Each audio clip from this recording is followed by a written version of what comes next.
The Depth of Darkness. Mitch Tanner, Book 1. Written by L.T. Ryan.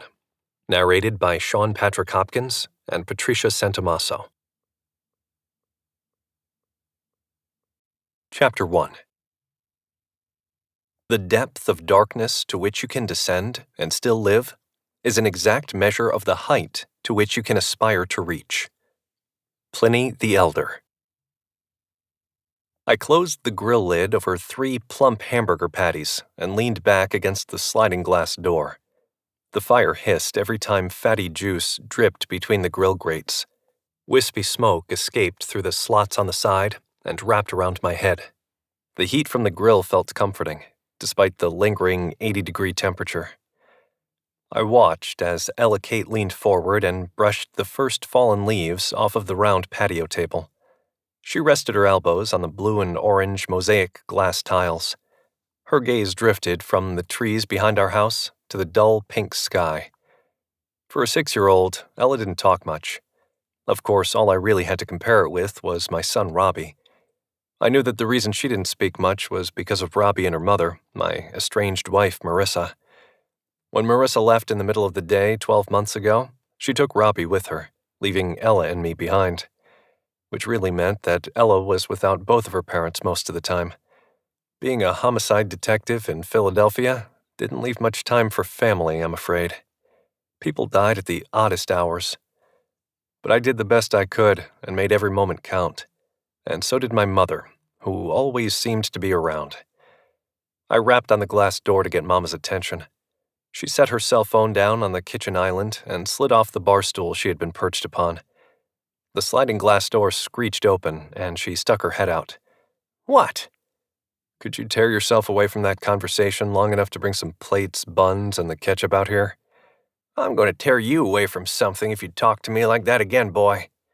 "Don't forget pickles, Grandma," Ella said. "Sure thing, sweetie," my mother said. I held out my hands and acted offended. What's with the preferential treatment? Mama scowled at me like she was a pit bull. Then she winked at Ella and went back inside, closing the door behind her. I looked over at Ella, who now had a sizable smile on her face. It was enough to make my heart skip a beat. Although she smiled more frequently now than she did a year ago, the moments were still too far in between. It took my mother 5 minutes to return with the plates. I lifted the grill lid as she stepped outside. A rush of smoke greeted me. Using a stainless steel spatula, I flipped the burgers over. A fresh stream of fat juice coated the fire below. Flames rose up a good 18 inches. I reacted a second too late and wound up with a couple of knuckles full of singed hair.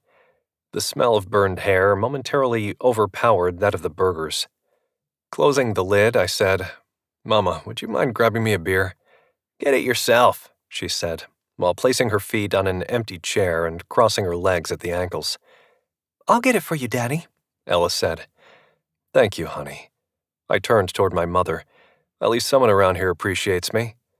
She waved me off and went back to playing a game on her cell phone. "You just stay seated, Ella," I said. "I'll grab it myself." I reopened the grill lid and turned the burners down to low. The burgers were about ready, and if I got caught up in the garage a minute too long, they'd burn. I went inside, through the living room and the kitchen, and into the garage. That's where I kept my beer fridge. I flipped on the light. My 1969 Boss 429 Mustang was parked in the middle and took up most of the usable space in the 2-car garage. I'd resurrected it from the dead 8 years ago. Lately, I'd had little time to tinker with it, so it remained alone in the garage. I traced a finger along the fender. It turned dark with dirt and dust. Time to give the boss a bath. I grabbed a beer out of the fridge and closed the door. I stood there for a moment, admiring Robbie's artwork, held there by magnets. I pulled out my phone and flipped through my contacts list, stopping when I came to Cassie's number. Cassie was a woman who had helped me out in the past. You could say she had a knack for finding information in places others couldn't. I pressed the little phone icon next to her name and brought the phone up to my ear. "Mitch?" "Cassie, sorry to bother you. Hadn't heard from you in a while, and I was wondering if you'd uncovered anything on Marissa and Robbie." Mitch, as I've told you, when it happens, if it happens, I'll let you know. You can't press this. I'm doing what I can. I know you are. Just keep me posted. I hung up and slipped the phone into my pocket and returned my attention to the beer in my other hand. I had managed to twist the cap off when my phone rang. My heart leapt at the possibility that my call to Cassie had jarred some new piece of evidence loose. I glanced at the caller ID. Sam Foster, my partner, was calling. Sam and I had been friends as little kids, then enemies from 4th through most of 9th grade, and then best friends as we formed an all-state duo on the right side of the defensive line on Bonner's state championship team. He played defensive tackle. I was lined up as defensive end next to him. We still hold the record for most combined sacks in a season, I think. Neither of us headed off to college after high school. He enlisted in the Army, and I became a cop. We remained friends through it all. He joined up after his second stint, and now we're partners. What do you say, Sam? We got one, Mitch. Ah, you're kidding me. I'm about to sit down at dinner with Ella and my mother. Good, Sam said. At least you already have a babysitter in place.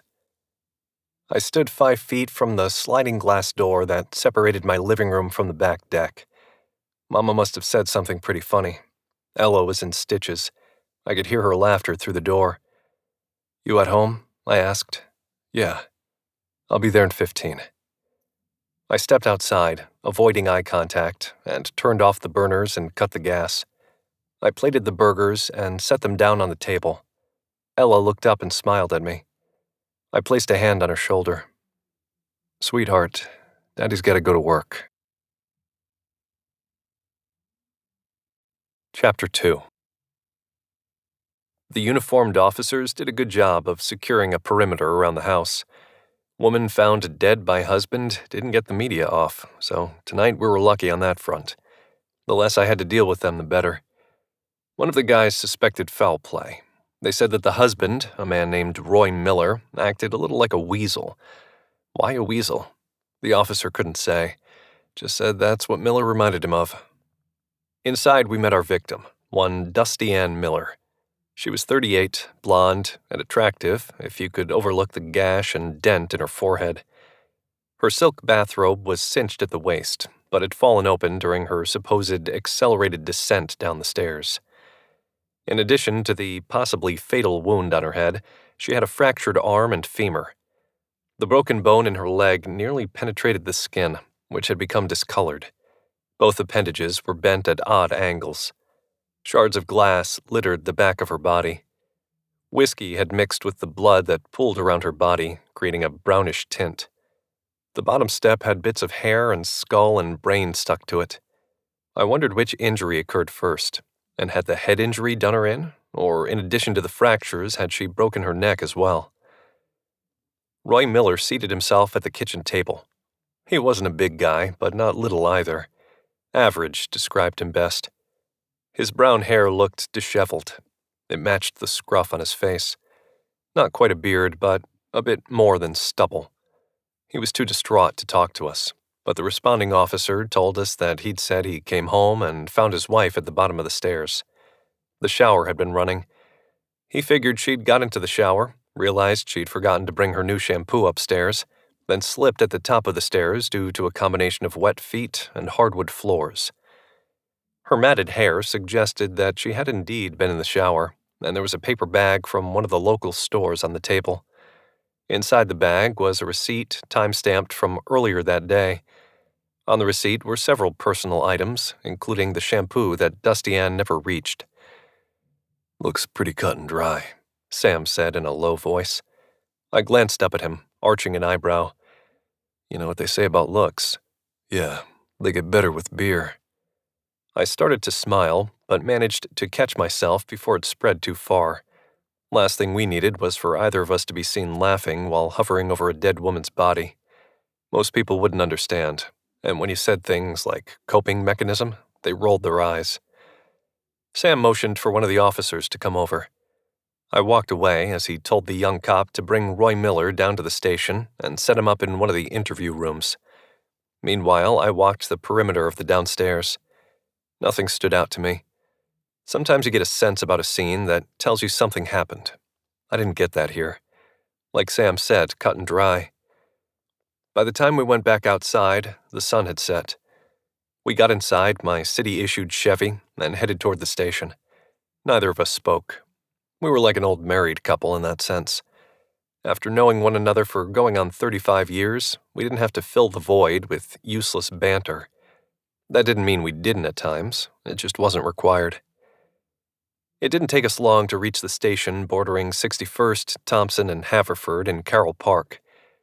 I stood in front of the mirrored glass outside of the interview room where Roy Miller waited. Sam had set off in search of fresh coffee. Most of the time, you wouldn't find it at 9:30 at night, but this was Friday, and Fridays in Philly were crazy. As I waited, I saw Roy go through a myriad of emotions. He slammed his fist against the table in anger. He paced the room in frustration, tearing at his tangled hair. Tears and sobs expressed his sadness. I tried to imagine being in his shoes, and wondered whether it was harder to come home and realize your wife had left you, or that she'd taken a nasty spill down the stairs and died. I smelled the coffee before I heard Sam. For the first time, I glanced down and saw he was wearing tennis shoes. He handed me a lidded cup. A tiny wisp of steam slipped through the lid. Station house coffee. Nothing beat it. Maybe I could retire and franchise it one day. "Ready?" Sam asked. "After you, my man," I said. Sam opened the door and stepped inside. He walked to the far corner of the room, crossed his arms, and leaned back against the wall. I stepped in, closing the door behind me, and took a seat opposite Roy. "Mr. Miller, if you recall, I'm Detective Tanner, and that's Detective Foster. We don't want to take too much of your time, but we do have some questions we'd like to ask you." He made eye contact with me for the first time and nodded. He cleared his throat. "Anything you need." Turned out anything we needed was a rehashing of what the officer back at the Miller's house had told us. "I walked home from work, stopping off to have a few beers. When I got home, the door was unlocked. I opened it, stepped inside, and saw her at the bottom of the stairs. I ran up to her. She wasn't breathing. I called 911 and tried to do CPR, but her body was at such a weird angle, and I remember reading that you should never move a body that was injured, so I waited. But like I said, she wasn't breathing, and I couldn't find a pulse. So I waited. I finished for him." He nodded. His gaze dropped from mine and fell to the table. Tears tracked down his cheeks again. We waited for him to stop and asked the same questions in different ways. He never altered his answers. Finally, Sam left the room and I followed him out. "What do you think?" he asked me. "Story sounds legit, if not a little forced. Then again, could be because he's telling the truth." Sam nodded. "Want to keep him overnight and work on him some more in the morning?" I studied Roy Miller through the mirrored glass. I didn't see a killer. I saw a man grieving over the loss of his wife. "Send him home. We can pick up again tomorrow at his house." Chapter 3. The following evening, I went back to the Miller residence. The wind had picked up. A tropical storm had made its way up the East Coast and was poised to strike our area the next day. As long as it didn't interrupt my cable signal, it could do whatever it wanted. The regular season started tomorrow. I rapped on the door and waited. The porch light flipped on, casting a yellowish hue across the front of the house. The door opened, and Roy Miller's head poked around the edge. "Detective Tanner?" he said. "Evening, Roy," I said. "Just wanted to ask you a few more questions." He chewed on his cheek for a moment, lowered his head a notch, and said, "I've got nothing else to say." He tried to close the door. I wedged my foot just enough inside the frame to keep him from doing so. "It'll only take a few minutes, Roy." He relented, opened the door, and invited me in. The smell of chicken wings loomed. I glanced toward the kitchen and saw a yellow and white striped bucket on the table. A bottle of ranch dressing had been set next to it.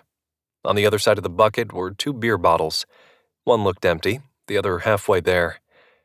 "This is interrupting my dinner," he said. "Yeah, well, mine too." I took a look around, paying attention to the furniture, the floors, and the walls. If the fall had been staged and the death had been due to other reasons, there might be some evidence that had been overlooked. Seeing none, I turned to Roy and gestured for him to head over to the kitchen. He took a seat at the table and glared up at me. His demeanor had changed considerably in the past 24 hours. Another step in the grief process, or just tired of acting? "Mind if I eat?" he asked. "Yes, I do mind," I replied. "Now take me through what happened once again, Roy. I want you to start from the beginning." He sighed and watched me for a minute. Finally, he relented. "I was walking home from work." "Which is where again?" I interrupted, pulling out my notebook to jot down his answer. "Kessler's Auto Detail. I mostly handle the window tinting there. Anyway, I stopped off and had a drink." He stopped and picked up the bottle and took a drink. From there, he recounted the story in minimal detail. It was either the truth, or he'd rehearsed it enough times to sound convincing. When he was through, I asked, "Did Dusty Ann have any enemies?" "Enemies?" "Anyone who she might have angered, or who had an issue with her. Maybe she owed some money and hadn't paid it back yet. It could be something that was trivial in your mind, but blown way out of proportion to someone else, Roy. So I need you to think about it." He leaned back in his chair. His head dropped back and his eyes scanned the ceiling as if the answer might be there. He crossed his arms over his chest and returned to a normal sitting position. "No, nothing like that. Why do you ask? Do you have a witness who saw someone coming or leaving?" There was something about the way he looked at me just then. It went beyond surprise. His face held a look of intrigue, or perhaps suspicion. "Roy, did you ever wonder if Dusty Ann cheated on you?" He placed his hands on the table and pushed back in his chair. I gestured for him to move no further. "Who've you been talking to?" he said. "I want to know who." "That's none of your concern, Roy. At this time I'm here with you, and I'm the one asking the questions. Now, you might not have had anything to do with that fall, but if someone else did, and you have information that you were withholding, that'd be obstruction of justice, and you'll do jail time." The clenched muscles in Roy's jaw stood out on his shaven face. His breathing had turned heavy and ragged. It seemed he was either going to lash out at me or have a stroke. Finally, he settled down and said, "I have no information other than what I've told you, Detective Tanner. Now, I'd appreciate it if you'd leave and let me eat my dinner." I rose from the table and took a few steps back, keeping my gaze fixed on him. "I'll be in touch with you soon, Roy." He followed me to the front door. "Don't bother. I'm getting a lawyer." "You certainly can do that, but it'll just make you look guilty." "I'm not getting one to defend me, Detective. I'm getting him so I can go after you assholes for harassing me." I laughed as I stepped off the porch. Then something caught my eye. I'd missed it the night before, perhaps because the lighting had been different, or maybe because I was out of touch with the surroundings. On the hedges, I spotted a few drops of what appeared to be blood. I stopped and turned around. By the time I swung my head around to say something to Roy, he'd taken off. I crossed the porch in 2 large steps and kicked the door wide open. It hit the wall and bounced back at me. I kicked it again. I heard a door slam from the back of the house. I went to the right around the stairs, which led to a bedroom with no exit. I cursed and turned around and headed to the other side of the house. A mudroom led to the backyard. The door hung open on the hinges. The wind blew it further open for me. My feet hit the ground in time to spot Roy hopping the back fence. He went over it quickly and gracefully. I'd underestimated the guy. I gave chase, hopping the fence with almost as much grace. For 5 minutes I followed behind him as we passed through a half-dozen of his neighbors' yards. We came to a clearing, and Roy broke into a sprint. I did my best to keep up. He hurdled a chain covering the driveway to the old water tower. I did the same. My ankle felt unstable as it hit the ground, but I kept pushing. Roy ran right to the tower, put his shoulder into the door, and busted it open. By the time I made it through, he was a quarter of the way up the spiral staircase. What the hell was the guy doing? I stopped, took a moment to collect myself, then called Sam. He figured his ETA to be around 10 minutes. He also said he'd get help out there. Fine by me. One less call I had to make. I hung up with Sam and made another call to let forensics know about the evidence. We needed them there before the storm hit. I stuffed my cell in my pocket and continued up the staircase. The metal door at the top whipped in the wind, banging into the wall. The sound echoed through the hollow body of the old tower. The higher I climbed, the tighter my stomach felt. When I finally reached the top, I wasted no time stepping through the open doorway. Then I froze. Chapter 4. I'd been told to wait for the negotiator, but I knew that guy was playing poker tonight, and he wouldn't respond until at least the third page. By this point, they'd paged him once, maybe twice, so it was up to me. Now, staring out into the open sky, I realized I should have waited. I balanced on a 2-foot-wide ledge that surrounded the old water tower.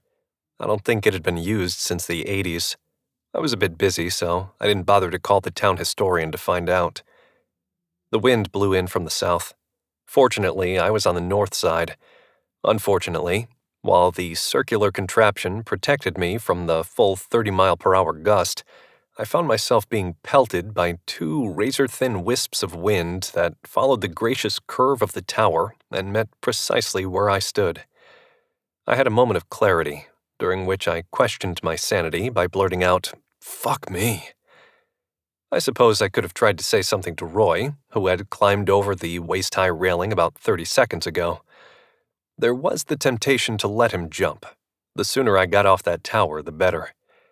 I watched him release one hand, then the other. He leaned back against the railing, sometimes jerking forward and back because of the wind that whipped around and pelted him, the same as it did me. I knew I should have said something to the guy. Sanctity of life and all that bullshit. That's the reason I got into Homicide to begin with. To give a voice to those who could no longer speak. This guy could still speak, though. And it wasn't like someone was taking his life here. He was prepared to do that by himself. I could no longer hold my tongue. I was hot and sweaty and starting to have a panic attack, damn it. "Well then jump, you bastard," I said. He looked over his shoulder. The only light up on that tower came from the moon, and while it was full on this night, wispy clouds raced by, and at that moment, they covered the entire white orb. I couldn't get a read on the guy. His eyes looked black as coal. I could tell his mouth hung open from the dark hole in the middle of his face. "Look, man," I said, "I'm cramping up here. So either you jump, or you get back over that railing and we go downstairs, and then I kick your butt on solid ground." Roy turned his head forward and tucked his chin to his chest. He said nothing back to me. Pissed me off. I reached out for the railing and leaned forward. It was amazing I was up there in the first place. I'd been scared of heights since the age of 8 or 9, when I climbed higher in a tree than I ever had. The reason? To save a one-eyed tabby cat for the cute 13-year-old girl next door. Her name was Victoria. The cat, that is. I don't remember the name of the girl anymore. Maybe if she had thanked me, I would. It hadn't been the fact that I was higher up in the tree than I'd ever been before. Hell, that had been kind of cool to my 8 or 9-year-old self. What did me in had been the branch that snapped when I was 20 feet off the ground.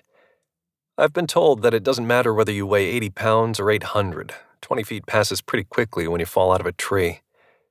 And that's why I felt my stomach higher in my throat with every step I took forward.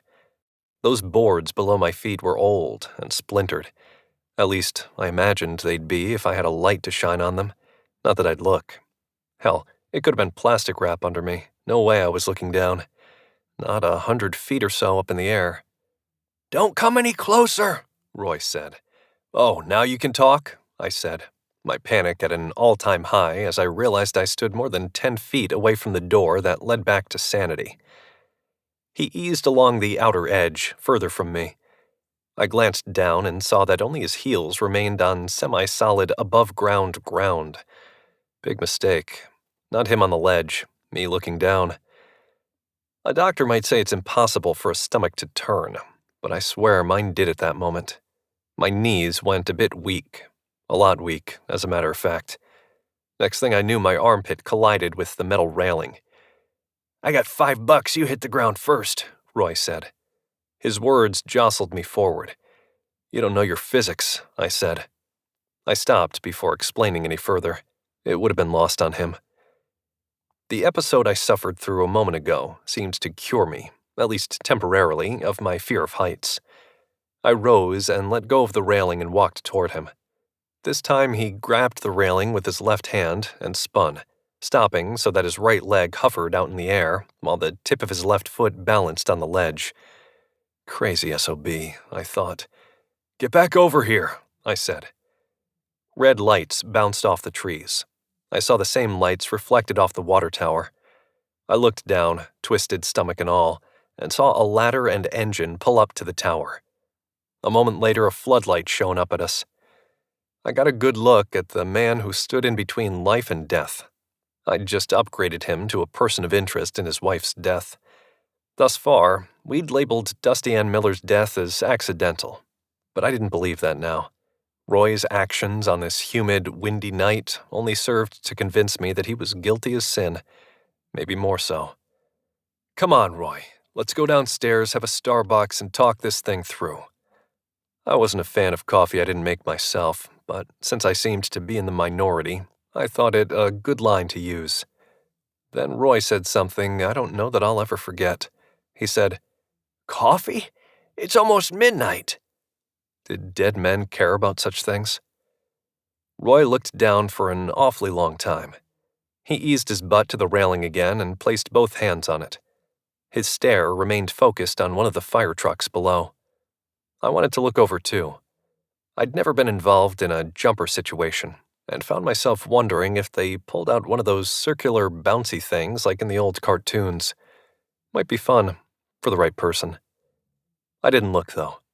With Roy distracted, I reached out and grabbed hold of his collar. He yelled something indecipherable. I pulled back as hard as I could. He toppled over backward, landed on his head. I hovered over his body, leaned forward. "Roy?" I said. Roy said nothing. His eyes were shut, his mouth open a bit. I felt for a pulse. Found one. I pinched his hand and he winced in pain. A good sign, I thought. If his neck was broken, he wouldn't have felt that. Roy came to somewhat and said, "What the hell, man?" I grabbed him by the shoulders and dragged him around the water tower until we reached the door. The wind had blown it shut. Luckily, it hadn't been locked. Now, that tower ledge was at least 150 feet off the ground. There was no way I was going to carry that guy down the stairs. So I pulled out my radio and called in for backup. Soon, the firefighters' flashlights lit up the corridor. Jerry Haynes appeared first. Jerry and I go way back, before he was a firefighter and I was a cop. Together with Sam, the three of us raised some hell as kids. Jerry said, "You okay, Mitch?" "Yeah, just remind me to check my shorts when I get back on solid ground." Chapter 5. "We'll take it from here," Jerry said, pulling Roy from my arms. He laid the guy on the ground and began to assess his condition. "Where's this blood coming from?" "His head," I said. He did a reverse endo over the railing and his skull broke his fall. Jerry tossed me a thumbs up. I suppose he was telling me he got the info, but I like to think it was one of those congratulatory thumbs up for a job well done. After all, I hadn't killed the guy, and I didn't let him take his own life. I deserved a pat on the back for that. I relinquished my control of Roy over to Jerry and his firefighter buddies, and then started down the spiral staircase that ran along the water tower's outer wall, inside, of course. Overhead light bulbs, encased in black metal cages, cast a yellowish glow that seeped over the railing. They probably would have provided me with a view to the bottom. I didn't look to verify that. With every step, my adrenaline level dropped. I certainly hadn't overcome my fear of heights up there on that balcony. Temporary insanity helped me through it. 2 uniforms passed me at about the halfway point. Fresh faces. I didn't know either of them. We needed someone on this side of the law to watch over Roy now that he'd been upgraded from person of interest to suspect. I sure as hell wasn't going to do it. That's what we paid the young guys for. "What's the scene like down there?" I asked. "Sam's out there," the baby-faced guy said. His red cheeks gave away his Irish ancestry. That, or he'd been drinking on the job. Judging by the look on his face, his sack hadn't dropped enough for that. I glanced at his nameplate. Jennings. Didn't ring a bell with me. "Did he light into that woman from Channel 3? I asked. Sam couldn't stand that woman. Attractive, yes. Even more of a pest, though. She was always the first to the scene of a homicide. Everything else, too, I suppose. I wondered how this young guy knew Sam. Didn't ask. "Oh, yeah," Jennings replied. "And that douchebag from 17. Hey, I like that guy." The smile dropped from Jennings's face faster than his body would have fallen to the water tower's ground floor, or a ton of bricks for that matter. 80 or 800. Laws of physics.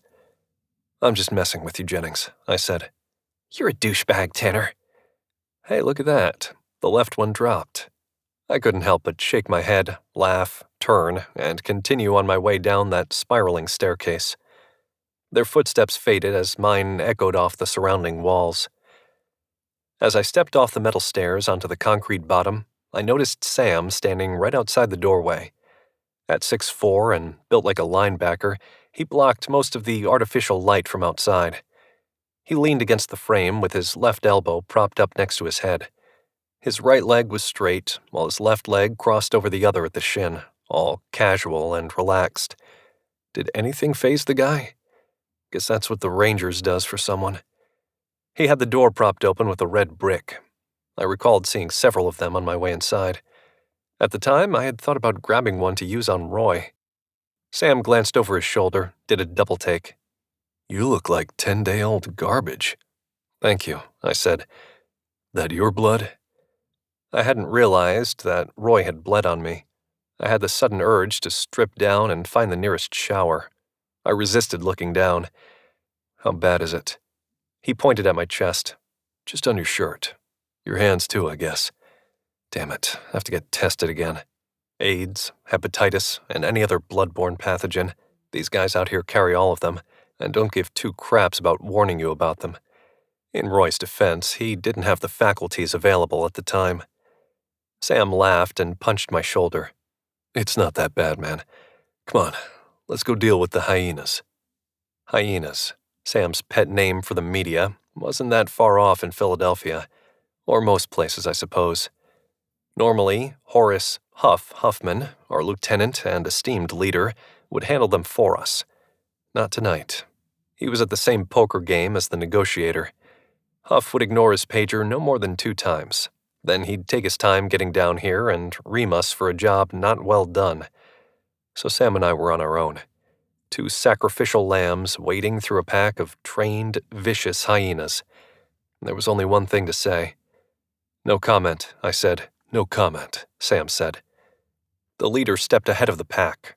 Her dark, wavy hair and eyes black as coal gave us reason to pause. Behind the beautiful facade, something evil worked, though. "Detectives, do you think—" "I think we said no comment," Sam said. "Now kindly get out of our way before I charge you with tampering with a crime scene." Sam had a way with words. He could say in 2 sentences what would have taken me 2 paragraphs, or 1 obscenity-laden sentence, which would do me no favors when the evening news ran the clip repeatedly. The news crews backed up past the point where the tape should have been strung. They moved slowly, dragging their feet. I thought hyenas were a hyper bunch. "Are Jennings and that other doofus the only 2 uniforms out here?" I asked Sam. "Saturday night. That's all we get this far out. Half the precinct's on loan downtown for that festival." "Which festival is it this weekend?" "There's so freaking many, Mitch. I can't ever remember." "Just another excuse to get loaded." "That's right. So how's about we finish up here and get down there?" He threw his thumb over his shoulder for emphasis. I looked up at the pale blue tower and shook my head. Had I really stood next to that railing? "We gotta question this guy tonight. Hopefully forensics got a good sample of that blood spot and can tell us something new. If anything, we can BS our way with Roy, maybe get him to open up." At that time, the firefighters emerged with a still unconscious Roy. 2 medics met them at the door and loaded the guy onto a gurney. Jennings and his partner followed the group out. Sam headed toward them. "What the hell were you 2 thinking going up there without cordoning off this area? Every one of them reporters trounced around in front of the entrance. What if that guy had dropped something? Now it's pounded in the damn mud." I laughed at the tirade. For as smooth as Sam could be with the media, he could light up a rookie cop. He would have made a hell of a drill instructor if he'd stayed in the Army. I left Sam to the discipline and jogged over to firefighter Jerry. "Did a number on him, Mitch," Jerry said. "Kept him from jumping," I said. So when do you think we can get at him? He's going to the hospital. Evaluation? Then we can bring him back to the station? Jerry laughed and hiked his thumb in the air toward Roy. Guy's been out of it for, 15 minutes now? He'll be under observation all night. Damn it, I said, looking toward the ambulance as they hoisted Roy up and inside. He might not even remember what he was doing up there to begin with. Oh, he'll remember once forensics processes that blood. You mean those guys? Jerry pointed over my shoulder. I turned around and saw Sandusky leaning against his black crime scene investigation van. His arms were crossed over his chest and his legs spread wide. A lit cigarette dangled from his mouth. I supposed that, to a man in his line of work, no one dies of natural causes. Hey, cookout tomorrow, Jerry said. You want to come over? I started to move toward the van. It's supposed to rain all day tomorrow, Jerry. Tropical storm something or another. Jerry cursed and said something else, but I ignored it. I hollered for Sam. Together, we jogged over to Sandusky's van. Fellas, Sandusky said. Get that evidence? I asked. What evidence? He asked in reply. At the house, I said. Ain't been in no house, Tanner. Are you kidding me, Sandy? Roy Miller's house. I called it in and gave the address. Found a spot of blood outside. We need that processed. Sandusky jerked his body forward and started toward the front of the van. Hey, all I heard was water tower, Tanner. A crack of thunder roared overhead. I looked up and noticed that the clouds no longer raced by the moon. They had consumed it. I felt the first drops of water hit my face. Hurry, before this rain washes it away. I opened the passenger door of the van and hopped inside. Looking back over my shoulder, I said, Sam, get your car and get over there. Sam took off running. I watched him skirt behind the reporters who were still bunched up around an imaginary crime scene line. I hoped they wouldn't see us. Last thing we needed was one of them following us back to the Miller's residence. Sandusky shot me a curious look. Just floor it, asshole. He dropped the van into drive. The tires spun in the dirt and kicked gravel everywhere. Go easy, I said. Gonna attract attention that way. He waved me off and ignored the narrow road that led to the street, instead choosing to drive through the grass. You know where we're going? I spent all day there yesterday, Tanner. Had it only been one day since Dusty Ann's death? The episode atop the water tower felt like it lasted at least a week. How long till the calendar caught up with my brain this time? What do you think? I asked. About what? One thing about Sandusky, the guy is incapable of giving a straight answer after one question. If I hadn't been trained to go through this process, I'd have knocked him out and stole his van right then and there. Dusty Ann in that crime scene. Who says it's a crime scene? That's what I'm asking you, man. Why would you ask me that? Because you've processed thousands of crime scenes, so I'd like to get your opinion. On or off the record? I'd almost had it by then. Whatever, man. I'm just fishing for opinions, gut feelings, intuition. If the Holy Spirit came down and gave you any clues, I'd love to hear them. He cleared his throat as he turned the steering wheel and navigated toward the Miller's house. On the record, it looks like a woman mid-30s fell and hit her head. And off the record? Signs point elsewhere, but you'll have to wait for the ME to confirm that. Sandusky, despite his shaggy outward appearance and aloof mannerisms, had a tendency to be right on the money. So he pulled the van up to the curb on the opposite side of the road. I heard Sam brake hard and stop on the other side of the street. I hopped out of the van and held my hand above my eyebrows to shield my eyes from the rain. That cursed rain. I said as much, too. We all met on the sidewalk in front of the Miller's residence. Sam held his windbreaker over his head. The rain hit it with a dull, hollow-sounding thump. Where's this evidence? Sandusky said. Follow me. I walked up to the gate and lifted the latch, then kicked it open. The porch light was still on. That's how I noticed the blood earlier that night. I headed right for it. I stopped a foot from the hedges, and Sam and Sandusky came to a halt behind me.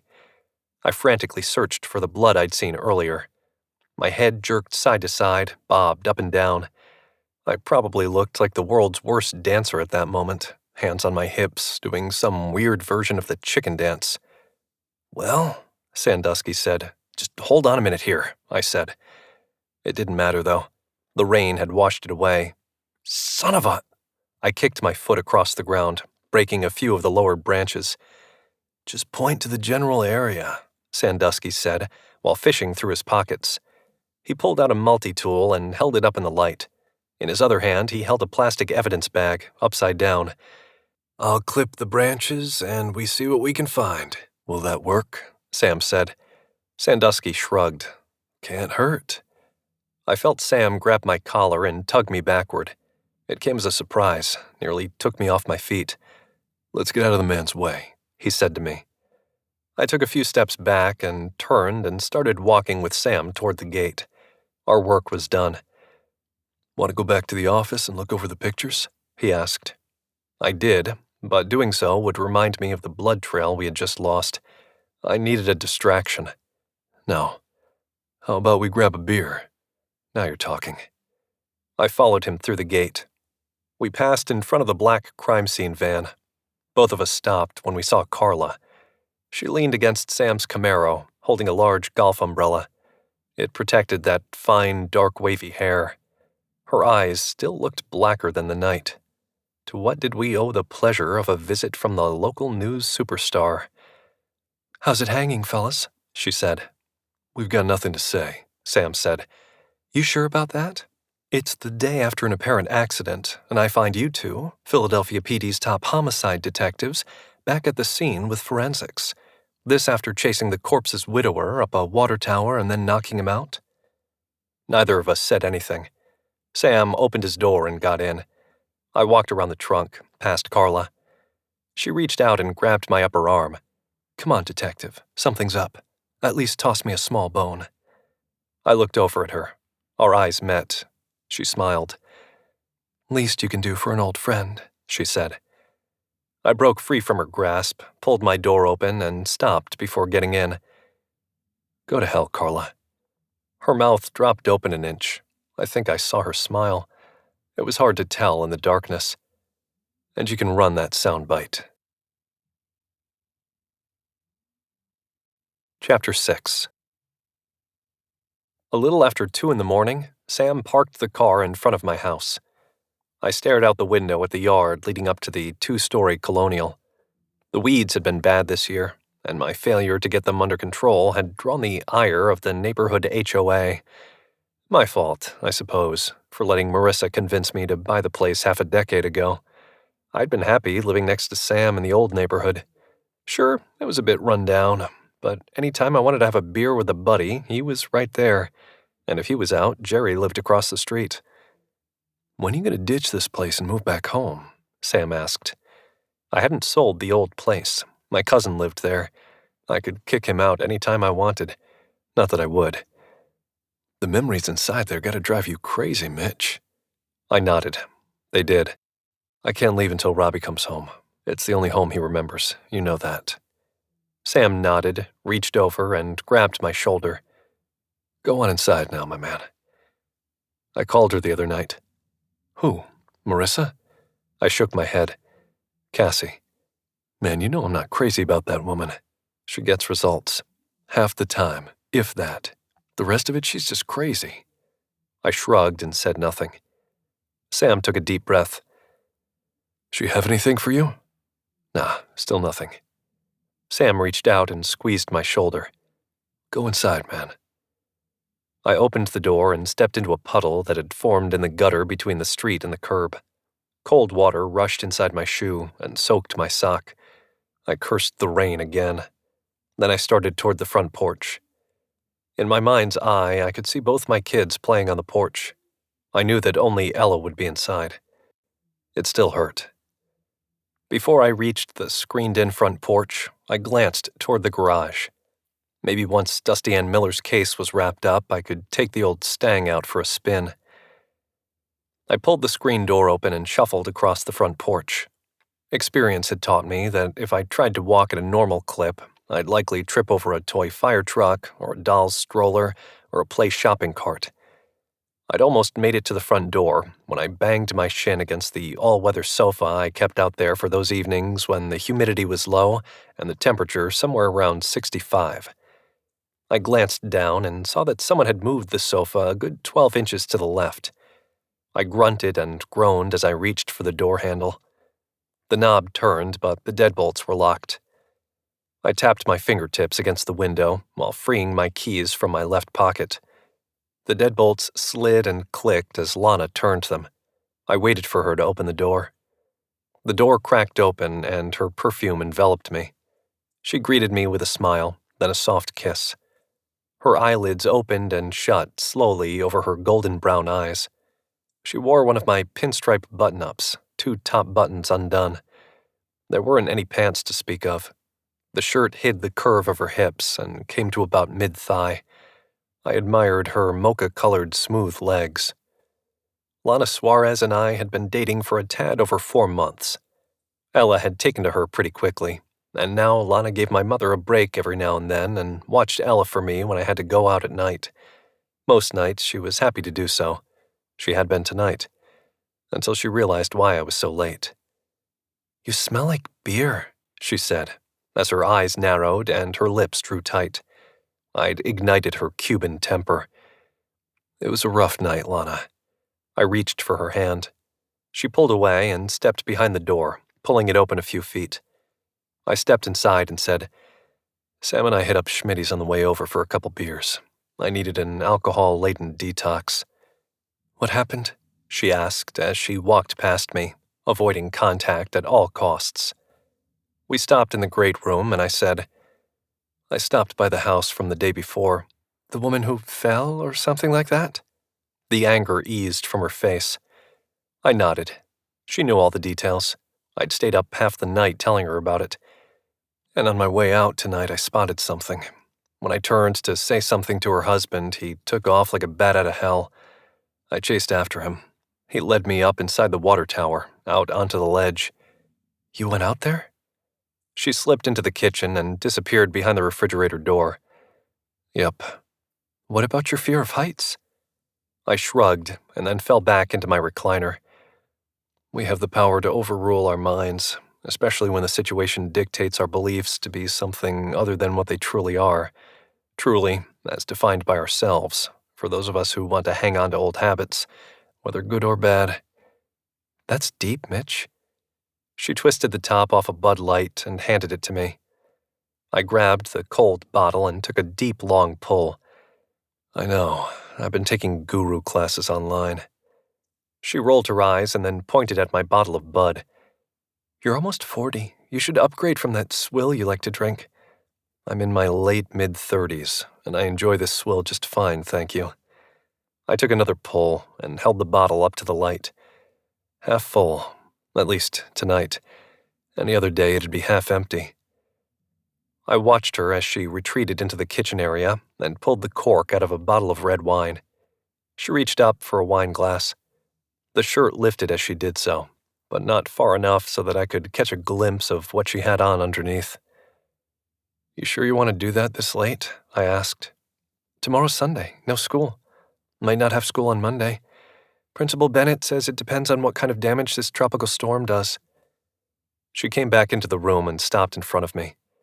I noticed her shirt had loosened around her chest by a couple of buttons. A tiny drop of wine had slid along the curved glass and dripped from the glass's stem onto the cream-colored carpet. She followed my eyes and saw the red spot on the floor. "Shit, I'm sorry, Mitch." "It's no problem." She set her glass down on the table next to me and went back to the kitchen to grab a towel, which she ran under the faucet. "I'm so careless," she said when she returned. "It's no biggie," I said. "Like I told Marissa when she chose this color. We got little kids. It's bound to get dirty and stained." Lana looked up at me, eyes big and brown. I knew why she watched me. I'd said Marissa and kids in the same sentence. That never led to a happy moment. "I'm okay," I said, taking another drink from the bottle. I set it down next to her wine glass and slid out of the chair and onto my knees on the floor. The plush carpet felt like a foam mattress. I grabbed her hand and stopped her from wiping the floor. She rose up on her knees and pushed her breasts into my chest. I wrapped my arm around the back of her waist and pulled her in even tighter. Our lips met. I rose and pulled her up to her feet. You want another beer? She asked, her mouth less than an inch from mine.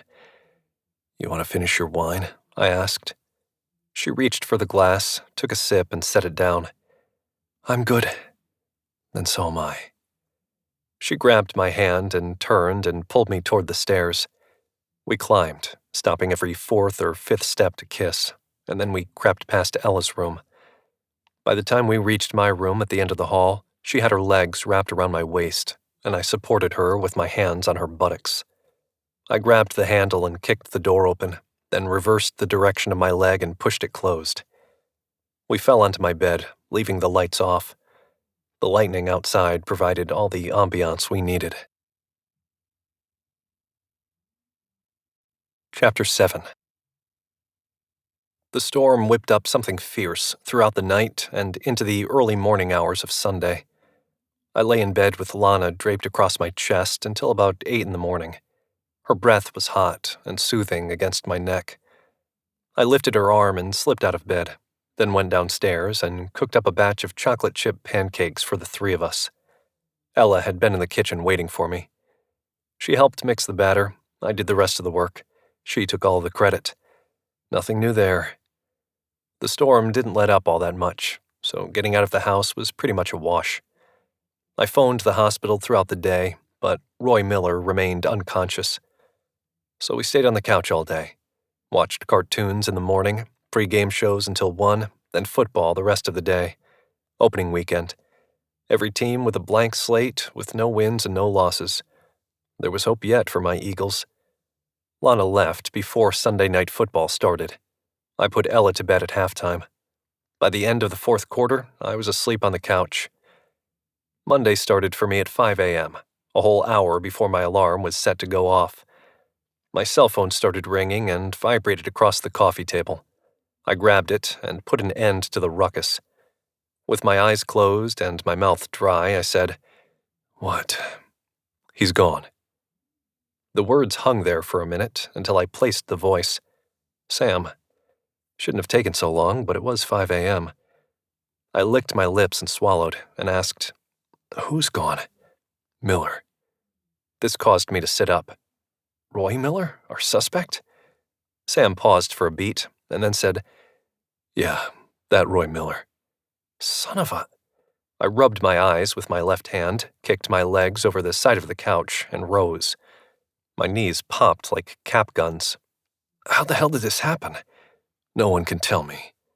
I could feel the anger in his voice. It matched my own. Didn't we have someone watching over his room? Please tell me we had him on 24-hour watch. Affirmative. Okay. And? Working on it, man. Sam's voice sounded hushed, like someone was nearby. He didn't want to hear this conversation. Someone else is laying into the guy that screwed up right now. Huff? You know it. I didn't envy the recipient of Huff's tirade. Good boss? Yes.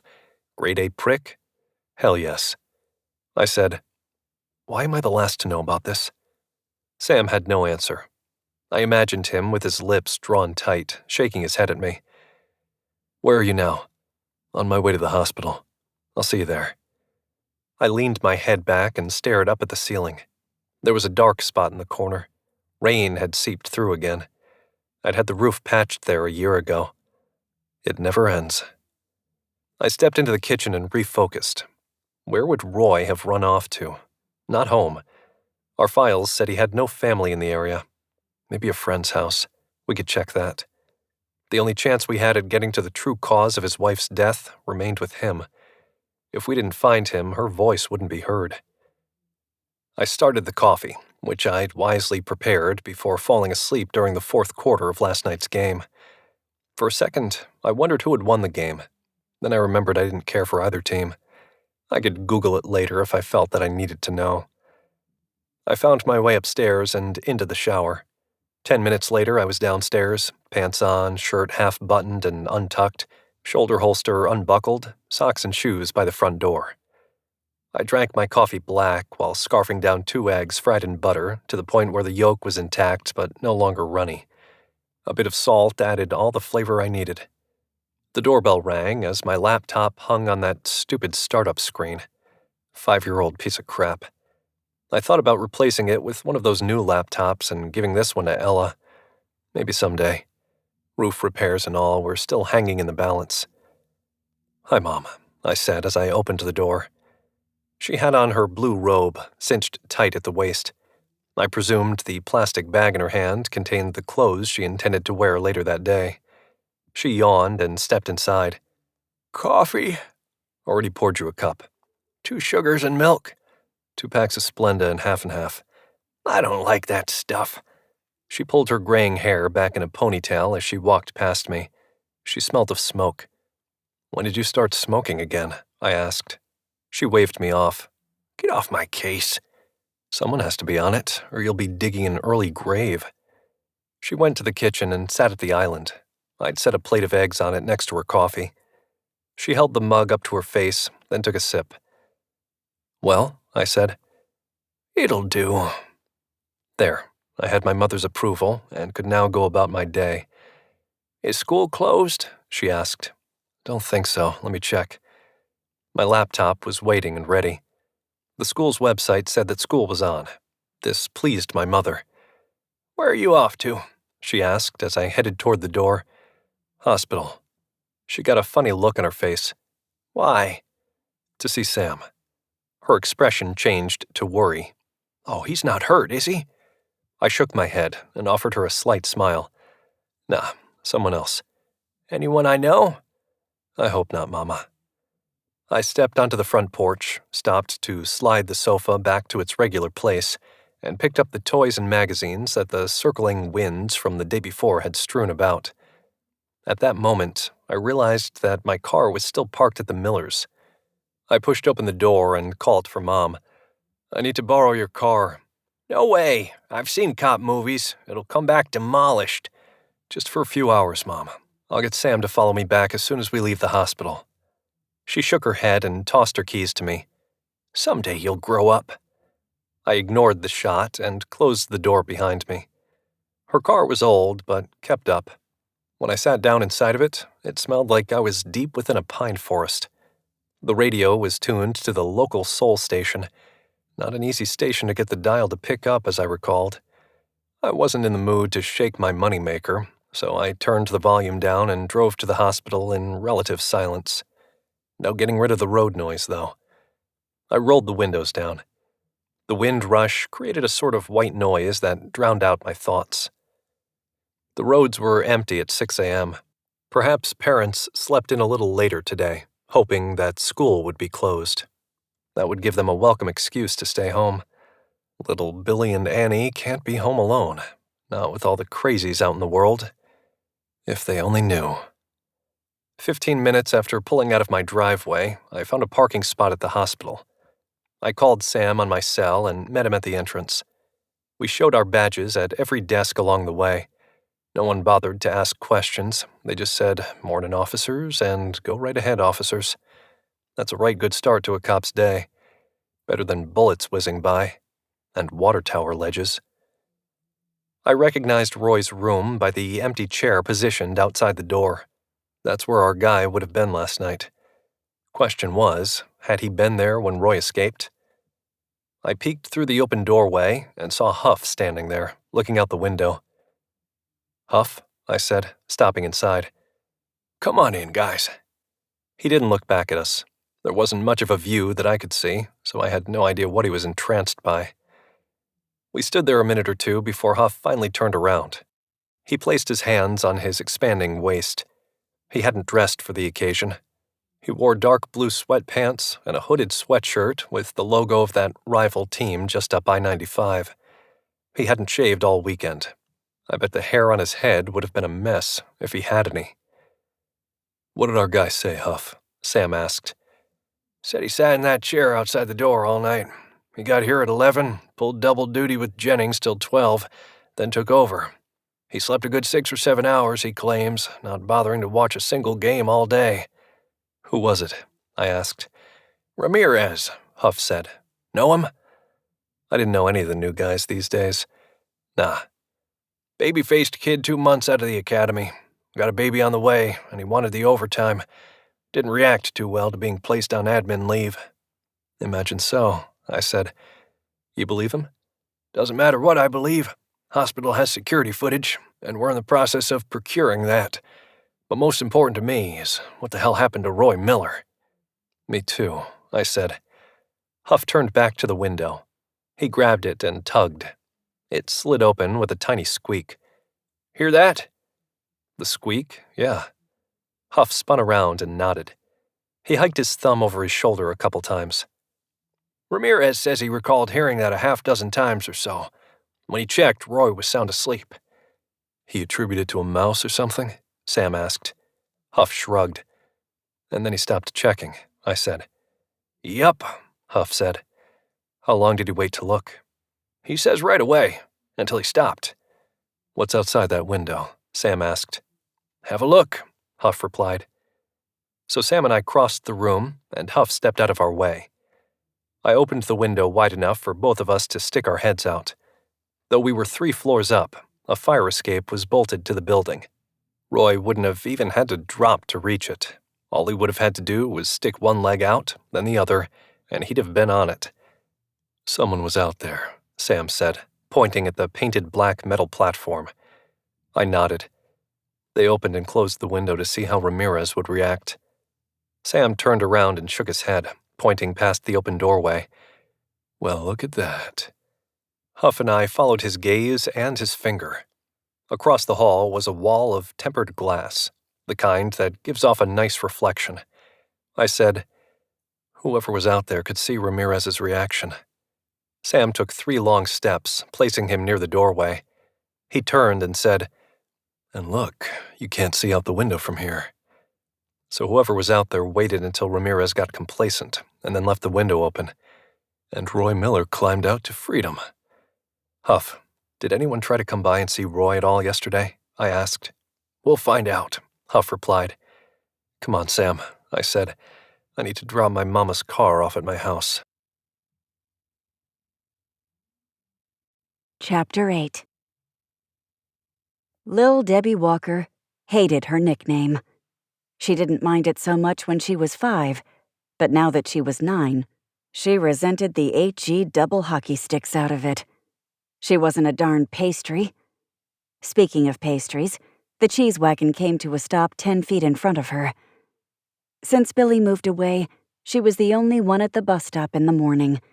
Katie rode the bus home, but her mom took her to school. The bus driver looked over at her and nodded. She checked the street both ways before crossing to the other side.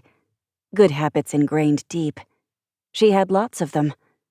Her mother told her she was neurotic, whatever that meant. Her brother teased her that she was something called OCD. Gibberish, to her ears at least. So Debbie looked left, then right, then left again.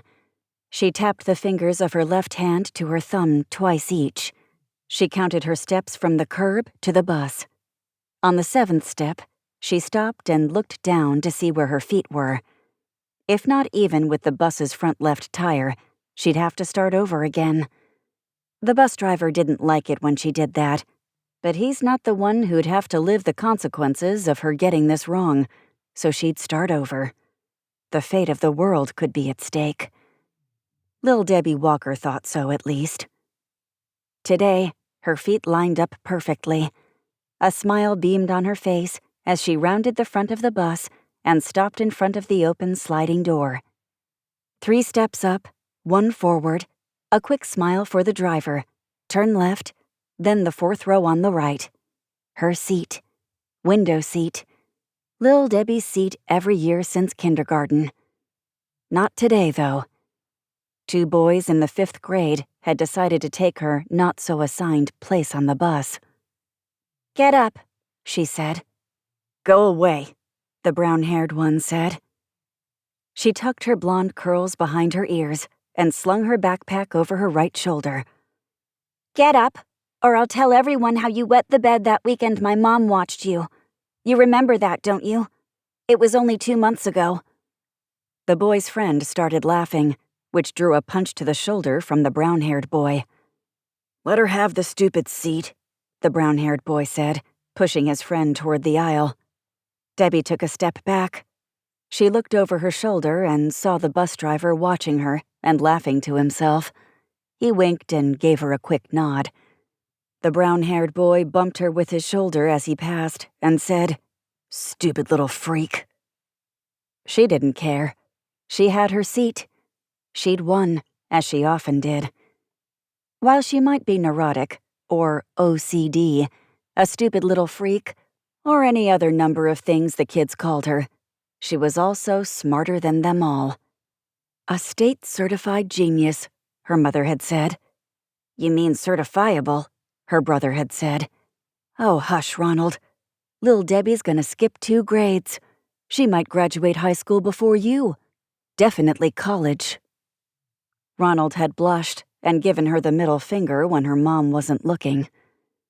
Debbie didn't like the sound of skipping grades and going to college at the age of 15. She wanted nothing to do with it. It had been hard enough for her to make friends with kids her own age. Imagine the way she'd be treated if she jumped from 3rd to 5th grade. The boy who wets his pants would be relentless toward the stupid little freak, and so would his friends, and probably all the other kids. So she begged and pleaded to remain where she was. Her mother agreed, reluctantly, and with the caveat that they'd revisit the subject after the 4th grade. She didn't know the word caveat, but she got the meaning from context. Surely, at the ripe age of 11, Debbie would be more than mature enough to skip junior high and go right to high school. Please. The bus turned right into the next neighborhood. Even at her age, Debbie could tell that the houses were nicer. So were the cars. That meant the parents made more money than her mom. Not hard to do, she supposed, considering how little she had. And everything she did have had been given to her secondhand. Lil Debbie, charity case. 7 kids got on the bus. 6 walked past her without so much as a glance. But the 7th stopped, smiled, and tossed his bag to her. "Hi, Beans," she said. Bernard Beans Holland hated being called Beans as much as she despised Lil Debbie. That didn't stop her from using his nickname loudly and often. "Can you at least call me Bernie?" He pushed his thick glasses up his nose and fell onto the seat. A cloud of dust shot up and fell back down through the rays of sunlight that slipped in between the giant 2-story houses. "Glad that storm passed," she said. He glanced at her over the rim of his glasses. "We're talking about the weather now?" She gave him a cross look. "What's that mean?" "No idea. Something my mom said to her boyfriend." Beans grabbed his bag off her lap and pulled out a tube of lotion. He squeezed a dime-sized circle on the back of his hand and rubbed it in. Debbie held out her hands, palms facing down, in front of him. "What?" he asked. "Can I have some?" "You don't need it." "Why not?" "You know why." "Just because I'm not black doesn't mean I don't like putting your pretty-smelling lotion on my hands." "I don't wear pretty-smelling lotion," he said to a chorus of laughter behind them. "I've got dry skin."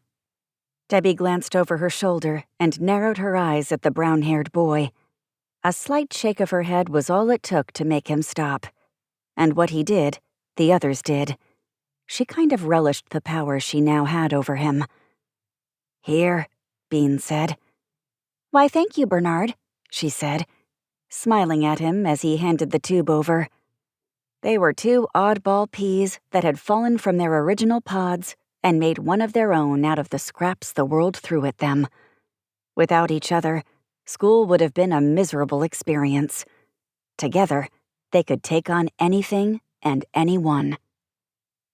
The bus completed its tour through the fancy neighborhood and hit the main road to school. 5 to 10 minutes, on average, is all they had before being forced to put up with a day confined behind their desks. To Debbie, it was so boring. To which her mother would respond, "Skip those grades and you won't be bored." On so many levels, Debbie was sure that would be the case. Spending half a day crammed inside one's own locker had to be a rush, right? The old stinky cheese wagon clanged to a stop in front of the gymnasium. Debbie and Beans waited their turn and exited. Once on the sidewalk, they turned right and walked toward the back of the bus through an invisible cloud of diesel fumes. "That stinks," Beans said. "You stink," Debbie said.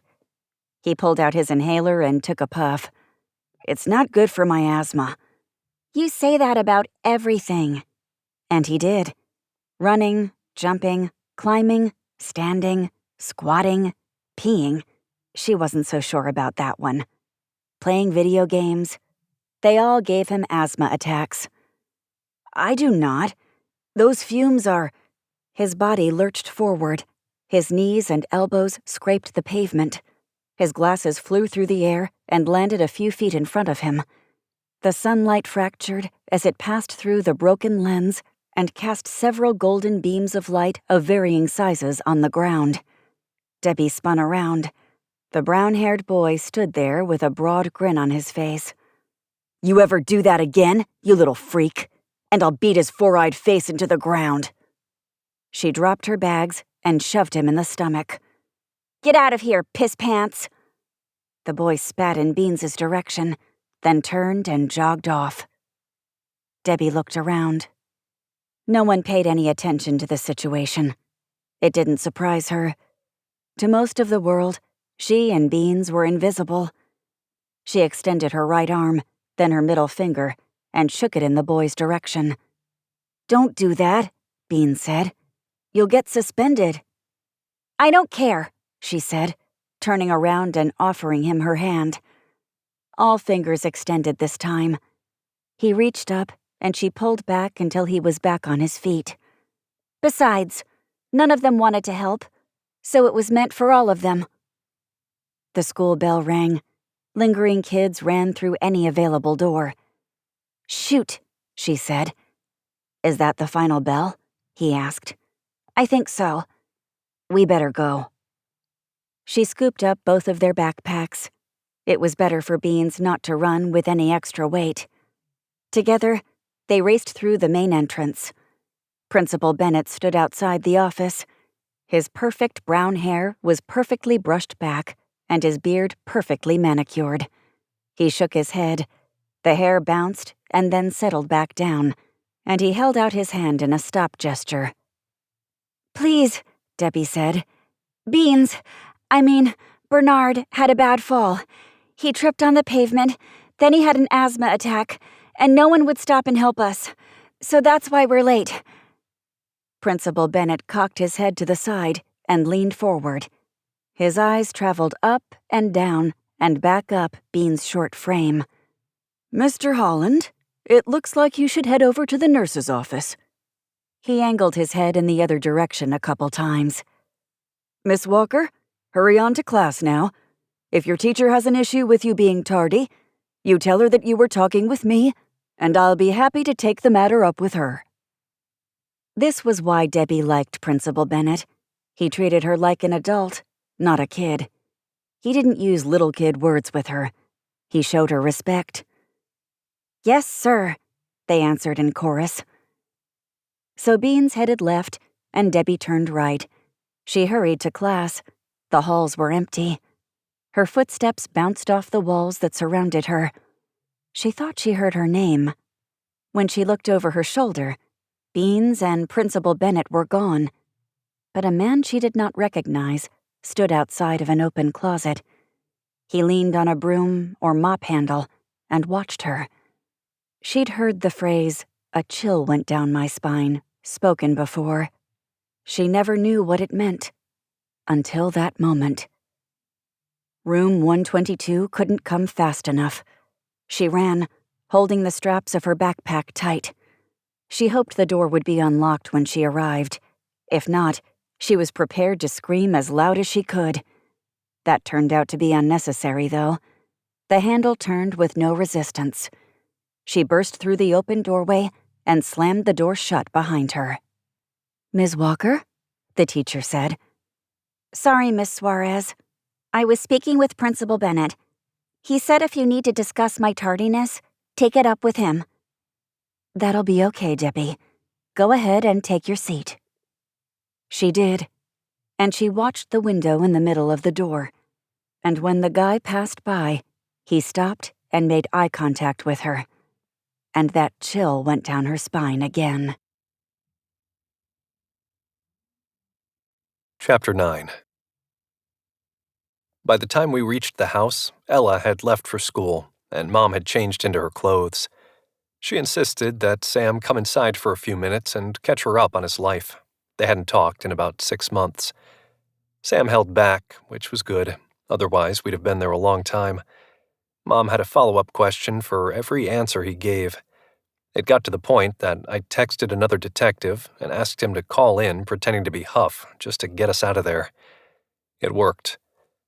We took off in Sam's Camaro and went straight to the station. We could pick up my police-issued Chevy later that day. The homicide detective's room wasn't much to look at. 2 sets of 4 desks butted together to form 2 big squares. Some called the room the Block. An old-timer named Anderson, who was on his way out when I was on my way in, referred to it as the Square. "The only person you can trust in this city is the guy sitting across from you, Tanner. And once he moves on, forget about him. He won't have your back anymore." I'll never forget his advice. I simply called it the office. It didn't need a nickname. It wasn't like we were on some network TV show. Sam's desk was across from mine. That's how we did it. Partner across from partner to promote discussion amongst each other. That had never been a problem for Sam and me. Even when we were pissed at each other, we found a way to talk. The benefit of being boyhood friends, I suppose. Sam opened a manila folder. His shoulders slumped forward, and he placed his head directly over the images. He looked up at me. His face looked bleak and drawn. "What you got there?" I asked. "Dusty Ann."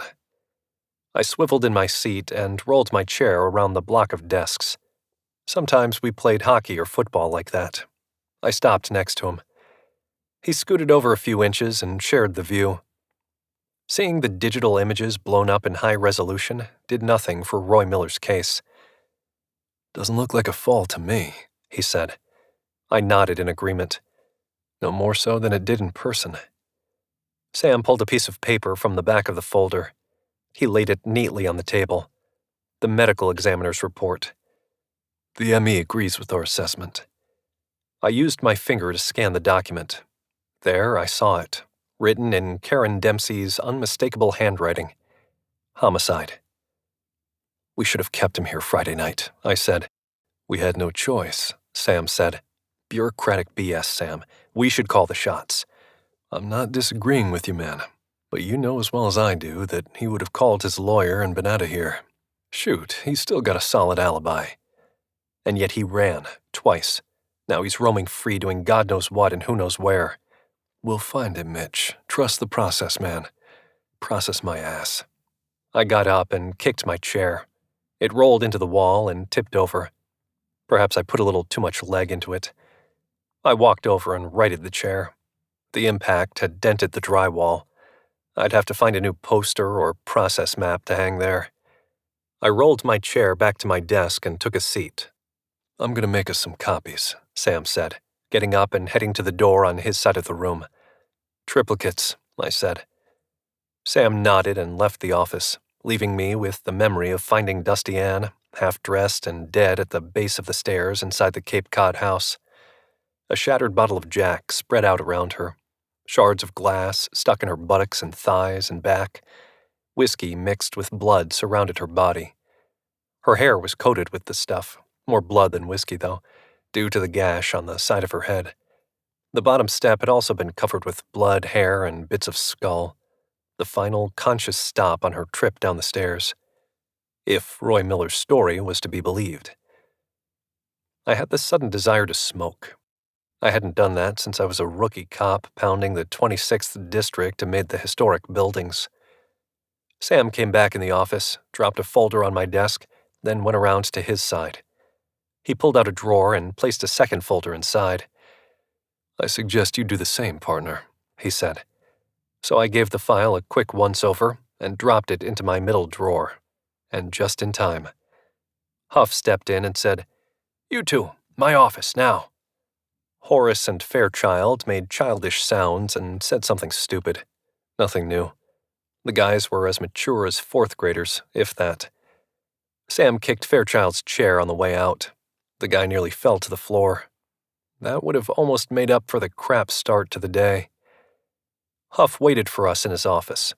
He sat in his high-back leather chair with his ankle crossed over his knee.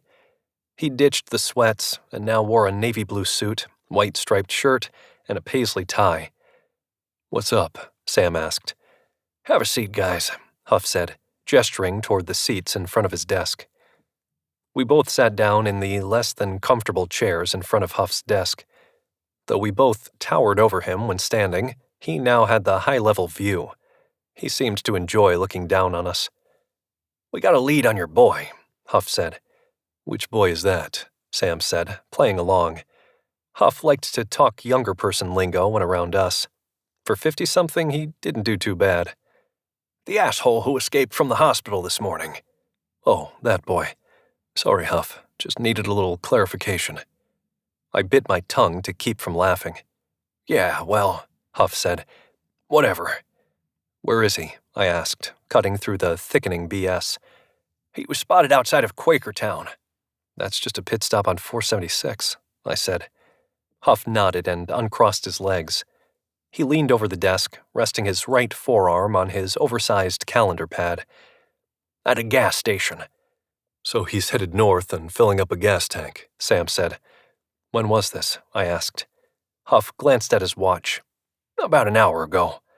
"Why are you just telling us now?" I asked. "An hour's a long time to waste." "I just found out a few minutes ago," Huff replied, holding his hands out toward me.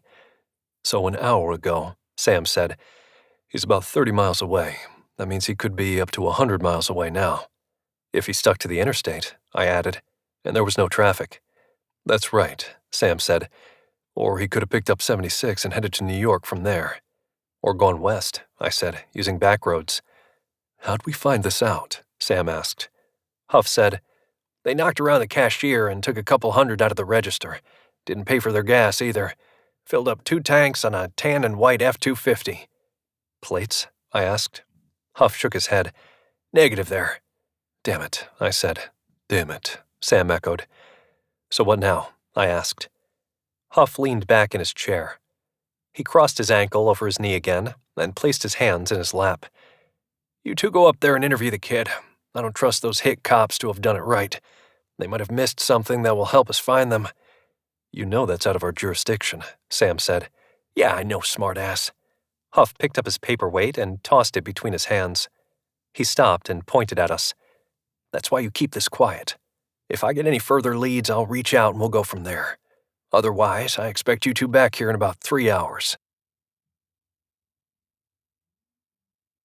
Chapter 10. We took Sam's Camaro.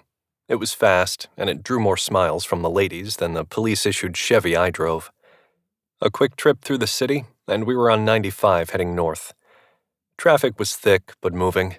Conversation was sparse and fell out of our mouths like molasses. Typical, given the circumstances. Our minds were elsewhere, yet at the same place. We filled the first few minutes of that half-hour drive by surfing radio stations. We settled on a jazz station. With the windows rolled down, the tunes were nearly sucked out of the car before they hit my ears. We reached Quakertown a half-hour later. Once a pit stop for travelers, it had tripled in size in the last decade. To the west were farmlands, remnants of the once rural community. To the east, new residential subdivisions established for those who wanted to work in Philly or Allentown, but not live in either of the cities. Plus, they could get more for their money out here.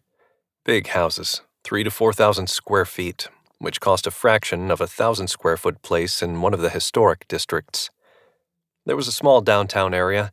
The only ones who frequented it were the locals. An uncommon blend of farm folk and suburbanites, like mixing coffee from Belize with a Turkish blend. Surely not frequented by those who broke up the monotony of their 500-mile drive with a filling of the tank, an emptying of the bladder, and a sandwich or bag of chips. "What gas station did he say?" Sam said, as we pulled up to the red stoplight at the end of the exit ramp. At the stoplight, the open windows provided the oppressive humidity and opportunity to envelop us. I felt my forehead grow damp with sweat. I used the edge of my thumb to clear my brow as I looked out the window and surveyed the scene. That one, over there. Sam turned right, drove 100 yards or so, and pulled into the Quick Pit parking lot. A dark red overhang covered the empty bay of gas pumps.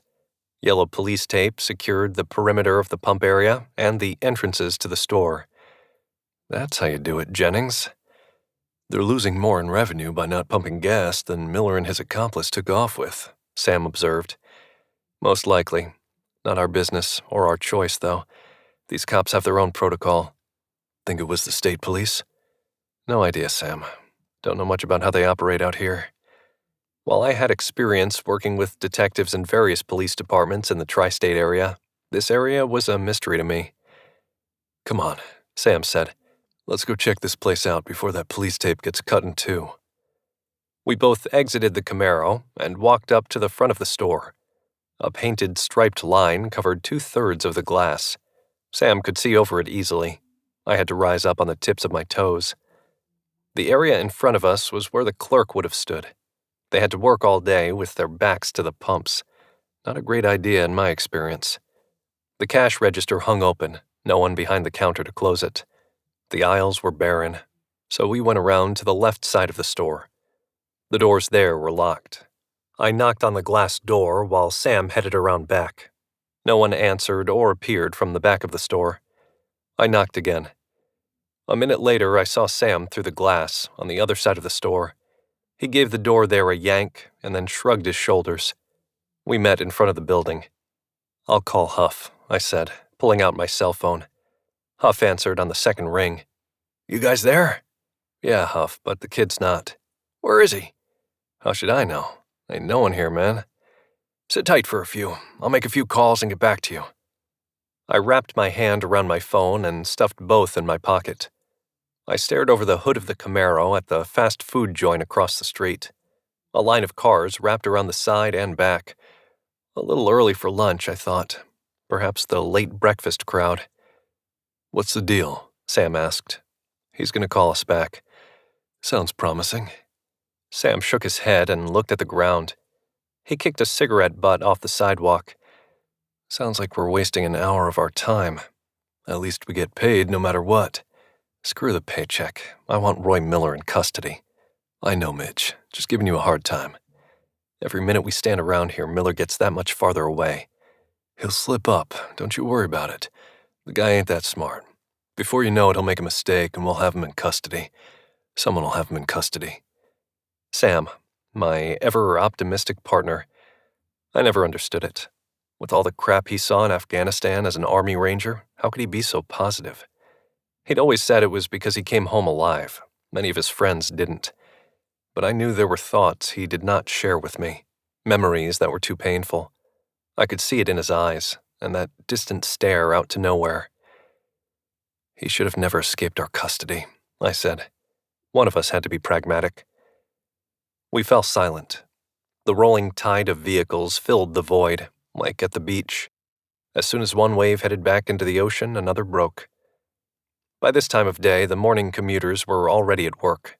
These cars belonged to people heading from one far-off destination to another, truckers making that long haul up and down good old I-95, one long, boring strip of highway that would take you from Miami to the Holton-Woodstock border crossing, just east of Holton, Maine, at the Canadian border.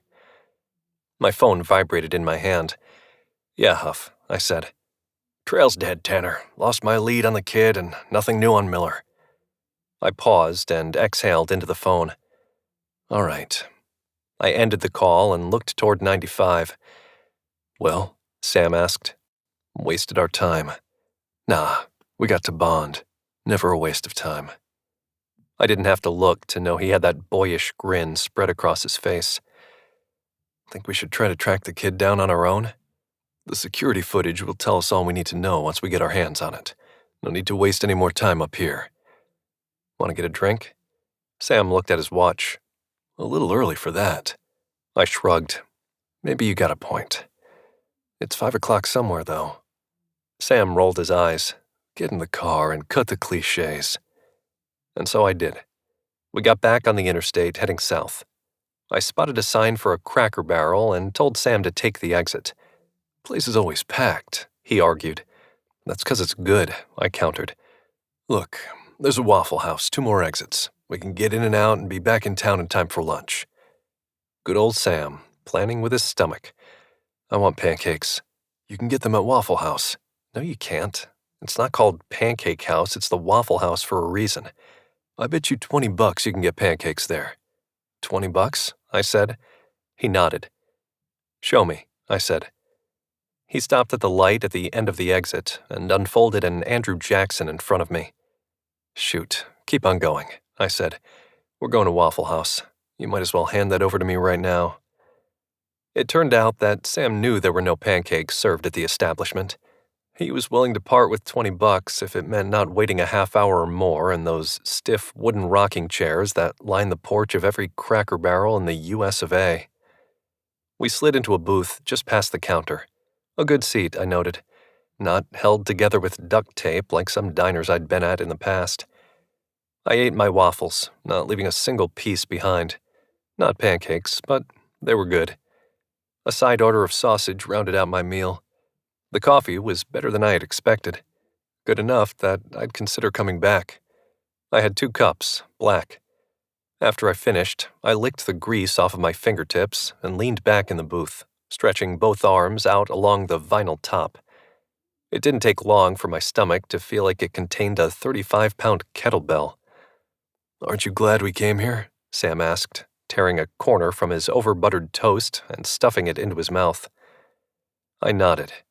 At the same time, the waitress came by and asked if I wanted any more coffee. I declined, as did Sam. Just the check, he said to her. Then he turned his head toward me.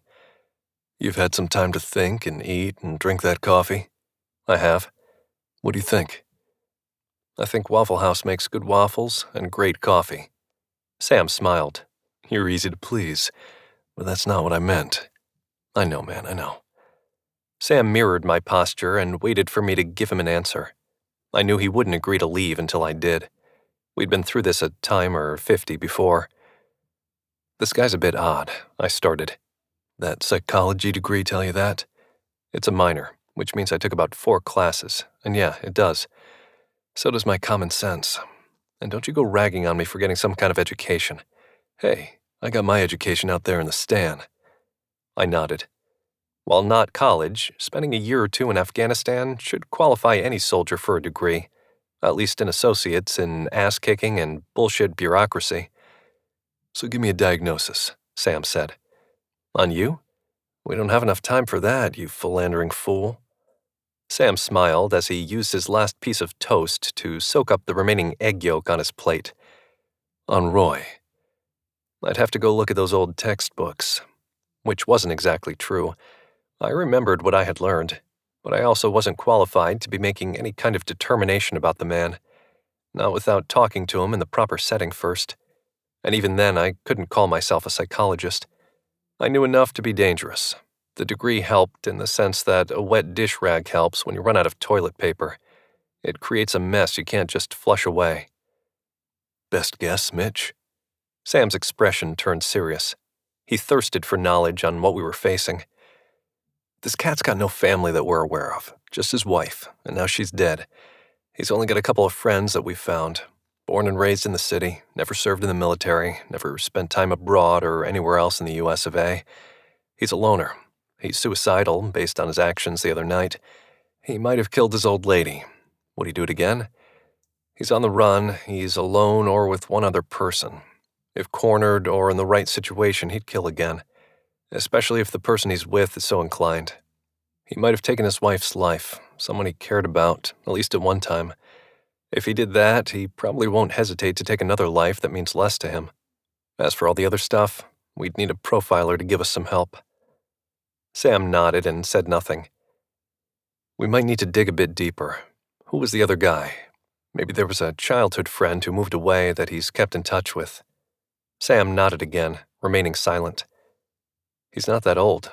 We should dig up his elementary school and see if any teachers remember him. Sam nodded. Good idea. Let's also find out what happened to his parents. I got part of that, Sam said. Deceased. Yeah, I got that too, but how? He nodded again. He pulled a notebook from his inside pocket and jotted on a blank page. I see this guy killing himself before going to jail, I said. I say that with one caveat, though. One that could lead to him making us take him out. Sam looked up from his notebook and lifted an eyebrow. Do tell, partner. Huff said there were 2 of them. Now, we still don't know if the ID was good or not, but strength in numbers. We find the childhood friend, we probably find the guy Roy's riding with, and maybe find where they're staying. I snapped my fingers and aimed my forefinger at him. You got it, bro. Let's get the hell out of here. Chapter 11. I was on my cell phone before we got back outside. I spoke so fast that Huff told me to slow down at least 10 times. Okay, Tanner, Huff said. I got some of this in the works already. I expect to have the parental history on my desk by the time you get back. I like the childhood friend angle, but don't get your hopes up there. I'll get a couple guys on it once we find out which schools he went to. Then we can see if any of his old teachers are still present at the school or in the area. Some of them might be retired by now. I sent Horace and Fairchild out to act on a tip we received after you left. You did what? I shouted. Sam turned his head, dipped his chin to his chest, and looked at me over the rim of his sunglasses. I waved him off. Set your huge ego aside, Tanner. We need to get this guy and bring him in. Besides, it's not a tip on his location, rather about him. A friend stepped forward, said he had some information that could help us. I figure at the least he'll lead us to Miller's social circle. Speaking of that, let's get his PC. What? His computer, I said, leaving out the words dumb and ass. Oh yeah, good call. I'll get forensics on that. Maybe we'll find some dirty pictures on there. Not quite what I was thinking, Huff, but have at it. Shut up, Tanner. You know what I mean. I wasn't going there. All right, Tanner, you two get back here ASAP. I hung up and adjusted the vent so the cold air hit me in the face. The temperature had risen past 80 degrees, with the humidity even higher. Oppressive was the word to describe it. I shifted in my seat so I could look at Sam without twisting my neck. A kink had developed that ran from my right shoulder to the base of my skull, the result of sleeping on the couch all night. And for what reason? Because I'd been too lazy to climb upstairs. What's up? Sam asked. He's already working the parent angle. I rubbed my neck and shoulder. Said he should have a history worked up for us by the time we get back. Why'd you yell? He brought Horace and Fairchild in on this. Gotta be kidding me. I know, right? Why? Acting on a tip, I said, shaking my head. Supposedly, one of Roy's friends made a call and said he had some information. The damning kind? I hiked my shoulders an inch. Dunno, but the hope is that friend A might lead us to friends B through E, assuming he has that many friends. Right. And the teacher thing? He's going to have the records pulled, then check with the city to find out if any of those teachers are still working and or living in the area. But even if we find 1 or 2, they might not remember him. Sam nodded as he reached for his blinker. He tapped it up with his left hand and swerved the Camaro a lane to the right. I glanced at the speedometer. We were going 105, without lights and sirens. I bet we get pulled over, I said. He laughed. Wouldn't that be some shit? We could have them give us an escort. You know these pricks, Mitch. They'd be happier if they took us in for reckless. What's this us crap? You carrying a gerbil up your ass? Sam laughed and eased up on the gas. Guess I can drop down to about 85. Ain't no point in getting pulled over. That's why we should take my car at all times. Your car smells. I looked at him, paused, then said, like your sister after a night out. The banter went on for most of the ride. It was silly and pointless, and it distracted us from the mess we would have to face when we reached the office. If only I'd known that the situation was going to get worse, I might have told Sam to turn the car around. Chapter 12. Miss Suarez dismissed her class of 3rd graders for recess. Debbie and Beans were the last to leave the classroom. Even Miss Suarez had left before them. They took their time walking down the hall. Miss Suarez waited at the corner, waving them forward. Come on, Beans. Debbie said. Bernie, he said. Whatever, she said. She wrapped her hand around his wrist and pulled him forward. She expected him to complain about his asthma. He didn't. He jogged along beside her.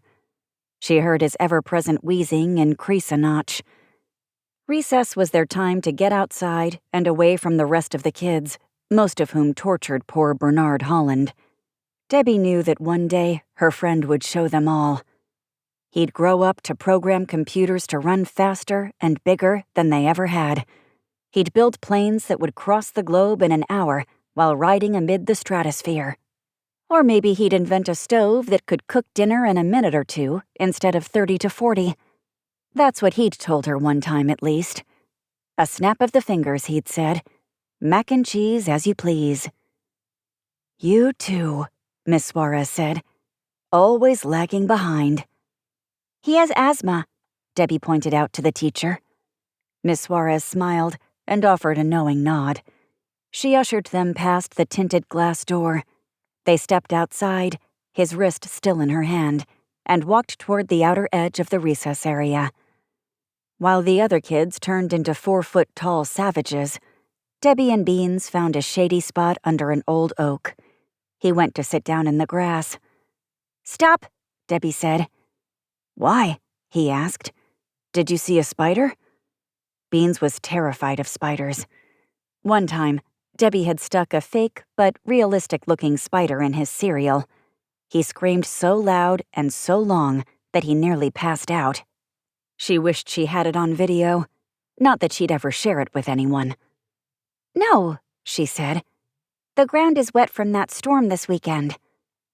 Beans bent over and placed his hand on the ground to verify this. When he straightened back up, he nodded. Let's go over to the bench. They walked along the back fence toward the other side of the recess yard. There was no shade to protect them from the bright sun. The air felt heavy, like they were walking through a cloud. Debbie's gaze traveled from one kid to the next. Most of them played on the large playset in the middle. Swings and slides and ladders and some kind of half-circle geometric plaything. Fun, she thought, but not for Beans. Come on, she said, taking his hand. Hurry up. I'm already hurrying, Debbie, he argued. They reached the corner and turned right. The bench was close to the school building, just off to the side a few feet in front of the gate. Debbie once again turned her head and watched the kids having fun. She felt a slight urge to join them. She never did, though. Not even on the days when Beans had been absent from school. She felt Beans's grip on her hand tighten, and she looked back at him. He stared at her with a serious look on his face. You should go have fun, Debbie.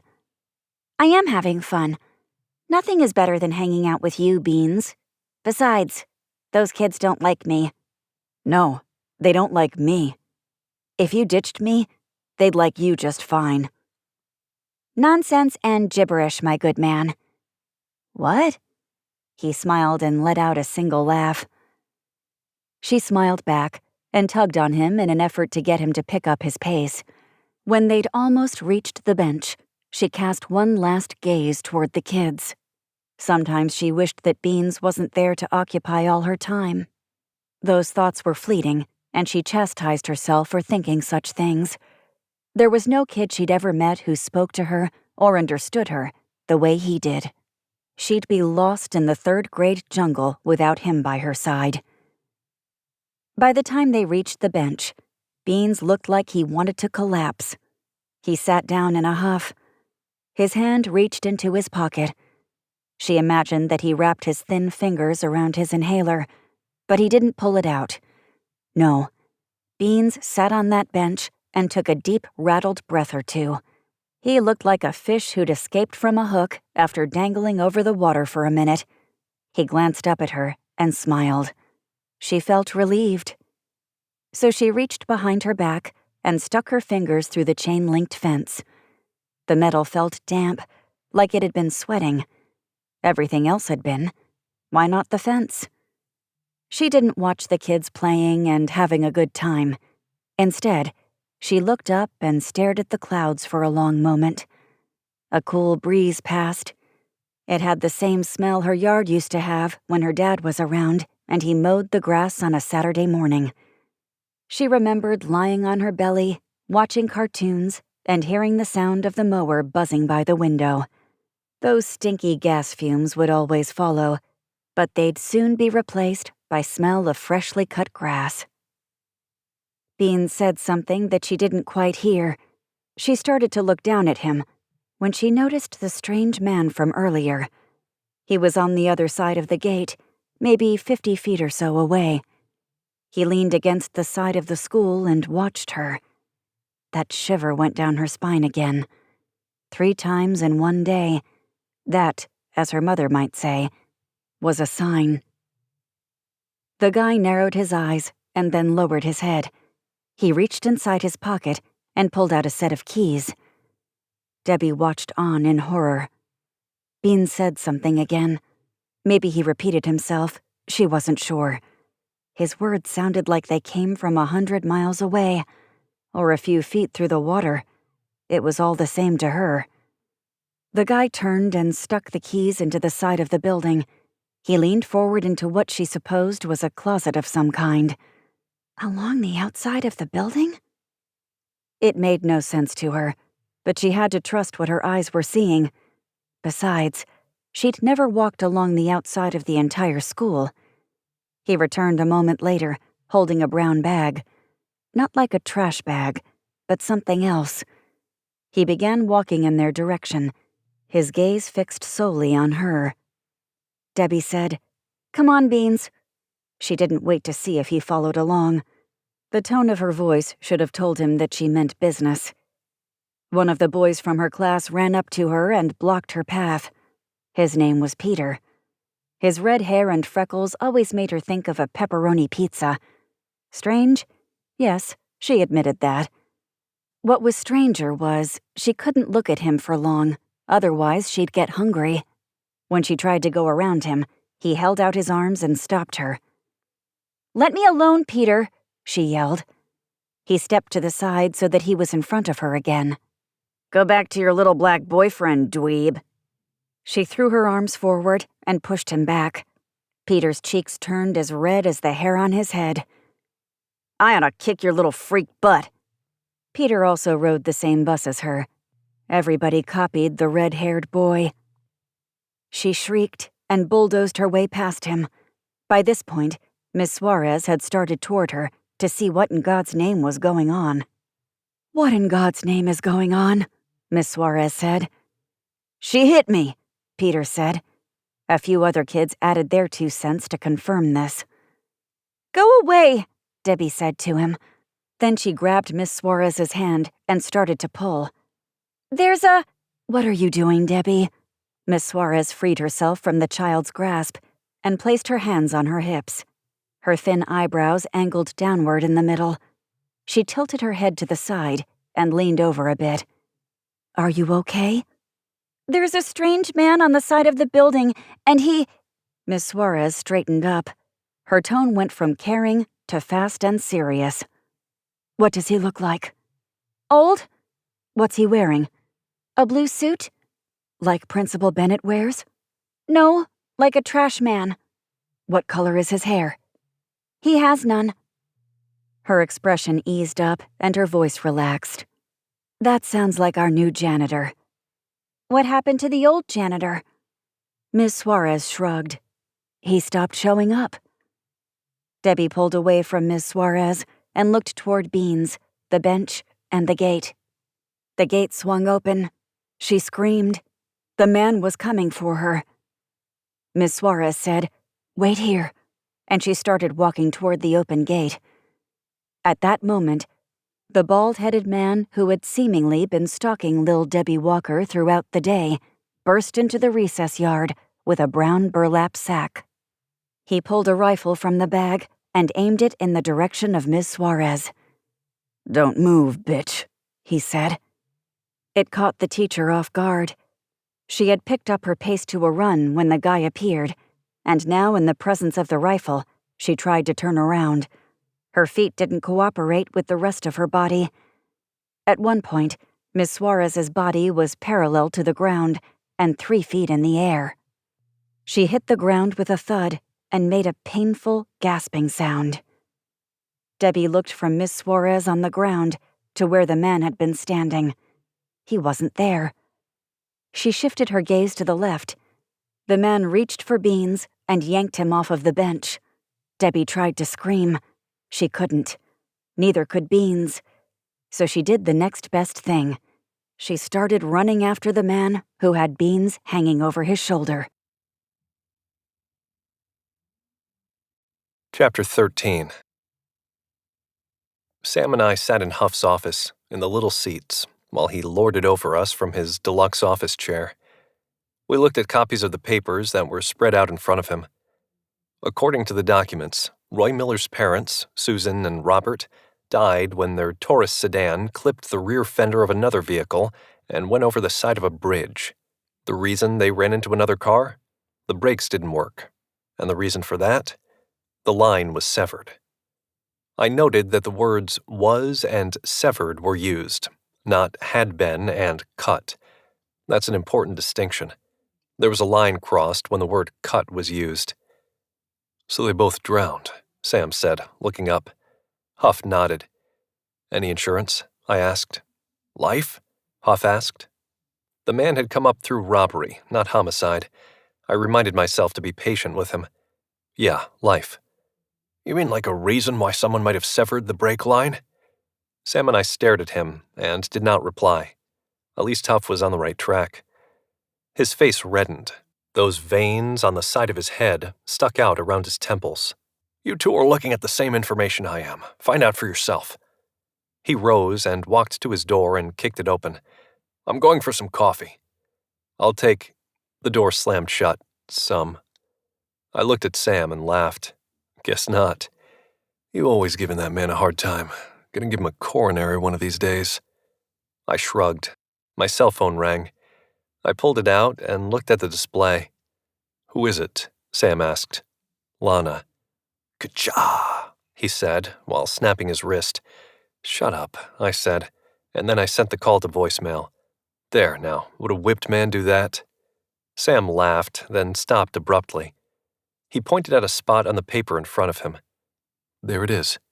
Seems that elder Mr. and Mrs. Miller had a $25,000 life insurance policy. Not all that much. I drummed my fingers on the edge of the desk. We should check bank records for the following 2 months and see if Roy made any large purchases or had any debts, legal or otherwise, to pay off. And check to see if Dusty Ann had a life insurance policy taken out recently, with Roy designated as the benefactor. I nodded. 3 deaths and 2 incidents that appeared to be accidents. Follow the smell to the barbecue. My phone rang again, and I pulled it out and looked at it and said, Lana again. Sam held his hand in the air, holding an imaginary whip. His arm twitched. He wanted to snap that whip real bad. Come on now, answer it. The smile on his face broadened. Come off it now, I said, as I sent the call to voicemail again. Huff re-entered the office carrying 3 cups of coffee. Steam slid through the tiny slits in the lids. Maybe he felt bad for his childish outburst. You geniuses figure anything out while I was gone? Not that bad, I guess. As a matter of fact, Sam said, we did. Turned out Mom and Pops had a small life insurance policy. Only problem is, I said, this happened over 10 years ago. Banks are a pain about giving up records from that long ago. Turns out some guy actually has to get up and search for a physical file. Can you imagine? Sam grinned. Huff sat down and said, Don't worry, fellas, I got this one. One of my old contacts can get that for us by tomorrow. Sam and I looked at each other. He lifted an eyebrow and nodded. We had a running bet on whether or not Huff would ever be useful to us. Looked like Sam won. There goes that 20 from earlier. I opened my mouth, about to thank Huff for finally coming through for us, when my phone rang. There's got to be some kind of crisis going on. Go on, man. Me and Huff got this, Sam said. I gave him a look. He held his hands up in retreat. No whips this time. I stood up, walked toward the door, and pushed it open. Ka-cha! Sam said to his own laughter. See, Huff? Like a whip. 'Cause his girl has him whipped, you know what I mean? I let the door close behind me and reached down to answer the call. Chapter 14. Debbie rushed toward the edge of the recess yard. She hurdled Ms. Suarez's body. Her teacher whimpered and coughed. Debbie reached out and grabbed the metal post. She used it to whip her body around and through the open gate. The man had a head start on her and was already close to halfway to the front of the school. But she was fast. It was one of her powers. Brains and speed. Watch out, world. Here comes Lil Debbie Walker. Super version. "Let him go!" she yelled. The guy looked back. He had beans draped over one shoulder. Her friend reached out toward her, his mouth draped open and his eyes wide. In the man's other hand, he held a cell phone to his ear. He stuffed it in his pocket and seemed to pick up his pace. A van pulled up to the curb at the other end of the long strip of grass that ran parallel to the school. The rear door slid open. It was dark inside. She thought she saw a guy in the back who then moved to the driver's seat. White teeth and whites of the eyes. That was it. Black, but not in skin color. She saw his white hands. He wore a mask, though. Why didn't the guy who grabbed beans wear one? "Hey!" Debbie yelled. The guy ignored her. He started to jog toward the van. Debbie sprinted. No way would he get away with her friend. Beans had always told her he had her back. Well, now she had his. "Son of a bitch," Debbie said. It was the first time she ever used a cuss word outside of her own head. She kind of liked it. Well, she would have if the situation wasn't so dire. The guy couldn't move fast enough, and Debbie caught up to him. Without thinking, she launched herself headfirst into him from a couple feet away. Whatever results she had been expecting, they weren't what she received. The guy turned to the side right before she reached him. Her head slammed into his hip. Pain shot through her head, neck, shoulders, and back. She fell to the ground. Grass clippings stuck to her face and found their way inside her mouth. Her world went sort of black. Chapter 15. "Come on, Mitch. Answer!" Lana shouted into her cell phone. She crawled along the ground, dragging her left leg. It didn't seem to want to move when she willed it to. She reached the bench and pulled herself to her feet. Using the metal railing atop the chain-link fence, she dragged herself forward. Debbie had flown past her seconds prior. She tried to tell the girl to stop. A lack of air in her body prevented her from doing so. Now not one, but 2 kids were in danger. That shouldn't have happened. Lana looked back and saw the rest of the kids on the ground. Some had their hands over the backs of their heads. They'd all been through the drills. A reality of life these days. She couldn't support her weight on her left leg, so she hopped forward using the fence for support. Pain radiated from her calf, through her knee, to her hip. Was it broken? No time to worry about that. A child needed her. "Get off of me!" she heard Debbie scream. Lana moved as fast as she could, ignoring the pain. Past the fence, she had to hop on one foot. Pain shot through her body every time she landed. Debbie screamed again. No words, only pain. Lana pushed forward. She saw the man lift Debbie by her waistband and toss her inside the van. Then he pulled Bernard off of his shoulder and threw him in too. The van door slid shut, and the guy got inside the van through the front passenger door. And like that, the van was gone. "Lana?" Mitch's voice called to her through her cell phone, which she held down by her waist. Chapter 16. "Lana!" I yelled into the phone for the 4th or 5th time. I heard doors opening all around me. I looked up and saw Sam and Huff standing in the hallway outside of Huff's office. Up and down the corridor, cops stared at me. "Everything all right, Mitch?" Sam asked. I ignored him. The only thing I wanted at the moment was to hear Lana's voice instead of the sounds of chaos. "Mitch," she finally said. "Lana, what's going on?" "Mitch, you have to get down here now," Lana said. She was in hysterics. "Hold on," I said, stepping into the empty break room in an effort to find some privacy. "Lana, what's going on?" "The kids, Mitch." "What about them?" "And there was a man with a gun, and he shot it, and he took them, Mitch. The bastard took them both." "Took who?" Ice went through my veins, and I swore my heart stopped. I prepared myself to hear the name Ella. "Debbie Walker and Bernard Holland," she said. The names did not spark recognition. "Two of the kids in my class. We were outside. She paused, during which time she choked a few sobs down. "I couldn't stop him, Mitch. I tried, but I couldn't." She gasped, then groaned. "My leg, it hurts. I think it's broken. But that doesn't matter. Those kids are gone, Mitch." Her voice broke down into sobs at the end. "Listen to me, Lana. Are they still on the property?"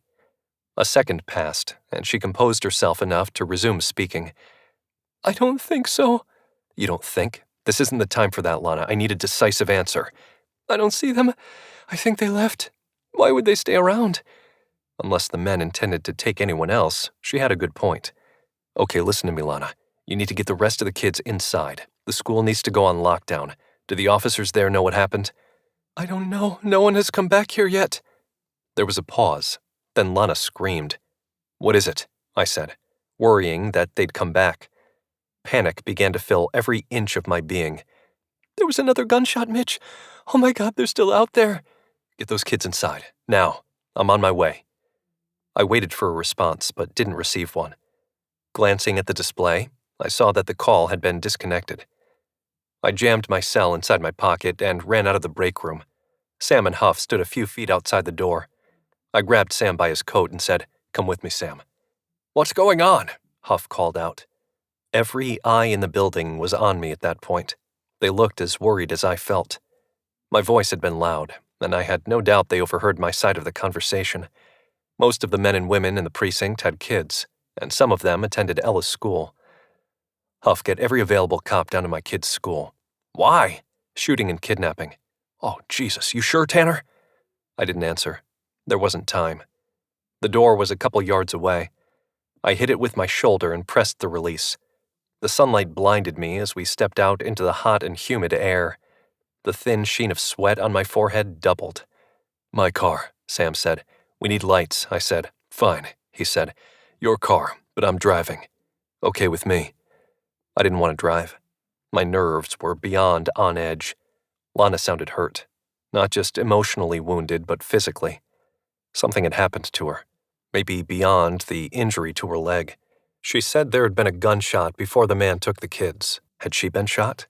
It'd be just like her to put off her own welfare so that we focused on stopping the men from getting away with the kids. Sam and I got inside my car, me in the passenger seat, him in the driver's. He fired up the engine and hit the gas. I swear he had it to the floor before shifting into drive. The car lurched forward. The tires smoked and left a set of long black tracks on the parking lot asphalt.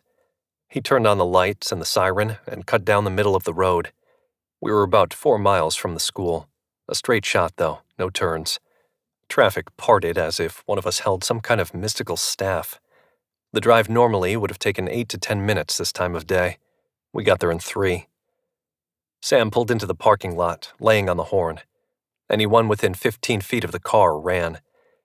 He pulled to a stop past the main door. We knew the fire department and ambulance service would need those spots. I stepped out of the car and surveyed the parking lot, then the front of the school. Puddles left behind by the tropical storm soaked the parking lot and spots along the lawn. There were dozens upon dozens of cars around, but I saw no vans. There were no men with guns, aside from the cops that started to fill the area. Scanning the front of the building, I saw a crowd huddled around something at the school's entrance. Sam and I ran toward the group. "Police!" I shouted. A few heads turned. Their faces were pale. They looked shocked and saddened. "Help!" a teacher said. I recognized her from a barbecue I'd attended with Lana back in July. I couldn't remember her name. Blonde lady, good-looking. I remembered thinking that at the party, too. "What is it?" I asked. Like the traffic a few minutes earlier, the crowd separated. I'd say it was the nightstick that held the power, but I hadn't carried one in years. As the group shuffled and stepped to the side, my jaw went slack at the sight of the man on the ground fighting to gasp his last breath of air. "Is that?" Sam said. "Yeah, Principal Bennett." I stepped over the man's body. "Move aside, people." A woman spoke up. "I'm the nurse." "Then help him," I said. "Don't just kneel there." She looked up at me. Tears rolled down her cheeks. She shook her head. She didn't have to say anything. I understood. Principal Bennett had no chance. That should have been obvious to me by the gunshot wound to his chest and the amount of blood he'd lost. I guess sometimes I'm the optimistic one. "Make him comfortable," I said. She nodded and choked back her sobs as she cradled his head in her arms.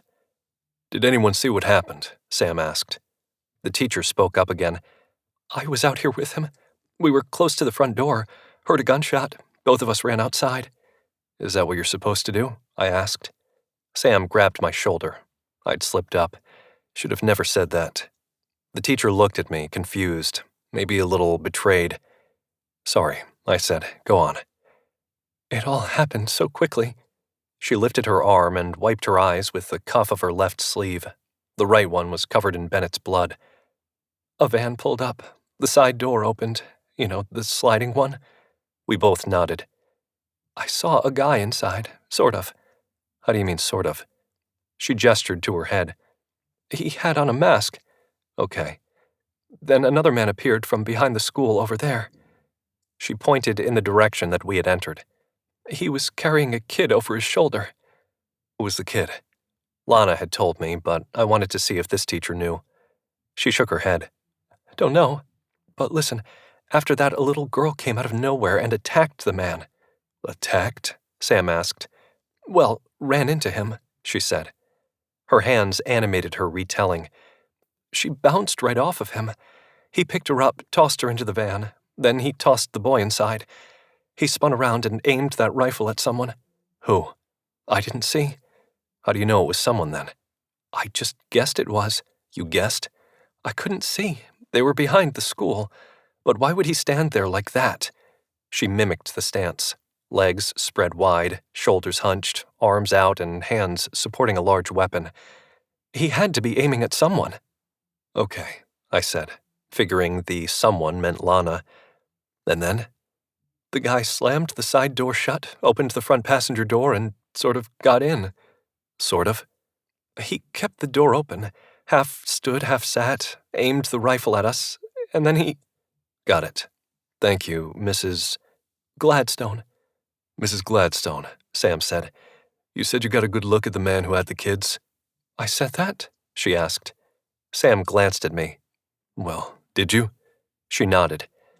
"Can you tell us what he looked like?" "Sure, that's easy. He's been around here the last couple of days. He's the new janitor." Chapter 17. The sounds of over a dozen sirens approached. Police, fire, rescue. Red and blue lights circled and reflected off cars in the parking lot. The proverbial cavalry had arrived. Too damned late.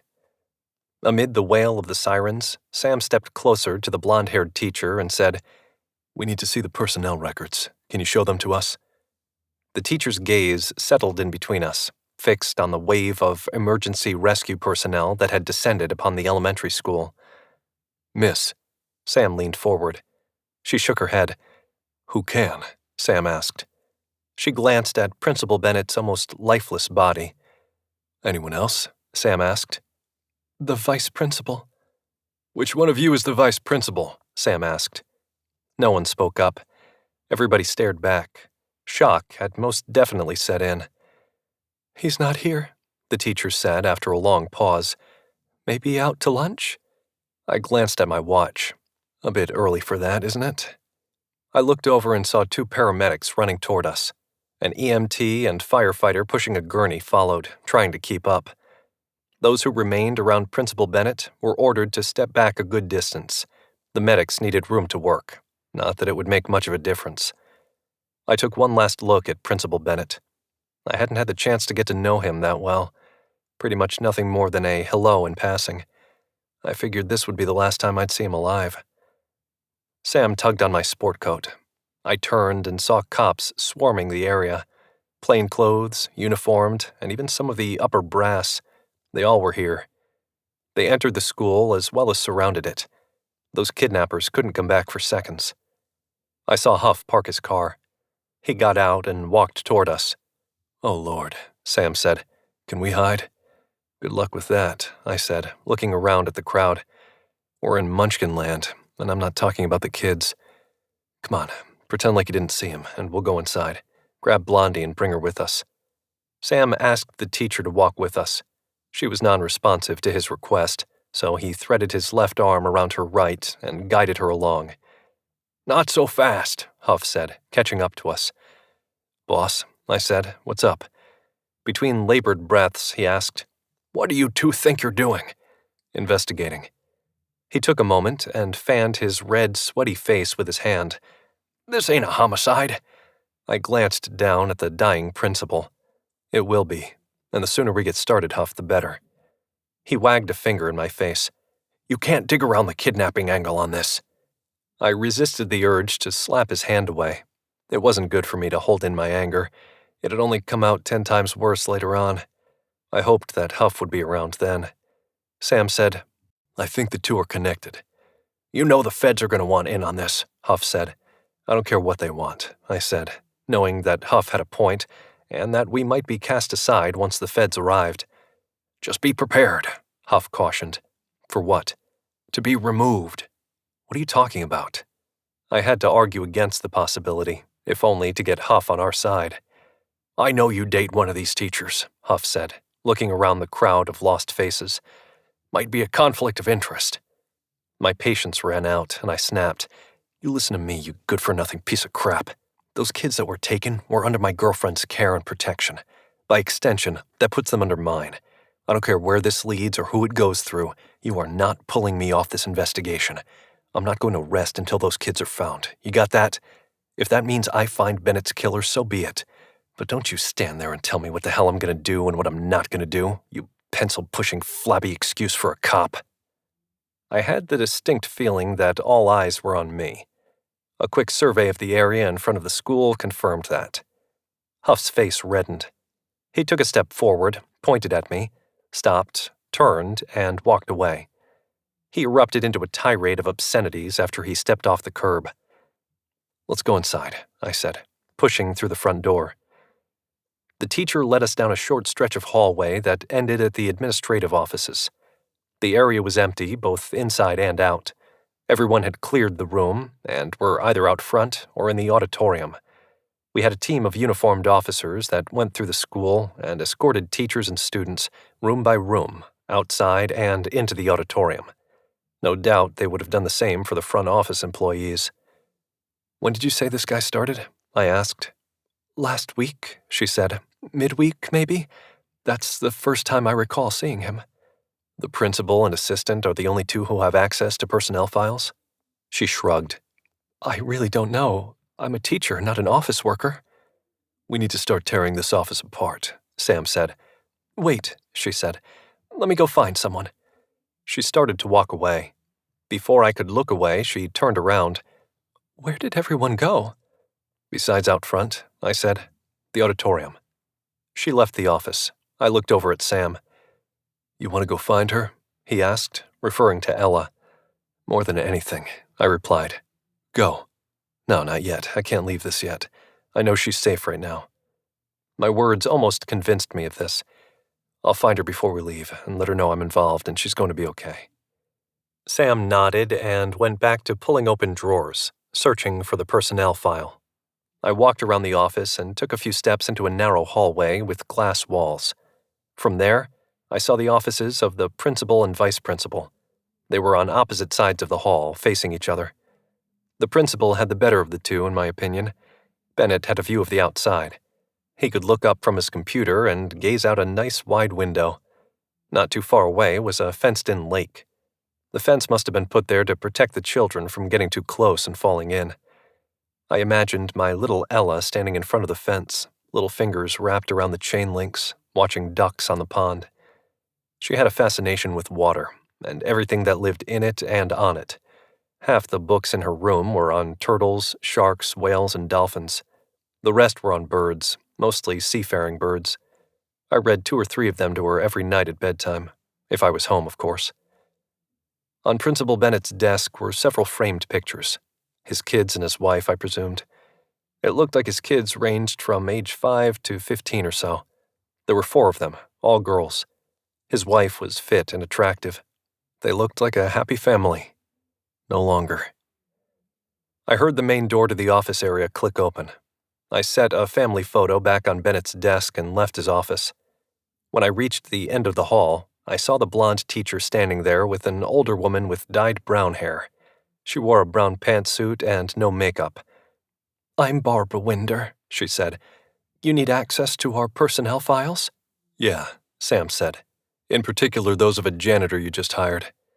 She nodded and walked around the long counter that divided the room. "I know where that is, if you'll just give me a minute." She slipped behind the desk and logged into a computer. A printer came to life a few moments later. Its fan whirred into action, and then it began spitting out paper. Sam walked over to the printing station and waited for it to complete the job. "His name is Michael Lipsky," she said. "DOB is August 19th, 1974. He came to us—" "What the hell?" Sam said. He held the paper in front of him, shaking his head. "Get over here, Mitch." "What is it?" I asked, crossing the room in a couple steps. "Look." He held the paper out for me to inspect. I nearly fell over right then and there. "Are you kidding me?" "Who was responsible for hiring this man?" Sam asked, crossing the room with me close behind. "That's what I was about to tell you," Barbara said as she scooted back in her chair and rose. Her lips quivered. I imagined that Sam and I were an intimidating duo. "He's childhood friends with Vice Principal McCree. Apparently he had a bit of tough luck, and Ben stuck his neck out for him." "And Ben McCree hasn't shown up for work today?" I said. "Is that right?" I suppose he hasn't. What's this you're getting at?" She paused and drew in a long breath. "You don't think—" "What kind of car does McCree drive?" I asked. "A truck of some kind. Color?" "White, I think." Sam and I stared at each other. "We need his address," I said. "Now." "I'll get it for you." The teacher and Barbara Winder shared a tense exchange. Had a killer and kidnapper been in their midst all this time? Barbara printed off another piece of paper. Sam grabbed it off the printer. He nodded at me and we left the office. We made quick work of the short hallway and then headed toward the school's entrance. He stopped and placed his arm in front of me. I skidded into it. "What about Ella?" he asked. I looked over my shoulder and said, "You're right. Come on, this won't take a minute." We found the auditorium, and Sam pushed the door open. I passed through the open doorway, cupped my hands to my mouth, and shouted, "Ella Tanner, come over here." Hundreds of small faces turned my direction. I scanned the sea of children and saw my daughter get up and wave at me. She picked her way around the tangle of kids until she stood in front of me. I scooped her up and gave her a big hug. "I'm scared, Daddy," she said. "I know, baby," I said. "You're safe in here. Nothing's going to happen to you. You know that, right?" She shrugged. Her eyes watered. Her bottom lip trembled. She bit it to keep it from doing so. "I want to go home with you, Daddy." "Daddy can't go home yet, Ella. I've got to go catch a bad guy." "Please, Daddy." "Look around, baby. See all these men with uniforms? These are Daddy's friends, his co-workers. They're going to take real good care of you." She nodded and let her weight drop.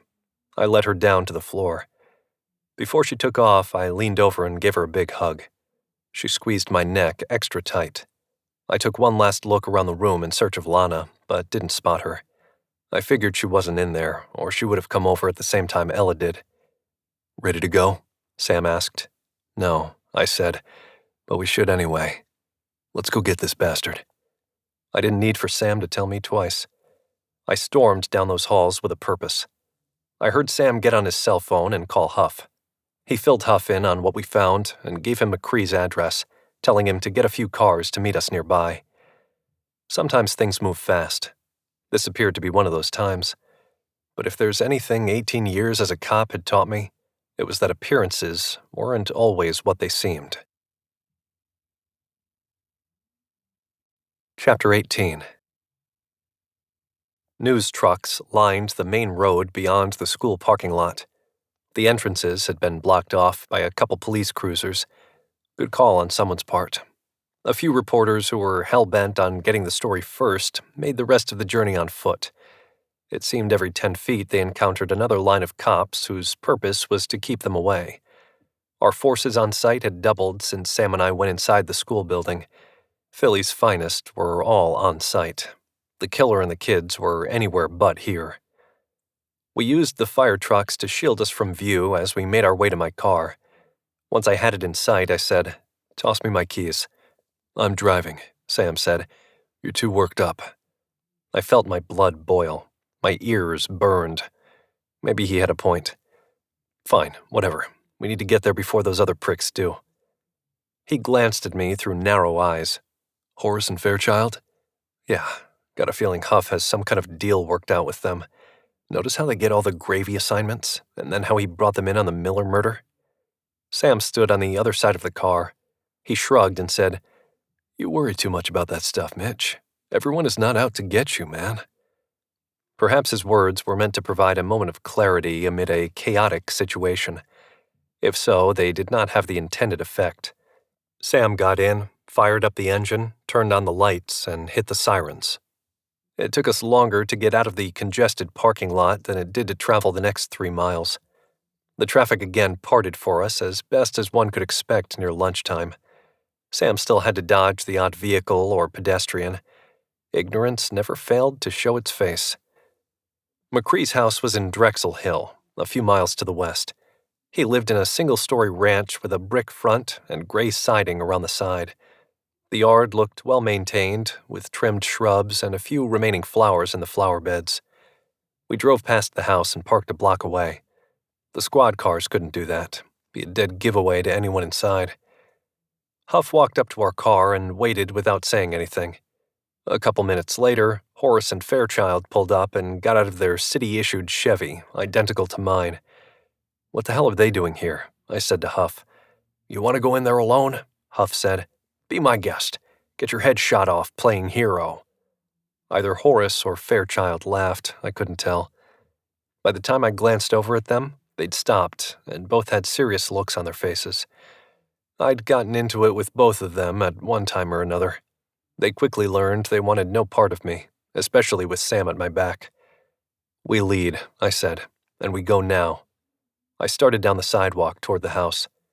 "What the hell are you doing?" Huff called after me. "We don't have anyone in back to cut them off if they escape." "Send those 2 assholes," I said. Now, deep down I knew I had acted irrationally. The most important thing at that time should have been the kids, and by walking up there and announcing our presence, I risked putting them in danger. If they were there, of course. We still didn't know that. There was no van, no big F-250, just a 90s model red 2-door Honda Civic parked in the driveway. The passenger side of the car looked beat to hell. Tint peeled away from the edges of the rear windows. Sam caught up to me. "What the hell you doing, Mitch?" "Forget those guys," I said. "This goes down, it'll be their faces in the papers, not ours." "Is that what this is really about, man?" He grabbed my shoulder and turned me toward him. "You want some recognition? Really?" He knew I didn't. Truth was, we were in the middle of a turf war. Since the arrival of Huff, our turf had been shrinking by the week. At least, that's how I felt. "No," I finally relented. "Okay then, let's be smart about this. Wait until those guys are in position, and we have some backup squads positioned at the end of this street, as well as the parallel streets." I started to walk back toward Huff and the other 2 detectives. "How long till the backup squads get here?" "En route now, Tanner," Huff replied in a subdued manner, while avoiding eye contact. "Be in position any minute." "Okay," I said, and then I pointed at Horace and Fairchild. "Get those 2 in position." Huff nodded and gestured toward the street that ran behind the house. "Get going, you 2. Let us know when you're about to breach the backyard." Both men shot me a look that said they wanted to argue, but they bit their tongue and did what Huff told them. Those guys weren't dumb enough to bite the hand that fed them. I, on the other hand, made it my goal in life. "Get going," Huff said to us. "You know the drill from here out." We did, so we started moving. We didn't bother with the sidewalk, instead cutting across lawns to stay out of view of the house. Angry faces watched us through drawn blinds and open front doors. I could read their minds. What are these two big dudes doing running through my lawn?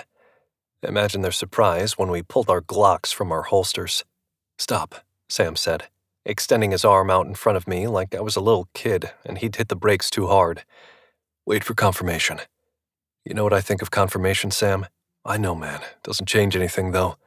Be patient. Be one with the—" Huff's voice came over the radio, saving me from the Tao of Sam. "Sam, Tanner, go now." "Works for me," I said. I'd reached the porch before Sam began moving. I wrapped my hand around the knob and gave it a turn. To my surprise, I found it unlocked. I turned it all the way and then pushed the door open an inch. "Got you covered," Sam said from behind me. I squatted and pushed the door open a bit further. My pistol led the way from that point on. Working as a team, we cleared the first room. From there, we had two choices. It looked like the kitchen was to the left, through the dining room. In the open space before us was an empty great room with a hall that I figured led to the bedrooms. We heard a scream that came from the hallway. Sounded female. A little girl had been taken. We didn't bother to check out the kitchen. Sam relayed the development over the radio. I expected Horace and Fairchild to burst through the sliding glass door at the back of the house at any moment.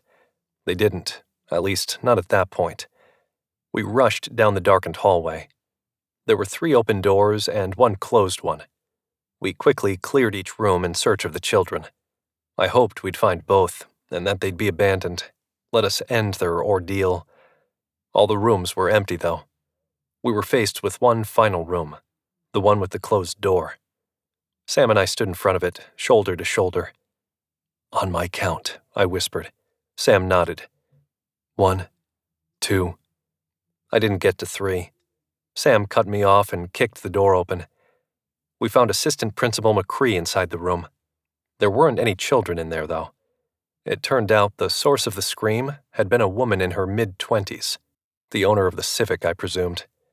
She laid on the bed, spread eagle, naked, with McCree hovering over her. Chapter 19. "What the friggin' hell?" McCree shouted as he rose up and the woman rolled away from us toward the far side of the bed. "Stop right there," Sam yelled. The woman froze in place. She'd managed to get herself tangled up in a satin sheet that covered half her round ass. She burrowed her head underneath a pillow. Tufts of brown hair stuck out and covered her neck and shoulders. McCree didn't heed Sam's warning. Instead, the vice principal, and wouldn't the parents of the students love to know why he was absent on this of all days, rose up and lunged toward Sam. Bad move. Former Army Ranger and all that. McCree was about the same height as Sam, although half the weight, judging by his concave chest, narrow shoulders, and stringy arms. Sam nailed the guy in the solar plexus with a left uppercut. McCree collapsed to the floor and balled up into a fetal position. His face turned dark red, almost purple, while he struggled to pull air into his lungs. Sam knelt down beside the man and said, "One single breath, man. Bet that's all you want." I leaned out through the open doorway and said, "We need a female officer in here now."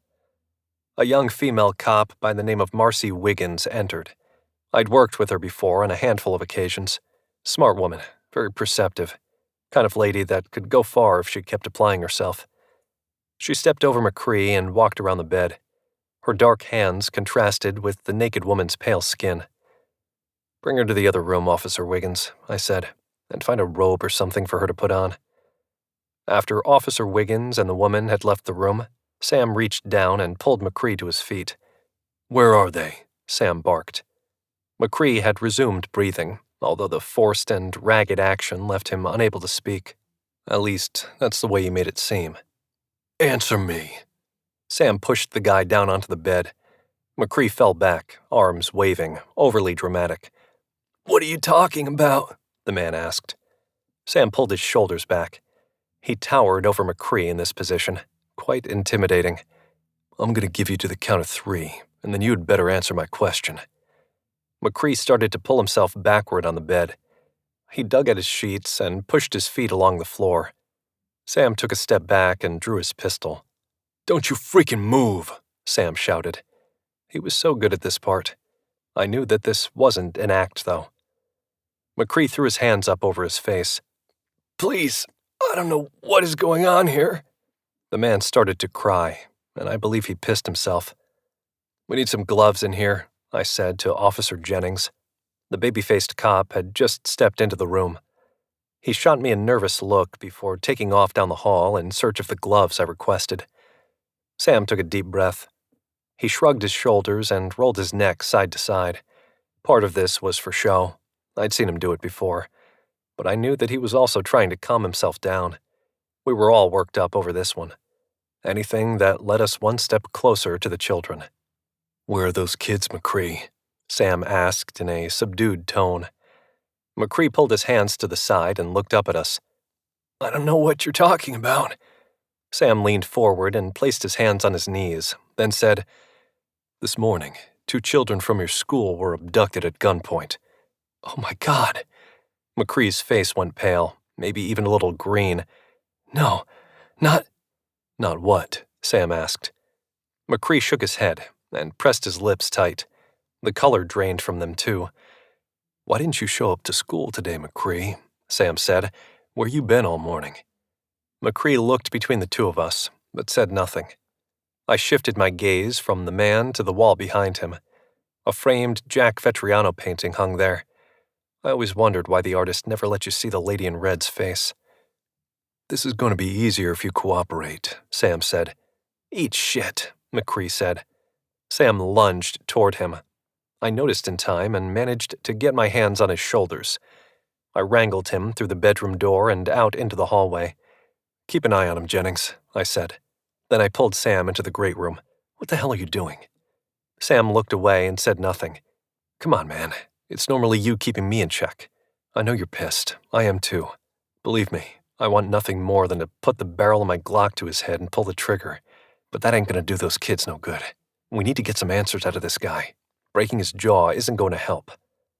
Sam still said nothing, but he made eye contact. His nostrils flared wide with each inhalation. I let a few more seconds pass, and he seemed to come down a notch. "You got it? You ready to go?" He turned his head toward the dim hallway and nodded. "Let's go back. I'm fine now." I stepped into the hallway first. Officer Wiggins stood in the doorway of one of the other bedrooms. She held up her hand and gestured for me to speak with her as we approached. "What is it?" I asked. "According to the woman, her name is Laura Weaver. They've been here since late last night. They never left. Got drunk, slept in, got up around 7:30, made love, napped. They were at it again when you two barged in." "Who is she?" I asked. "She's a student teacher at the school." "Interesting." I nodded and saw Sam do the same. "And they've been here all night?" Sam said. Wiggins nodded. "That's what she says." "Nobody move," I said, nodding at Sam. "Come with me." "Where are we going?" he asked as we stepped through the great room toward the kitchen. "Garage." "His truck?" "Yeah." The first door I pulled open led to the pantry. It was stocked with sugary cereal, bags of chips, and 4 cases of soda. How the hell did that guy stay so thin? Sam pulled the other door open. "In here, Mitch." The smell of motor oil and gas reached me before I turned around. I expected to see the single-car garage filled with a truck. Instead, it was empty. I stepped into the room and looked around. First thing I noticed was a thick pool of oil in the center of the floor. There were posters along the walls, girls in bikinis on the hoods of cars or straddling motorcycles. A pegboard mounted to the interior wall held his hand tools. It appeared they were organized by size and purpose. Beneath the pegboard was a custom workbench with a solid steel top and plenty of drawers. I started looking through them, but found nothing of importance. "What you think?" Sam asked. "I think we need to ask McCree about his pickup truck." Chapter 20. The smoothness of the road had given way to bumps and bouncing. They must be on a dirt road or gravel driveway. Debbie didn't dare open her eyes to verify. The ping sounds she heard beneath her led her to believe it was gravel, although dirt with rocks was a close second. She and Beans had been told to keep their eyes and mouths shut. One peep out of them, and they'd have hoods over their heads. That wouldn't stop her from listening, though. She'd seen a cop show or two on TV. Right now was about the clues, and the clues would come from the men. Unfortunately, the men didn't speak at all, aside from the occasional direction of turn right or turn left. They didn't stay in the van for long. She wasn't sure where it happened, because there were no windows in the back of that van, but they had pulled off the road. When they opened the door, the bright sunlight blinded her. She stepped out and saw tall bushes and trees surrounding them. There were empty beer cans and cigarette butts on the ground. A couple dirty magazines sat atop a bench made from a fallen tree. She thought it might be the kind of place teenagers came to hang out. Maybe her brother had frequented the area. The men had led her and Beans to a big truck. The entire passenger side of the cab opened up wide, like a whale ready to devour her. It was like a car in there, with a full back seat. Nothing like the trucks she had seen before. One of the men picked her up and placed her on the floor, then put Beans next to her. They were to remain there for the rest of the trip. Eyes and mouths shut. What could she have seen from down there? Now, Beans cried softly. She reached out her hand and found his. His whimper stopped. She heard him wheezing. He needed to take a puff on his inhaler soon. She had to speak up and tell the men, or Beans might die. "He needs his inhaler," she said quickly. "Shut up," one of the men said. "He has asthma. He'll die if he doesn't get his inhaler." "I'm gonna beat you," the other man said. Debbie started to cry. "Please, just let him use his inhaler. He's having trouble breathing." The man driving the car slammed on the brakes. There was a soft skidding sound. Definitely dirt, she thought. Her momentum shifted as the car stopped abruptly. She rolled one way, then whipped back the other. A pain traveled through her shoulder. One of the front doors opened. She pressed her eyelids together even tighter. A burst of air swirled around her as her door opened. She felt hands on her legs, pulling her from the truck. Next thing she knew, she was placed against the frame of the vehicle. She felt tiny knives penetrate her eyes through shut lids. She figured she faced the sun. Her feet dangled in the air. "Look at me!" the man shouted. She opened her eyes. After she got past the sun blindness, she realized that she sort of recognized the man. It wasn't the guy who'd taken Beans from the recess yard. She figured this guy had been the one driving. He'd had on a ski mask when she first saw him, but now without the mask and in the light, he looked familiar, although she couldn't place him. She noticed a dull ache behind her eyes and on her head around the spot where she had hit the other man's hip earlier that day. The edge of her vision felt watery. "Focus, Debbie," the guy said. "When I say keep your mouth shut, I mean keep your damn mouth shut." She struggled to talk. "He has asthma." The guy slapped her across the face. "Shut up!" Debbie began to cry. The tear tracks felt cold as the wind pelted her face. She struggled to turn her head to the left. The other guy sat in the passenger seat. He watched her in the side mirror. Their stares connected. He narrowed his eyes, then looked away. She noticed a tattoo that started behind his right ear and ran down his neck. A weird, spiky design. "You and I reached an understanding?" the man holding her said. She turned her head, nodded, and didn't say a word. He let go, and she fell to the ground. "Okay then, get your butt back inside. We're almost there." The door swung open and missed her head by inches. She pulled herself up using the running boards and then slipped inside, taking her place on the floor, head to head with Beans. The vehicle didn't start moving, though. The men were speaking to one another. Their voices were so low that she had trouble making out what they were saying. A minute later, the front doors opened, then the rear ones. She felt hands on her body, pulling her out. Beans gasped. She opened her eyes and saw him being pulled from the cab. "What are you doing?" she cried. The guy said nothing. He slipped a black bag over her head and tied it loosely around her neck. Then he said, "If you struggle, that's going to cinch tighter, and you'll strangle to death. You got that?" Debbie said nothing. She didn't even nod out of fear that the string would draw tighter and she would suffocate. She had no idea where they were going or why they were going there. She didn't want to think about where this was leading. She'd seen similar events on TV shows. Rarely did they work out for the people that were kidnapped. The only thing she knew at that moment was that she had no intention of dying in the back of the white truck. Chapter 21. We re-entered McCree's bedroom. The man sat on the edge of the bed in a pair of shorts. His shoulders were slumped over. He draped his left forearm across his knees. In his right hand, he held a lit cigarette. "Where's your truck, McCree?" I asked. He looked up at me, then at Sam. He took a deep drag on his cigarette, exhaled through the corner of his mouth, away from us. The smoke drifted toward the window, which was cracked open a couple inches. I found myself appreciating the gesture. I hadn't smoked in 10 years, but the urge came around every once in a while. This wasn't one of those times. "Well," Sam said, taking a step forward. McCree took another drag and said nothing. I lunged toward the guy, knocking the cigarette from his hand and grabbing his arms. "You listen to me, you piece of crap. We need to know where that truck is, and we need to know 5 minutes ago."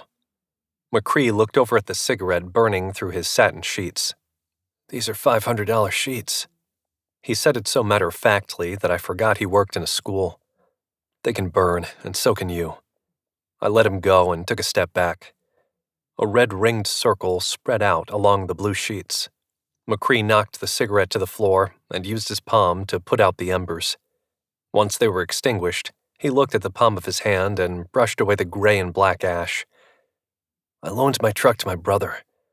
"Roy Miller?" I said. "What? Is he your brother?" "Who the hell is Roy Miller? My brother's Brad McCree. His truck's in the shop. He's in construction. Can't work without a truck. He needed mine for a job, so I lent it to him." "What kind of job?" "Whatever kind of job guys in construction need a truck for, man. I don't know, I'm not his boss. He needed my truck, and I had a ride available if I wanted it." He jutted his chin toward the open doorway, and I imagined the half-dressed woman with Officer Wiggins. "And the name Roy Miller?" Sam asked. "What does that mean to you?" McCree shrugged and held out his arms. "Never heard that name in my life. Can I light up again?" "No," I said. "What about Michael Lipsky?" McCree looked toward the window. He clenched his jaw. The muscles at the corner of his face rippled. After a moment, he said, "What about him? You hired him to be a janitor at the school, correct?" He nodded. "They told us that you two were childhood friends. Is that correct?" He nodded again. "Did you ever meet his wife?" This time he turned his head toward us. He looked confused. "Wife? He told me he was single. Said she left him some time back." "Are you sure you never heard the name Roy Miller?" Sam asked. "Jesus Christ," McCree said. "I told you I've never heard that name." "Not even on the news?" "I don't watch that crap. It's depressing." "Looks like you've got a nice antidepressant in the other room," I said. He smiled, and his face lit up. "Fresh faces every year. I even let some come back around time to time." Sam cleared his throat, stepped forward, and leaned over so he was face-to-face with the guy. "Roy Miller is believed to have killed his wife, Dusty Ann Miller, this past Friday night." McCree reached into his pocket and pulled out a cigarette. He flipped it between his fingers. "Sucks for her, but I have no idea what that has to do with me." "Had you kept in regular touch with Lipsky?" I asked. McCree shook his head. "Nah, not since high school. He called me up out of the blue, Said he'd been through the ringer since his old lady bailed. He asked me for a favor. I pulled some strings, got a few things waived, and brought him in as a janitor at the school. Didn't think it'd be a permanent position, just something to get the guy back on track. Told me he lost his programming job a few years back and been out of work since. He'd taken to living in shelters and on friends' couches and stuff like that. I thought if he could get an apartment, some decent clothes, a regular shower, who knows, Maybe he could get a job with one of the companies downtown. What kind of things did you get waived? Sam asked. Background check, credit check, things like that. They make the process take forever, and I didn't want the guy on my couch disrupting my extracurricular activities. Besides, I knew him from way back. Decent guy. Like you, huh? I took a moment. So aside from the fact that you were friends as kids, you know nothing about the guy? McCree shrugged. He's a good guy. What's to know? Sam dropped the picture he had taken from the school's administrative office on the bed. It landed face up. That's Lipsky? McCree nodded. Sam shook his head. We have reason to believe that Lipsky is Roy Miller. Chapter 22. McCree straightened and looked Sam in the eye. Say again? You heard me. He bolted from custody early Sunday morning at the hospital. We got a tip this morning that he held up a gas station about 30 miles away. He was with another man. They drove off in a white Ford F-250. What do you drive? A white Ford F-250? McCree said after forcing himself to swallow. And where is that truck right now? I told you I loaned it to my brother. And how well did your brother know Miller or Lipsky? They were the same age. The two of them were best friends. He was over a lot. That's how we became friends. You and your brother were friends as kids? Sam asked. McCree shrugged. What's your brother like, McCree? I asked. McCree shook his head. Telling me that you don't know? McCree locked eyes with me. You should have access to his record. His record? You mean as a felon? Sam asked. Yeah. I took a step back, turned, and left the room. Sam followed me out. We stopped in the middle of the hallway. There were several more cops combing through the house. What do you think? Sam asked. I don't know what to think, I said. We've got a murder suspect with two names, a vice principal with an ex-con for a brother who also happened to borrow the man's truck, a truck spotted 30 miles away carrying our suspect and maybe the ex-con, and now two kids missing, presumably taken by the suspect who was hired a few weeks ago by the ex-con's brother. I assume Sam followed along, judging by the way he nodded. Let's get these two down to the station and get this house processed. I don't think those kids were brought through here, but we might find Miller, a.k.a. Lipsky's prints in here. McCree might not have been down at the school, but that doesn't mean he wasn't involved. We treat him and the woman as a suspect for now. Sam started toward the room. Officer Wiggins stepped into the hallway to cut him off. What do you want me to do with her? She asked. Get her dressed and bring her back to the station, Sam said. We want to get her isolated and ask her some questions. Sam went into McCree's bedroom. I turned and walked into the great room. I looked at everything in a different light. This had come about so quickly that I hadn't had time to ask the most important question. Why? Why had this happened? Why those two kids? Thinking back on what the blonde-haired teacher told me, Miller, a.k.a. Lipsky, had been carrying the boy toward the van. The girl ran after them, attacked the man, as the teacher had put it. Had she been defending the boy? I needed the kids' names, addresses, and parental information. I had to find Huff and find out if anyone had notified the parents yet. If not, I wanted to do it personally. The boy had been targeted, and I had to find out why. As I looked around the kitchen, I heard McCree shouting from the bedroom. Bad idea to shout at Sam. If McCree didn't shut his mouth soon, he'd find that out firsthand. From the kitchen, I went back into the garage. I recalled seeing the crawl access in there. It had been closed then. Someone had already opened it. I squatted and rocked forward. I placed my hands on the dirty concrete floor and peered into the opening. Beams from flashlights lit up sections of the crawl space. I saw lots of spider webs. What have you got in there? I called out. Nothing, a voice called back. It's empty other than a couple snake skins and some spiders. I fought off a quick bout of the shakes. I hated both snakes and spiders. Crooks I could deal with. My 9mm gave me the upper hand there. A black widow or a brown recluse didn't care about what kind of gun I carried. Neither did a cottonmouth or a rattlesnake. I hoped I'd never encounter any of them. I rose, walked back inside, through the kitchen, to the opened sliding glass door. Horace and Fairchild hung out on the back porch, smoking.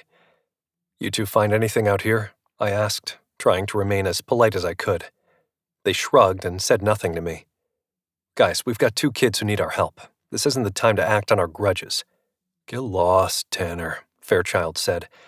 "We were told to hang back and stay out here unless ordered inside. We can't do nothing to help out here." "Guys, look, I don't mean—" "Oh, crap, look, Tanner," Horace said, hopping up and down and pointing to the corner of the fence. "See those bricks over there? I bet that's a clue." He jogged to the edge of the yard. "I'm gonna get these processed ASAP." The 2 men fell out laughing. A couple of hyenas. They'd fit in nice with the media. I waved them off, then turned and stepped back inside while muttering a few choice obscenities under my breath.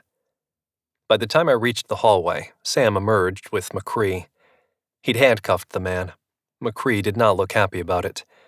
"Wait till you 2 hear from my lawyer," the guy said. "Hey, he struck me. I got Jennings to back me up on that." "Is that right?" I said. "Both of you can blow me," McCree said. "When I'm done with you, your pensions will be mine." I resisted the urge to stick my leg out in front of the guy, sending him sprawling to the floor with no way to break his fall. Instead, I grabbed his left elbow. Sam had his right. Together, we led him outside the house, where things took a turn for the worse. Chapter 23.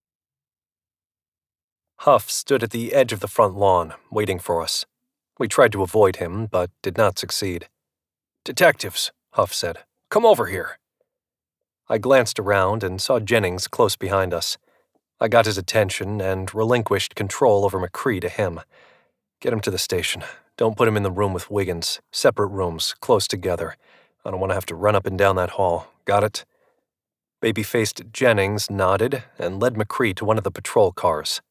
I heard the man fussing about the cuffs and police brutality and unlawful arrest.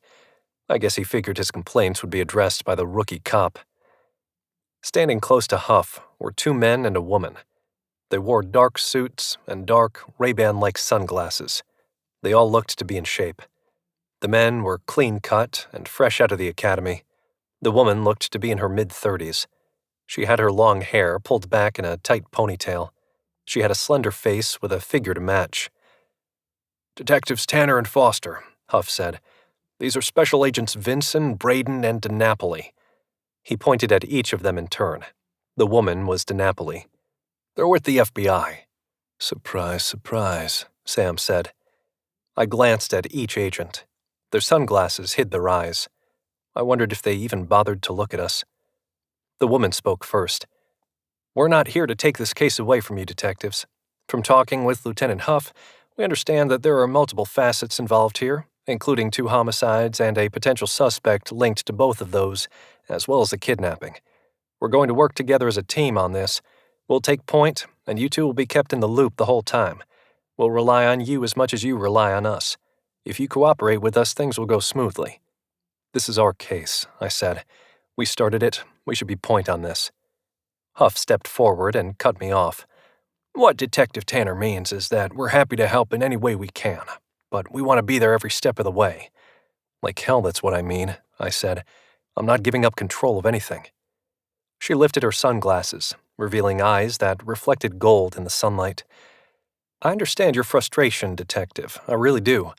But we have a protocol to follow. I'm serious about us being a team now. There's no feds versus locals here, not with me. Not with my 2 agents here. You 2 will be working with me, while Special Agents Vinson and Braden are sent to notify the families and do some— I want to talk to the families. There has to be something there, and I don't trust those 2 kids to figure it out."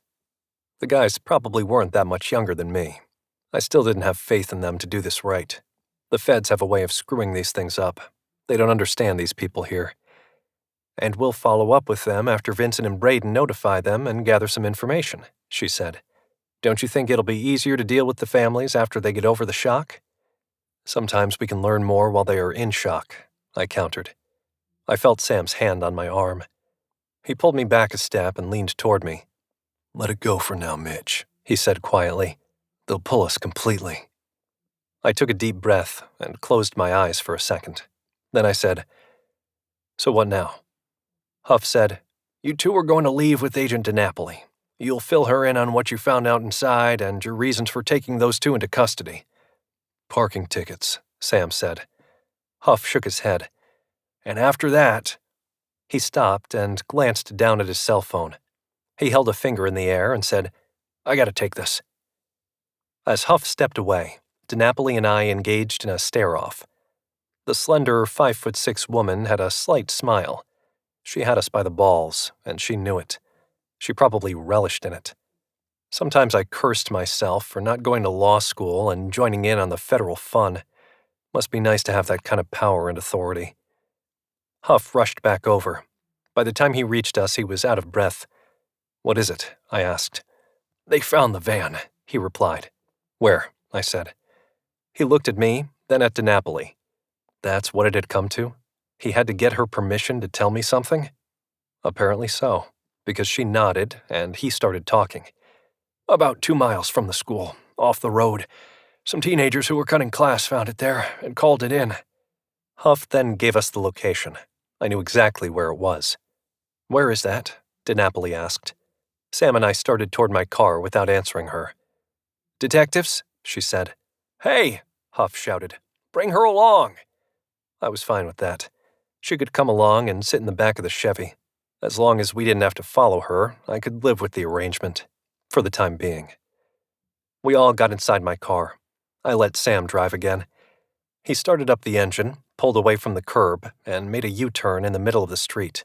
Huff blocked our path. He stood there in front of us, waving his arms. He must have run over to us after we got inside. The front of his shirt had grown damp with sweat. Sam rolled down his window and shouted, "What?" Chapter 24. Huff walked around the front of the Chevy to the driver's side. He stopped, leaned over, and placed his hands on his knees. He looked at Sam. "After you're done with the van, return to the precinct." "What if a lead takes us elsewhere?" I asked. He shook his head. "We've got the footage from the gas station. I want you to go over it with Agent DiNapoli." Sam and I nodded. From the back seat, DiNapoli asked, "What gas station?" Neither of us responded. Huff made a snorting kind of sound. I figured he was about to tell us to let her in on it, but needed to breathe more than talk at that moment. "Listen to me, detectives," she said. "The FBI is taking this case over whether you like it or not." So much for being a team. "If you want to be a part of the investigation," she continued, "then you better start talking now." I shifted in my seat and looked back at her. "Ms. DiNapoli, Special Agent DiNapoli," she corrected me. "I don't care if it's God's right-hand woman, DiNapoli," I said. "Right now you are in our car, and counting on us to take you to see the getaway vehicle. You'd be wise to sit back and shut the hell up." Anger flashed in her eyes and across her face, but she didn't say anything. She stared at me for a moment, and then looked out the side window. I felt a little bad at my outburst, but did not apologize. My cell phone started to vibrate. I pulled it from my pocket and turned away. "Tanner," I answered. "Mitch." "Lana, where are you?" "The hospital." "Are you okay? What happened?" "Broke my leg. I'll be fine. They say I hit my head. I don't remember that. They say that's because I have a concussion." "What do you remember?" "All of it, Mitch. All except hitting my head." I needed to be in the same room with her, for one, to settle my nerves over her condition. Also, I figured she might recall a few details that would help us. Plus, she knew the kids. There had to be a reason all this happened. "Lana, look, I'm on my way to see the van," I said. "It was ditched a few miles from school. After that, I'm going to come by and see you. Which hospital did they take you to?" "I'm at Mercy." "Okay, that's not far from the station. I'll drop Sam and Special Agent DiNapoli off, and then come check on you." "Okay. Mitch, if that turns out to be after 5, it won't be. Well, if it does, would you stop by my place and feed Envy for me?" Envy was her cat. As far as cats go, he was all right. "Yeah, I can do that." We said goodbye, and I set my phone in the center console. I watched the trees pass through the side window, hoping that I could attach my concerns to one of them and leave it behind for a while. "She doing okay?" Sam asked. "Shaken up, I'm sure, seeing the kids taken like that." "Wait a minute," DiNapoli said from the back seat. "You have a witness and we aren't going to see her?" I said nothing. "Detective?" I still said nothing. They'd get their chance with Lana soon enough. "That looks like the spot," Sam said. "We're not done with this," DiNapoli said. "After this, I want to know everything you can tell me about this witness." I'd do everything in my power to prevent that. The moment they found out about my relationship with Lana, they'd kick me off the case. I looked up as Sam slowed the car down. A line of about a dozen squad cars had hopped the curb and parked along the road. Their rack lights rotated, alternating red and blue. Traffic crawled along in the middle lane. Countless faces stared in our direction. I'm sure folks passing by thought there had to be a whole host of dead bodies in the woods just beyond their view. Sam pulled over and up onto the curb. He parked my Chevy behind the last squad car. "Leave some room," I said. "I don't want some rookie pulling up here and blocking us in." I stepped out and let DiNapoli out of the back seat. She stepped outside without looking at me. We walked toward the 10-foot-wide clearing. Grass had grown over 2 gravel tracks. Turning into the clearing, I saw Sandusky's van with the white stenciled lettering, Forensics. Beyond that stood the van that had been used at the scene of the crime. Primer gray and maybe sanded down in spots. Sandusky and a team of his men were busy grabbing fibers from the carpet, as well as prints from all the surfaces. "Can you imagine being scooped up from your everyday kid life and tossed into the back of a van with a couple of madmen?" Sam asked. DiNapoli turned to face us. "Yes, it happened to me when I was 13. I hesitated, then asked, "What happened?" She glanced at me, then over my shoulder. Her eyes took on a sheen. "Some other time, Detective." With that, she turned again and went into FBI special agent mode, directing people here and there and yelling about the integrity of the crime scene. "Should we pull her back?" Sam said. "Nah," I said. "I just want to hear from Sandusky what he thinks." "Well, here's your chance." Sam pointed ahead at the approaching forensics technician. "Any luck?" I asked Sandusky. "Pretty clean. Got some fibers out of the carpet, some hair, prints in the back, none up front, a little bit of blood on the front passenger seat." I tensed at this. "Up high, like maybe one of the kids got their fingernails into the guy's neck or the side of his face. From the accounts, the man carrying the boy was the one in the passenger seat. That right?" I nodded. So did Sam. I wondered who had told Sandusky that. Looking around, I didn't spot any faces of those who were in the know. "Here's something else," Sandusky said, waving at us to follow him. We walked past the van. 2 men were inside dusting the ceiling. We stopped in front of the van. There were fat tire tracks on the ground and footprints in the mud next to where I estimated the passenger side doors to be. Sandusky continued. "My guess would be that they had a car parked back here as opposed to walking off somewhere else." "Looks about right," Sam said. "Those footprints any good?" I asked. Sandusky shook his head. "We can get a general sense of the shoe size, but the imprints are bad.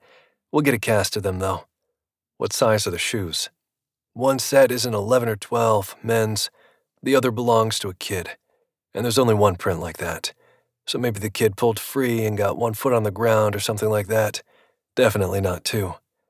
"So no kid got away here," Sam said. Sandusky shook his head. "Have we sent men out into those woods?" Sam asked.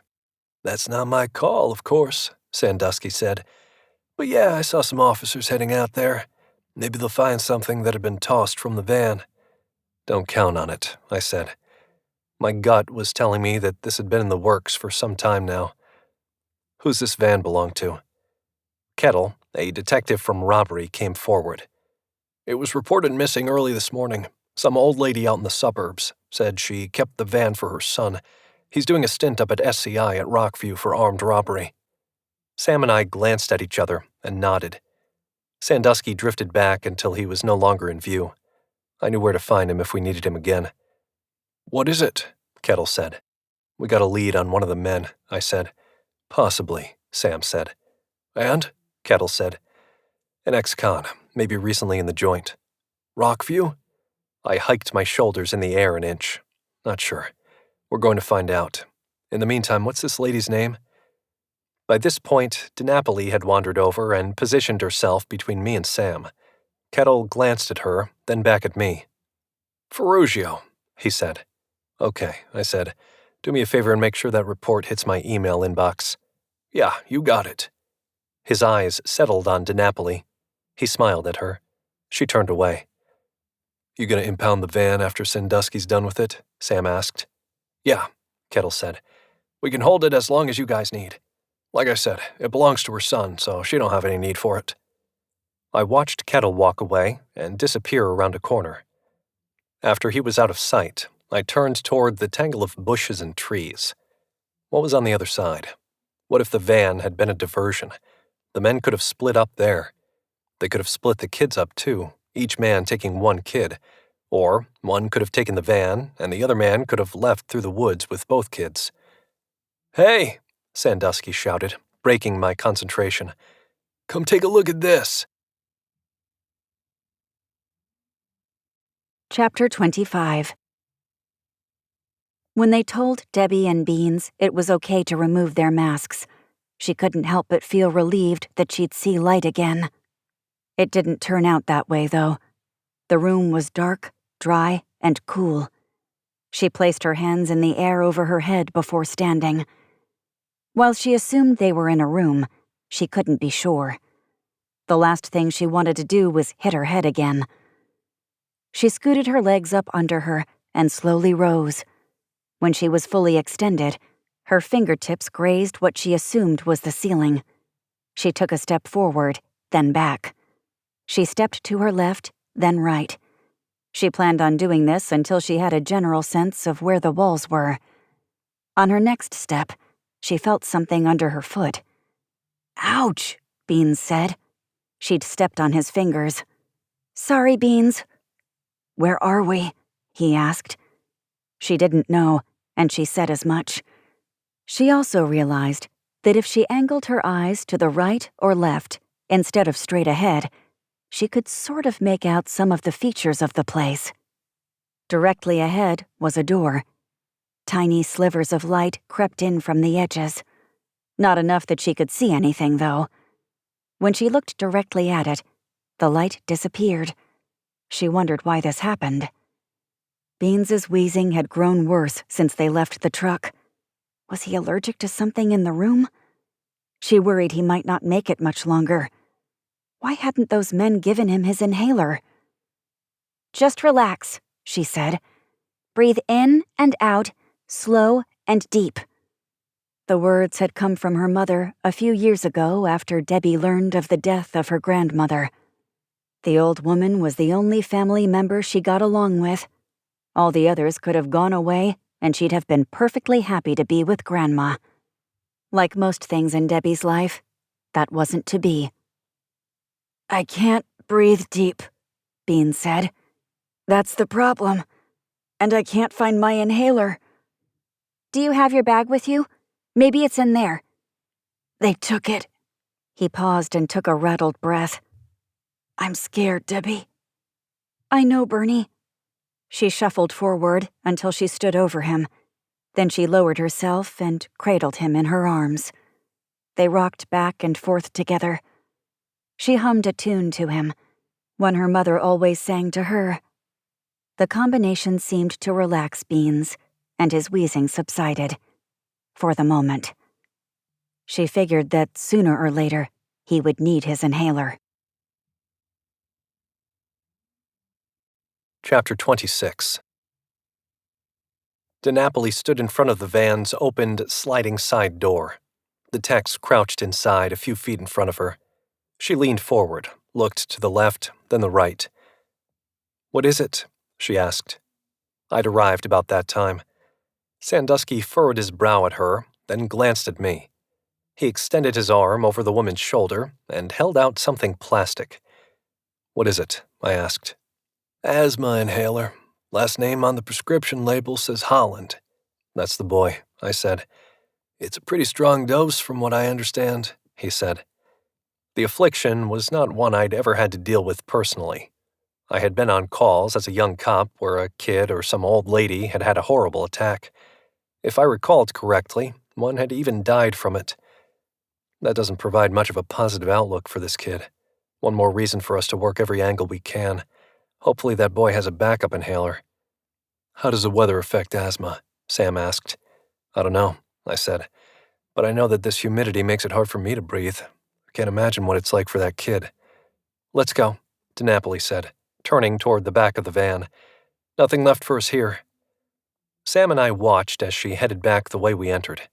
Neither of us had taken kindly to the idea that we had to take orders from her. This was our case, not the FBI's. I didn't care what Huff said. The guy was nothing but a kiss-up. I was certain he thought cooperating with the feds would get him another nice, shiny promotion. Enough cases like this one, and he'd be running Philly PD within a couple years. DiNapoli looked over her shoulder and stopped. She stared right at me. There was as much hurt as there was anger in her eyes. Despite the fact that I hated her position, I figured she personally didn't deserve this kind of grief. Come on, I said to Sam. Let's get going. I looked back at Sandusky. You find anything else, you call me. I want to know when you get confirmation on those tire tracks. I want to know what kind of vehicle. I already knew, of course. Ford F-250 Supercab. The confirmation would cement it. DiNapoli waited by the rear passenger door of the Chevy. I didn't argue with her requested seating position. I slipped into the seat in front of her and let Sam drive again. He always seemed to enjoy it. We left the lights and the siren off, allowing for a little reflection time.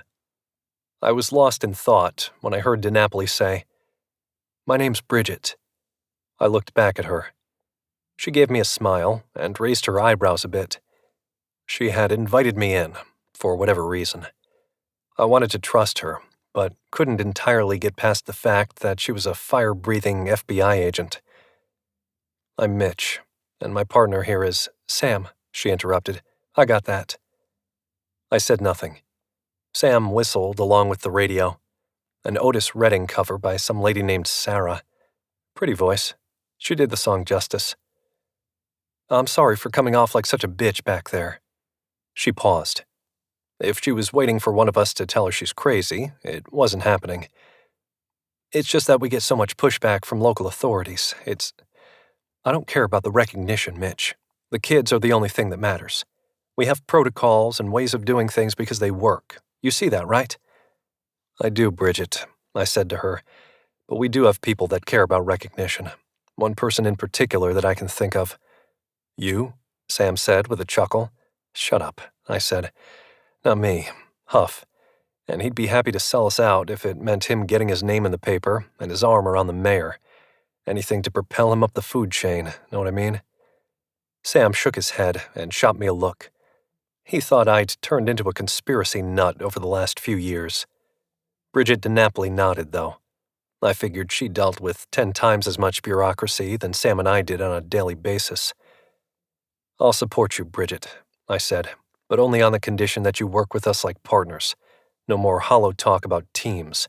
I don't want you withholding anything from me, and I promise the same from us. I can do that, she said. I shifted forward in my seat and repositioned the vent so that the air conditioning hit me in the face. The cool air dried the remaining sweat on my forehead.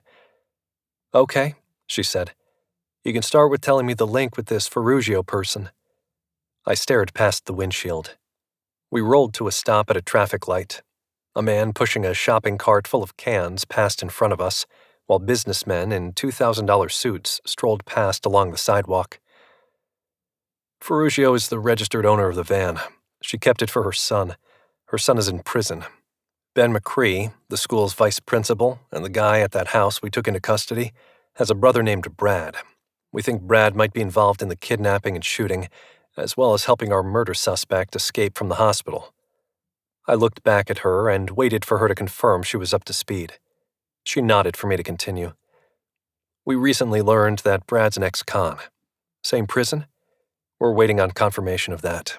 But if so, well, I still haven't made sense of all this yet.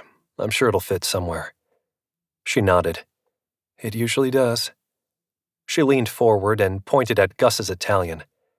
Guys want to split a pie? I'm starving. We had too much to do and not enough time to do it.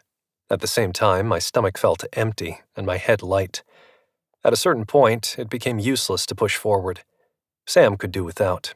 Ranger training made him that way. For me, a bear claw at the station would do, but I agreed to stop. I had a phone call to make. A couple minutes later, Sam grabbed a table on the patio while we waited for our pizza to bake. We planned on taking it with us instead of eating at the restaurant. A warm breeze blew by, carrying with it the smell of melted cheese and fresh baked dough. I walked over to the corner of the patio and pulled out my cell phone. I had to call my mother. She'd picked up Ella from school and brought her back to her house.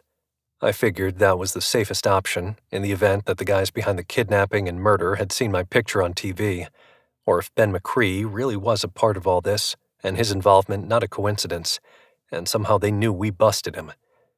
In any event, Roy Miller, a.k.a. Michael Lipsky, knew me, and I had serious questions in regards to what the guy was capable of.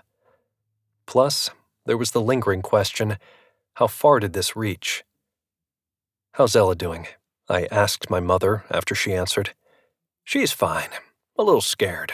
Wants to know when you'll be home. Can't say for sure, Mama. This case is a mess, and now we've got the FBI involved. They brought in the big guns, eh? What? They don't think you and Sam can handle this? Technically, we aren't supposed to be working the kidnapping side of this, but those were Lana's students. Oh, God. How is she taking this? Not well, I'd imagine. She's in the hospital. She wasn't shot, was she? No, Mama. She broke her leg, though. I'm going to stop by and check on her before I come home. Okay. You want me and Ella to go over and see her? No, I said, looking back at the table to see if lunch had arrived. It hadn't. I want you to stay at your place, got it? Don't go out, not to the hospital, and especially not to my house. Mitch, you're scaring me. You don't sound scared. Keeping an even voice for Miss Ella. No point getting her worked up. You're right. I waited a beat, then added, just hang tight, and I'll be there before you know it. Any problems, you call me or 911. She said goodbye and hung up, and I climbed back over the wrought iron fence and took a seat at the table. Sam slid an iced mug across to me. Everything all right? Sam asked. I nodded and grabbed the mug. What kind? I took a sip and then pulled the mug away from my mouth. Never mind, I don't want to know. Might ruin it for me by telling me the name. Bridget walked onto the patio carrying a cardboard box. Drinking on the job? Just a little refreshment. She shook her head. Finish up and let's go. Right before we got inside the car, Sam's phone rang. He answered and nodded and said yeah a couple times. Then he hung up and looked at me. What? I said. That was Huff, he said. Said we need to drop whatever we're doing and get to the station at once. Any reason why? No. He sounded serious, though. Chapter 27. The ride back to the precinct took less than 5 minutes. The lights and siren helped. Sam pulled the car around back and pulled into a spot near the rear entrance. We walked to the building at a pace close to a jog. I grabbed the door and waited for Sam to go in. Bridget stopped short. It's okay that I come in? She asked. The wind whipped loose strands of hair across her face. She reached up and tucked them behind her right ear. Why wouldn't it be? I extended my free hand and gestured for her to go in. She nodded, smiled, and stepped inside. I followed close behind while Sam led the way to Homicide. The halls were buzzing with activity, pretty normal for the station. We entered Homicide through the door closest to Huff's glass-walled office. The sight within those walls gave reason for concern. What's he doing here? Sam asked. Who is it? Bridget asked, craning her neck to get a better look. That's Chief Warren, I said. Mitch and Warren don't get along too well, Sam said. No good can come from him being here. I took a few steps back and took a seat on top of my desk, allowing me to keep an eye on Huff's office. Along with Warren, Huff was meeting with the lieutenant in charge of major crimes. Townsend was his name. I had a sinking feeling that we were about to get the proverbial rug pulled out from under our feet. "Let's go talk to McCree," I said. "You sure?" Sam asked. Huff sounded serious. "When did you become the type to follow orders so easily?" Sam shrugged and waved me off. He looked like a debutante swatting away a fly. "He's busy. If he thinks he can keep us waiting, he can wait too." We left through the exit at the other end of the room. It was a short walk to interrogation. The long hallway had doors on one side and a solid cinder block wall on the other. We entered from the high end. Half of the 12 rooms were occupied. A mixture of faces stared blankly at the mirrored glass or at the cop in the room with them. I knew one thing for sure. They all proclaimed their innocence. I spotted Laura Weaver, the student teacher, in room 4. Room 3 was empty. Ben McCree waited inside room 2. Fairchild leaned back against the glass partition, arms folded across his chest. "What the hell's he doing in there?" I said. "We should have had first crack at this guy." "Want to question the girl?" Sam asked. "No," I said. "I want to talk to McCree, but that jerk snaked him from us." Sam maneuvered in front of me. His wide frame blocked my view of the room. "Listen, Mitch, no matter what you think of those guys, we're all on the same team. You go making waves, and you're going to get traded, busted down. Is that what you want?" I knew his words made sense, but I didn't care. "What I want is to interview our suspect, Sam. Are you with me or not?" Sam took a deep breath, reached out, and placed a hand on my shoulder. "Mitch, let's kick him out." It came from Bridget. I looked back at her with my left eyebrow arched. Perhaps I could get away with removing Fairchild from the room if Bridget took responsibility for it. After all, she was in charge now. This was the FBI's case, not ours. I started forward. Sam slid over to block my path. Then he muttered something under his breath and stepped aside. He pulled out his phone and glanced at the screen. "It's Huff," he said. "Guess we should start back," I said. Sam hung up and confirmed that Huff wanted us in his office now. We walked back the way we came. The halls still buzzed with energy.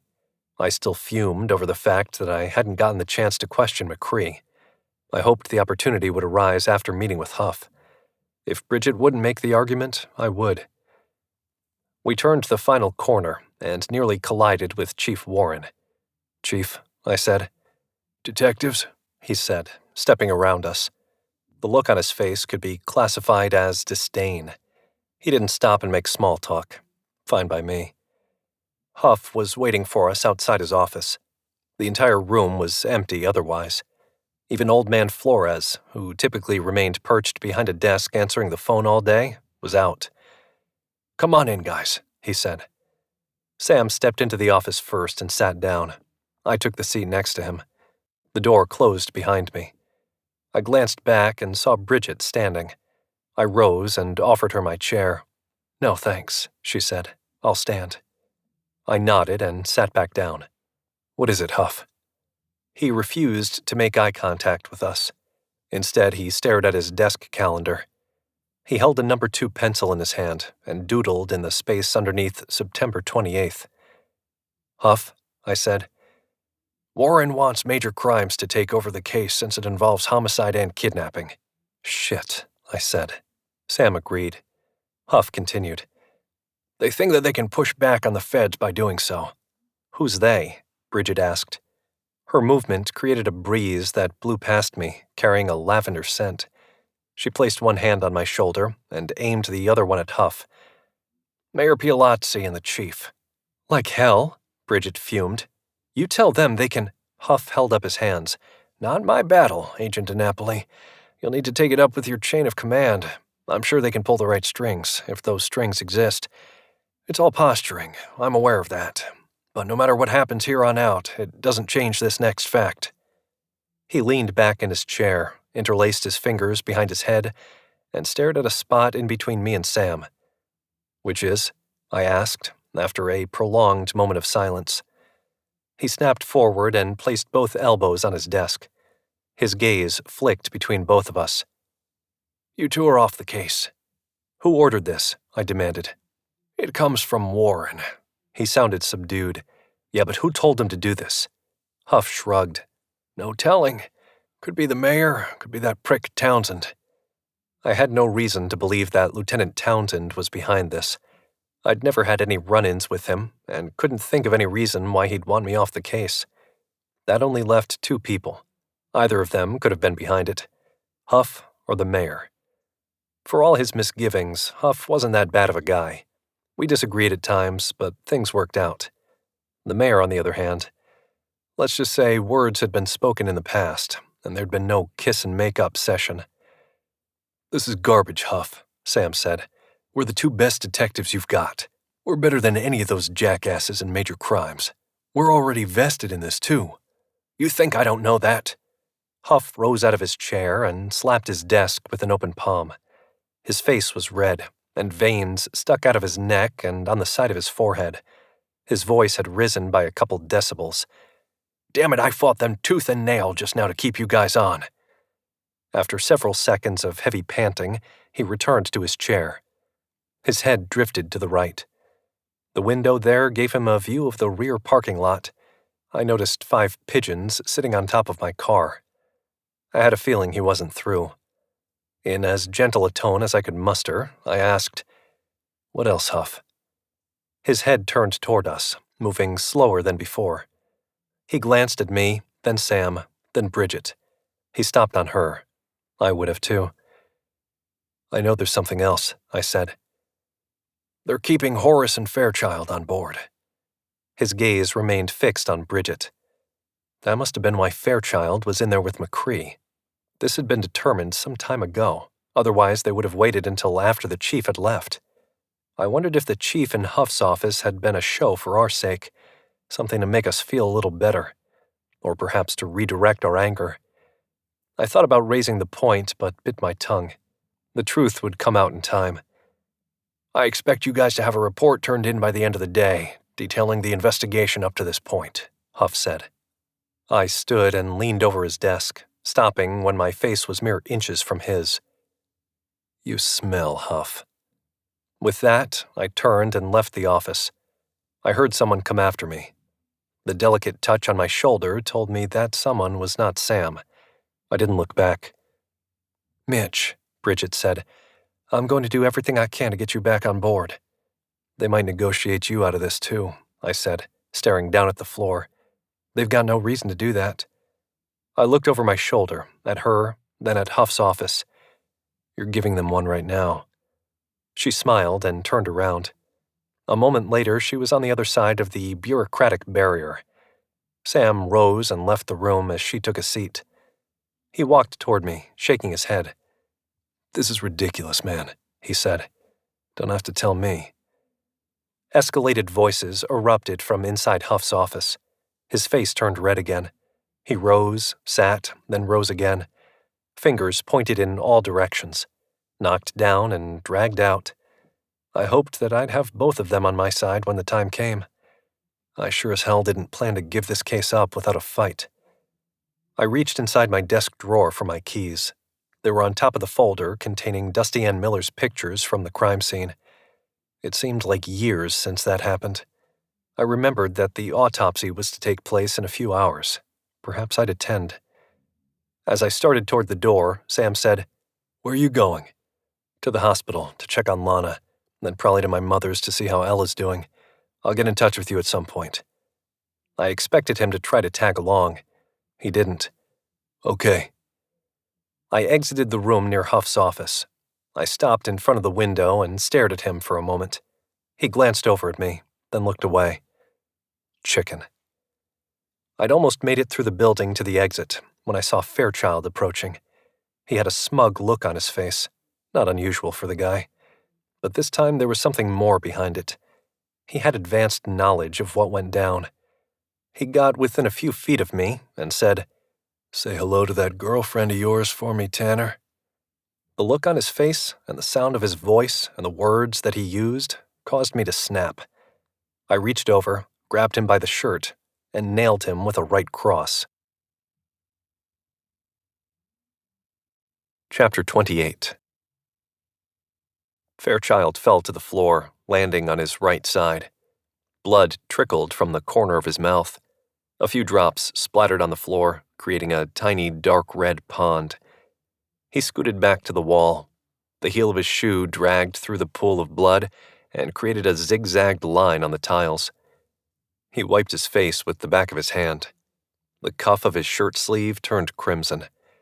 He looked down on it and muttered something, then slowly got up. He palmed his lip once more. "Hey, you're a real asshole. You know that, Tanner?" He leaned forward, like he contemplated charging me. Instead, he let his words do the fighting. "Maybe you and that whore belong together." I started toward him again. He took a few steps to the side, keeping me in view. I kept moving forward. "Mitch!" I stopped, arm cocked, and looked past Fairchild. Sam stood at the end of the hall. There were probably 5 or 6 other officers between him and me, not counting Fairchild. Horace was heading our way and had just passed Sam. By the time I readjusted my gaze, Fairchild had moved back another 5 feet. I unclenched my fist, dropped my arm, and waved him off. "You're not worth it," I said. His smile had returned, despite the red trickle from the corner of his mouth to his chin and down his neck. His shirt collar had turned red on the right side. "I'll send you my dry cleaning bill, along with a transcript of the interview. I'm sure you'll find it helpful. About as helpful as you finding a vagina." Sam headed toward me, but I turned away and kicked the door open. By the time he made it outside, I was slipping behind the wheel of my car. I started it up and drove to where Sam was standing. He waited for me to roll down my window. "What?" "I was going to tell you that Huff's going to give one last push for us." "Think that's going to matter to me now?" I asked. You know Fairchild's going straight to Huff to file a complaint, and Horace saw it too. No one's going to back me on this one. No matter what Huff wants, he has to move the complaint up the ladder. He's not risking his neck for me. Sam nodded.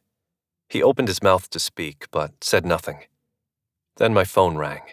I looked down at it. "Huff," I said, tossing the phone onto the passenger seat. "I'll call you in a bit, Sam." I pulled out of the lot and drove to the hospital.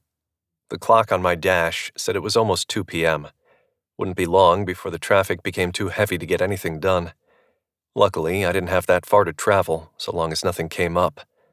I had a feeling it wouldn't. Not for me, at least. My phone rang again. I pulled to a stop at the traffic light and reached across the car. Huff again. I set the phone on the center console without answering it. He could wait. I knew how the conversation would go anyway. A young woman pushing a stroller walked in front of me. She had white cords dangling from the side of her ears. Probably didn't hear the car that honked at her. A few minutes later, I reached the hospital. The lady behind the information desk directed me to Lana's room. My heels clacked against beige linoleum tiles. The fluorescent lights gave the hallways a yellowish tint. It felt like I was coated with disinfectant by the time I reached the end of my journey through the hospital. When I reached Lana's room, the door was open, so I stepped inside. The bed was missing, though. I went back to the hall and stopped the first nurse I found. "Where is Lana Suarez?" I asked the young woman.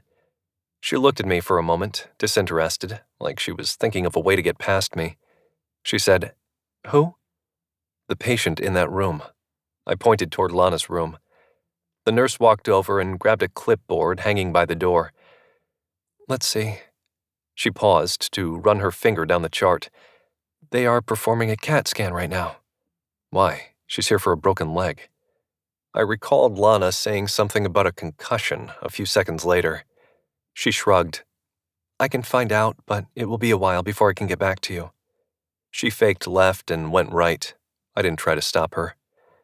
I shook my head, said to no one in particular, "No, that's all right. I've got a few things to take care of, then I'll be back." I stared at the floor as I walked back to the main entrance. It was lined with scuff marks. I figured a team of people spent all night waxing and buffing those floors. Several questions ran through my mind. The question of why remained present always. Why the kids? I still had no idea. Why had Miller changed his name? Everything had moved so fast we hadn't had an opportunity to find that out. I hadn't seen Brad McCree's criminal record yet, and didn't know if we could put him together with that Ferrugio character. Was it a coincidence that he stole a van belonging to another criminal, or was this thing bigger than I had originally thought? I wondered what my punishment would be for belting Fairchild. As I exited the hospital, I pulled out my cell and took it off the silent setting. 7 more missed calls. They were all from Huff. I bit the bullet and called him back. "Are you friggin' stupid, Tanner?" he asked. I didn't respond. I'd learned there was little point to answering a question like that. "You know you're going to be disciplined for this, right?" I'd imagine so. "I can't back you up, Tanner. Warren is going to come down hard on you over this." I expect he will. "How can you sound so calm over this?" I wasn't sure. I just am, Huff. What's done is done. If you can't back me up, so be it. I'll man up and take my punishment. After all, you guys already neutered me today. Now, you got anything else to tell me, or are we done here? He stammered for a minute, and then said, "That's all, Tanner. Keep your phone close by in case Warren wants to talk with you." I hung up and unlocked my car. By that time, I simply wanted to get home to Ella. First, I had to take care of Lana's cat, Envy. The little guy had no idea what had happened. Hopefully, I wouldn't raise any suspicion with him. The drive to her place took me past the school again. The parking lot looked empty, except for a dozen or so squad cars and a couple of forensics vans. I wondered if Sandusky was down there. The major news channels were still parked along the road, joined by some of the national news networks. I figured they all wanted in on this story. Perhaps they'd like to interview the former lead investigator on the case. The thought brought a smile to my face. How pissed would Chief Warren be then? About 2 miles later, I pulled into Lana's neighborhood. She lived in a small bungalow-style house adorned with pale blue siding and white trim. I pulled into the driveway just in time to see a man emerge from behind her house. Chapter 29. I opened the door and stepped out, using the vehicle as a shield. I drew my weapon and aimed it in the guy's direction. "Who the hell are you?" The man stopped, dropped something on the ground, lifted his arms in the air, and said nothing. Slowly, I made my way around the vehicle, keeping my pistol aimed at the guy. I cast a quick glance over my shoulder to make sure no one approached from the other side of the house. The guy was dirty, covered in dirt or soot or something similar, from head to toe. "You don't answer me, I'll shoot," I said. He pointed at the truck parked in front of the neighbor's house. "Replacing the chimney," he said, with a heavy Hispanic accent. "Why aren't you parked in front of her house?" "It was blocked." His hands shook. I got close enough to read the patch on his shirt and the ID attached to the lanyard around his neck. He'd told the truth. I holstered my weapon, keeping an eye on him while I did so. "Can I grab my tools?" he asked. I nodded. "I'm sorry about that. Kind of on edge today, know what I mean?" The guy nodded, probably out of fear. He had no idea what I was talking about. "You see anything funny out here today?" He shook his head. "Can I just finish my job?" I nodded and watched him head to his truck and put his tools away. It felt like the humidity had reached its peak for the day. At least I couldn't imagine it getting any higher. My forehead was already coated in a sheen of sweat. I decided to walk around the perimeter of the house before heading inside. Best to check things out. I hadn't been aware that Lana was making improvements. She'd said nothing about it. Or if she did, it was during a game and I'd tuned her out. It's happened on occasion.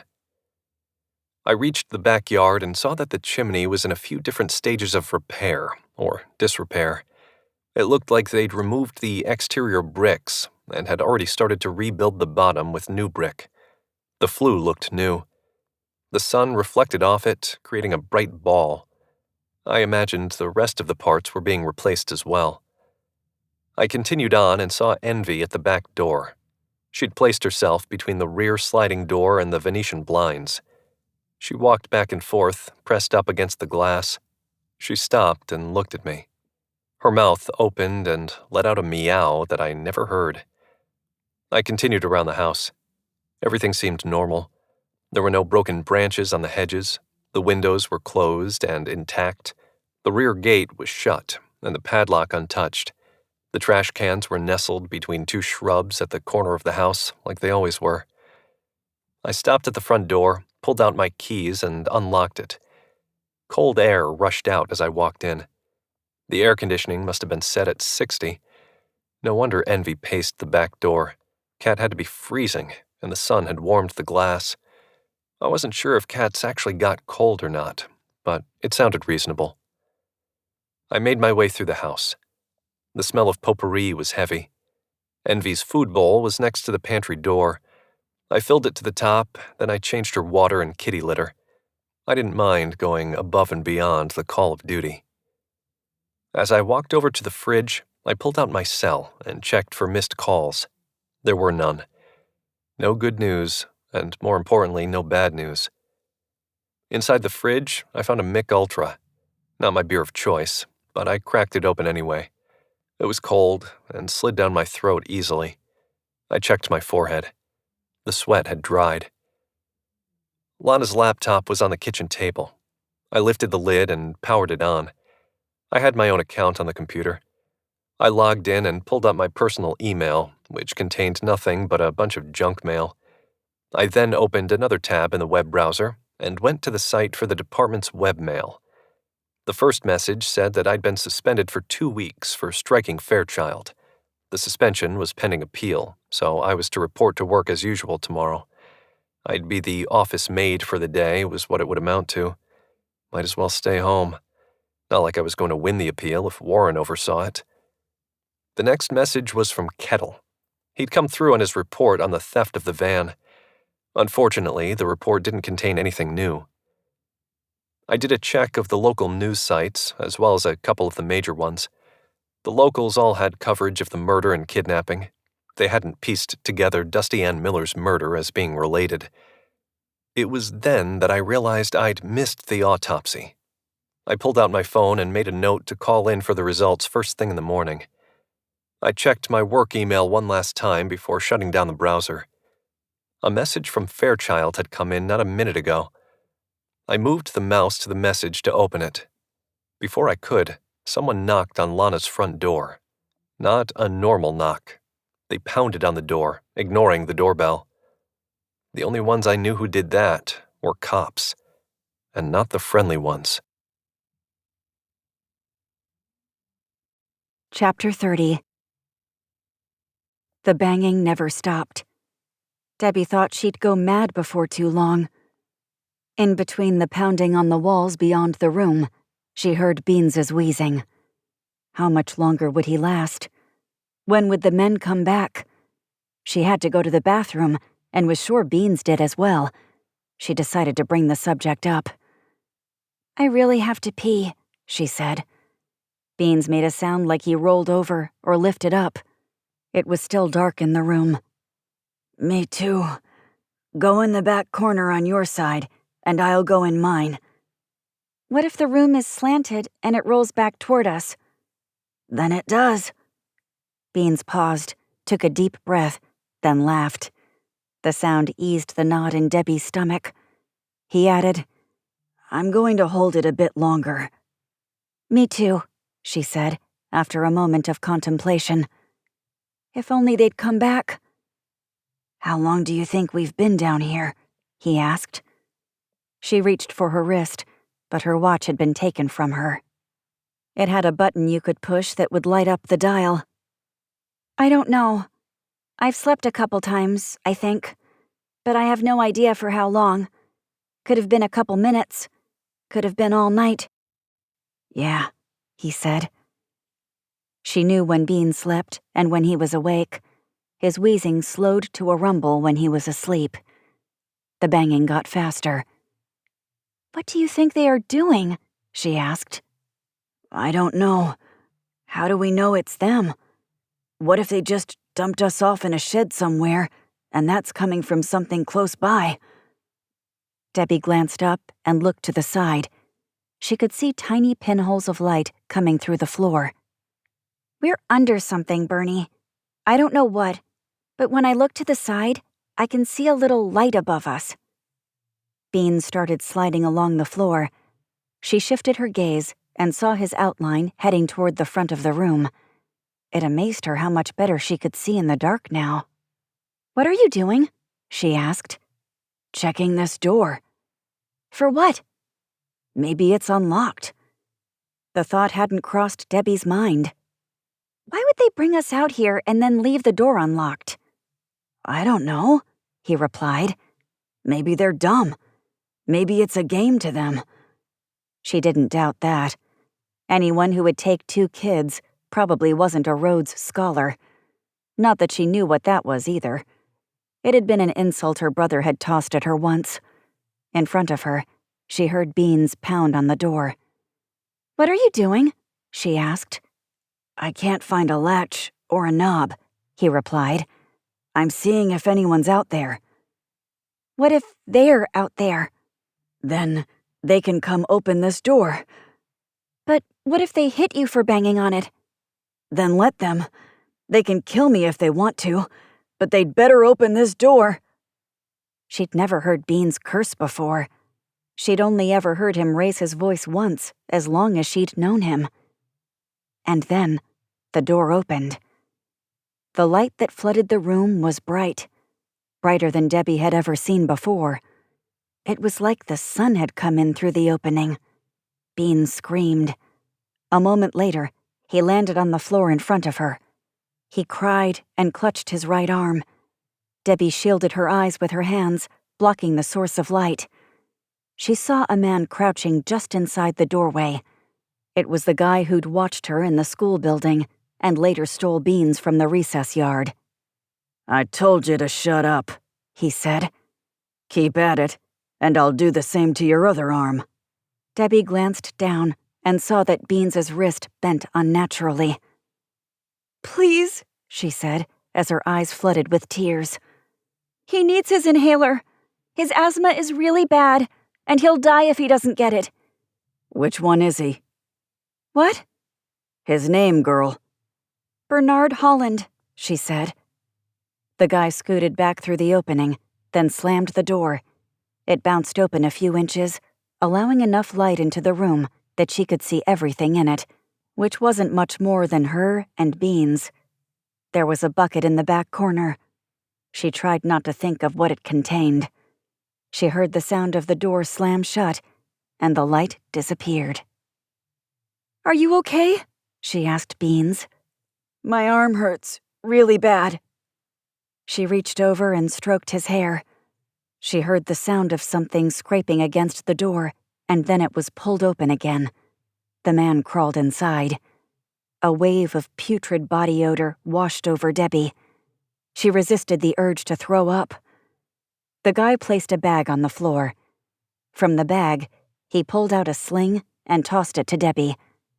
"Put that around his neck and his arm through it. It'll keep it from becoming any more damaged." Debbie started to wrap the sling around Beans's neck when something hit her side. "There's his inhaler. If he dies, it's on you now." She choked back her tears and focused on placing Beans's arm inside the sling. The man started to retreat through the doorway and closed the door. Debbie glanced down, located the inhaler, and scooped it up before the room went dark. "Here's your inhaler," she said, searching for Beans's good hand. He took it from her. She heard the compressed medicine being shot into his mouth in a puff of air a few seconds later. The wheezing and crackling sound that had accompanied his every breath faded at once. He exhaled with a sound of relief. She waited a beat, then said, "Beans?" "Yeah?" "Did you have anything that could help us in your backpack?" "Maybe. Why?" "Because he left it by the door." Chapter 31. I'd fussed at Lana at least a dozen times about the fact that her door didn't have a peephole. With everything I'd seen, it didn't make sense. She never saw my point. "There's windows there," she'd say. Yeah, there were windows on either side of the door, but she had to slide the curtains over to look through. And it's not like the glass was tinted. Anyone standing outside could see her. So I had little choice but to take my chances and open the door. I held my pistol in my right hand and cracked the door with my left. Special Agents Vincent and Braden stood on the porch, side by side. Their Ray-Ban knockoffs shielded their eyes. They'd removed their jackets, exposing holstered weapons. Couldn't blame them for doing so either. The heat and humidity demanded it. Braden robotically said, "FBI, we need to speak with—" I guessed they didn't recognize me. I said, "What's up, guys?" "What the hell are you doing here?" Vincent said, lifting his sunglasses and pushing them on top of his close-cropped dark hair. "Who were you expecting?" "We're here to question Lana Suarez. Is she here? You're not questioning her, are you?" Vincent eyed me. "We were told that you were not only off the case, but also suspended. If you're in here—" "Whose side are you guys on?" I asked. "How do you mean?" Braden said. He looked more relaxed than his partner. Guess every duo needed some balance. "Mine or theirs?" "We're not on any side," Braden said. "We report to Special Agent DiNapoli. We do what she tells us." I tucked my pistol behind my back in my waistband and pulled the door open. The humidity went to war against the frigid air conditioning. I stood in the middle of the battleground. Frozen sweat began to form on my body. "Is she here?" Vincent said. "DiNapoli?" "Lana Suarez." Vincent maintained that stone-faced look. Couldn't even get the guy to crack a smile. "No, she's not. She's at the hospital. She was injured when the kids were taken." I pointed to my leg, then head. Broke her leg and sustained a concussion. Vincent said, "How do you know all this? Did you go to interview a witness when protocol forbade you?" Forbade? Fancy lingo for the FBI guys. No, I did nothing I was forbade to do. I contemplated how much to tell these guys. Since my relationship with Lana wasn't a secret to Huff and the other detectives, I figured I could mention it to these two. "Lana and I have a relationship. My visit was for personal reasons." "Is she still at the hospital?" I thought about giving the guys the runaround and sending them to the other side of the city to Nazareth Hospital. I figured I could convince them she had been transported there because of the head trauma. "She's not here," I said. "Where is she?" I shrugged. If I'm suspended, I probably shouldn't help out with the investigation. Don't want to violate protocol, you know. Vincent took a step inside. I squared up to block his path. He didn't back down. We stood inches from one another. "We just want to take a look around," Braden said. I didn't move. "Please, detective, move," Vincent said. I waited a minute. Tension built between us. 2 versus 1. The odds were probably not in my favor in the confined entryway. Out in the open, that'd be a different story. More room to maneuver. So after a few more seconds, I stepped aside and followed the men around the house. They went into her room. I could have stopped them, but knew they'd find nothing in there. All they were doing was wasting their time. They opened and closed a few drawers and then checked out the closet. After that, they went to the kitchen. Vincent noted my open beer bottle and shook his head. "Suspended," I said. "Remember?" I presumed they were satisfied when they made their way to the front door. Vincent stopped and turned toward me.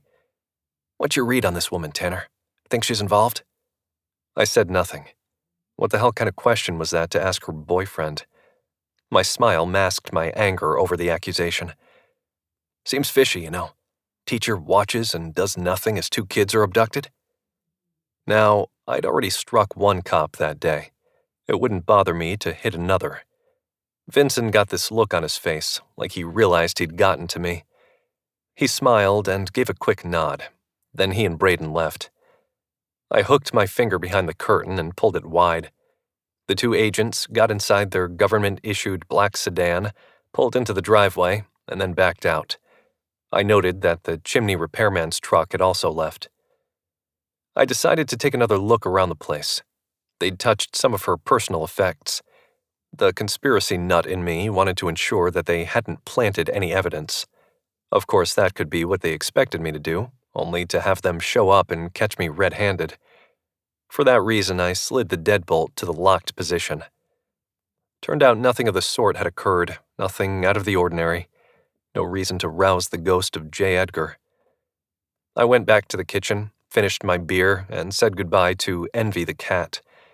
He brushed against my leg, then went back to the rear sliding glass door for a little more time in the sun. Before I left, I adjusted the thermostat to 72. Might as well save Lana a few bucks on her power bill while she was in the hospital. I'd left my car windows cracked to allow airflow.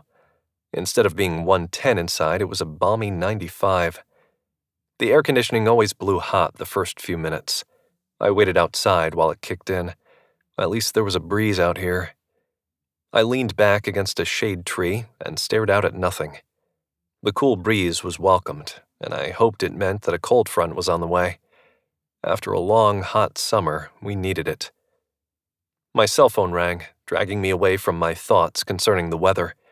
I glanced at the screen. Sam. "What's going on, partner?" I said. "Just checking in to see how you're holding up," he said. "Doing okay, I suppose. Went by to see Lana, but they took her down for a CT scan. So I came by her house to feed Envy the cat. Those two knucklehead special agents showed up. Wanted to take a look around. I presume that was on orders of DiNapoli." "Not that I'm aware of, Mitch. I've been with her since you left. She hasn't spoken to them." "Interesting. They even made a point to say that they took orders from her. Whose back pocket are they in?" "I'll bring it up to Bridget when I see her again." "You're not with her now?" I asked. "Nah, she had to leave." "Well, don't trust anyone, Sam. Make sure you keep an eye on all of them." "Like I have a choice," Sam said. "We are 100% done with this case." "You sure about that?" 95% sure." I smiled and let out a half laugh.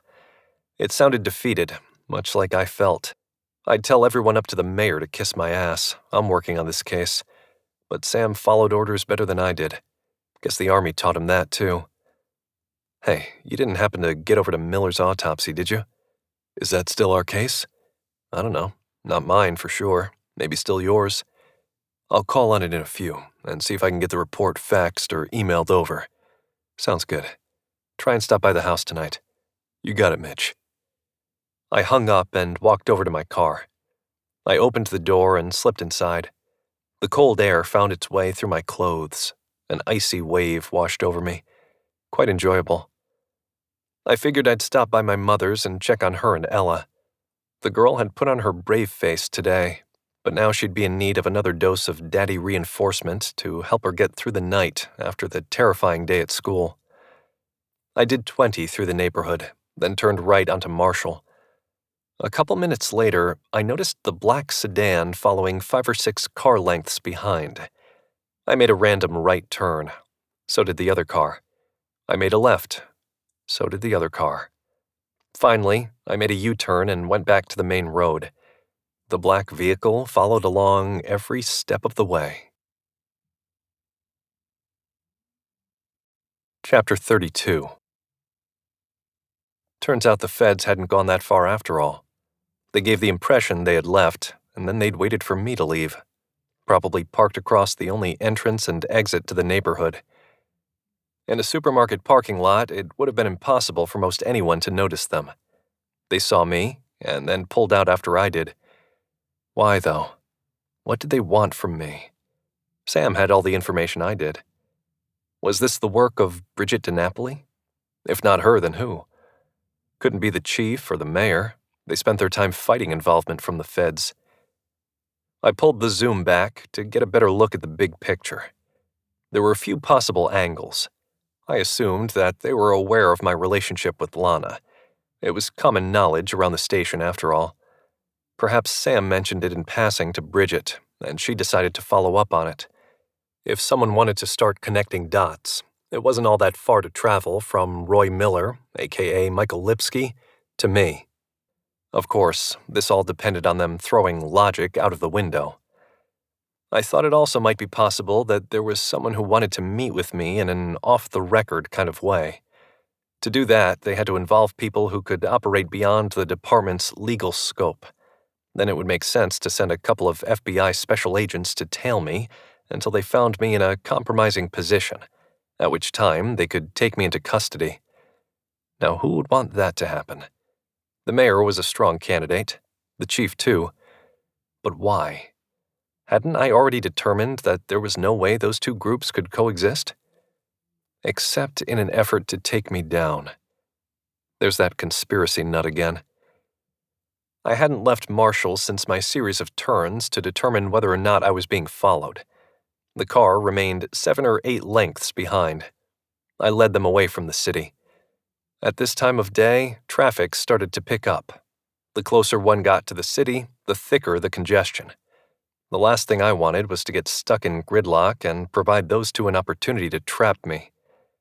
I continued another couple of miles, past the land of suburbs, to an area where traffic was light. At that point, I'd had enough.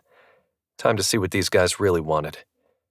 Though the traffic light said go, I pulled to a stop just shy of the intersection. I opened my door to a chorus of honks and windows rolling down so drivers and passengers could shout at me or extend a warm greeting with a single finger.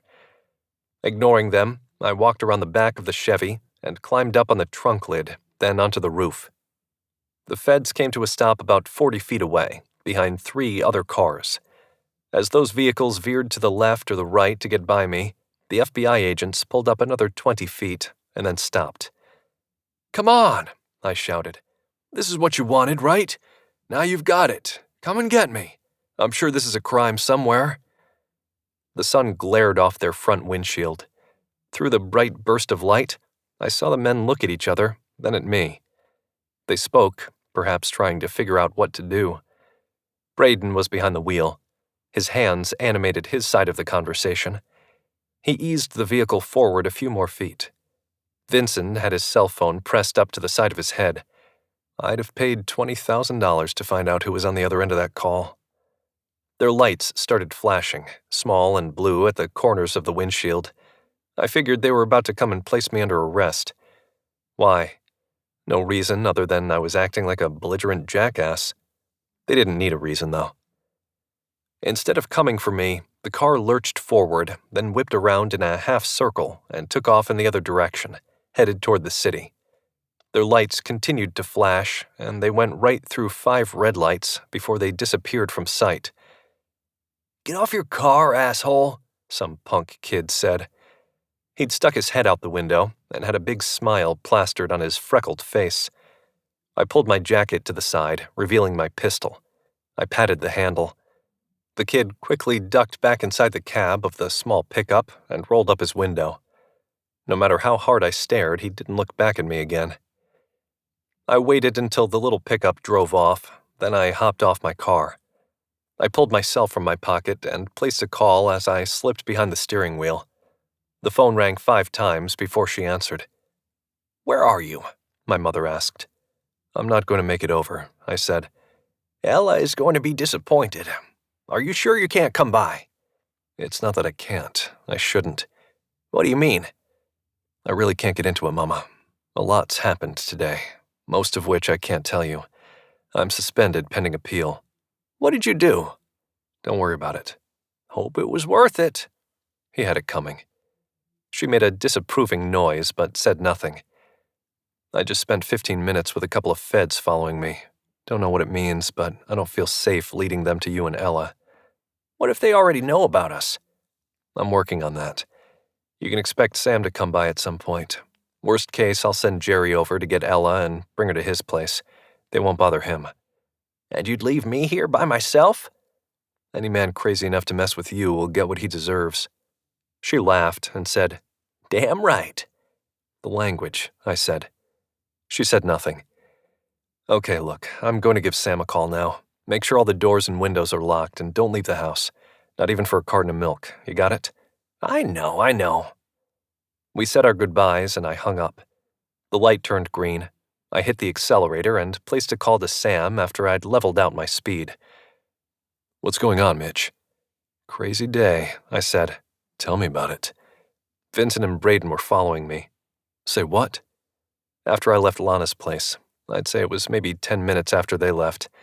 Should have been in the city by then, but apparently they waited across from the neighborhood in the shopping center parking lot." "Sure it was them?" "Yeah, I'm sure. I made a couple crazy turns and they stuck with me the whole time.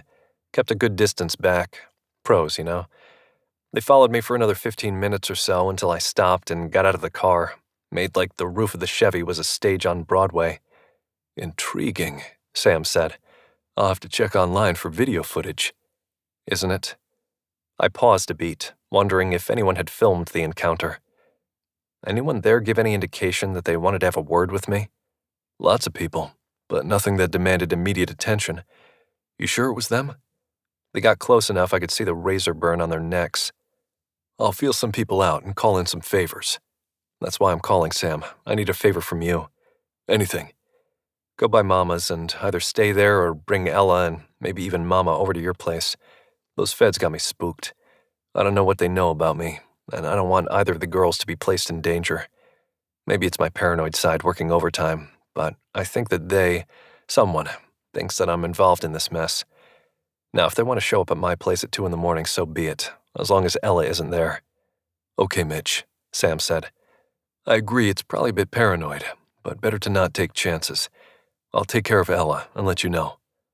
Just let me know when, not where. Probably best that I don't know in case this heads in the wrong direction.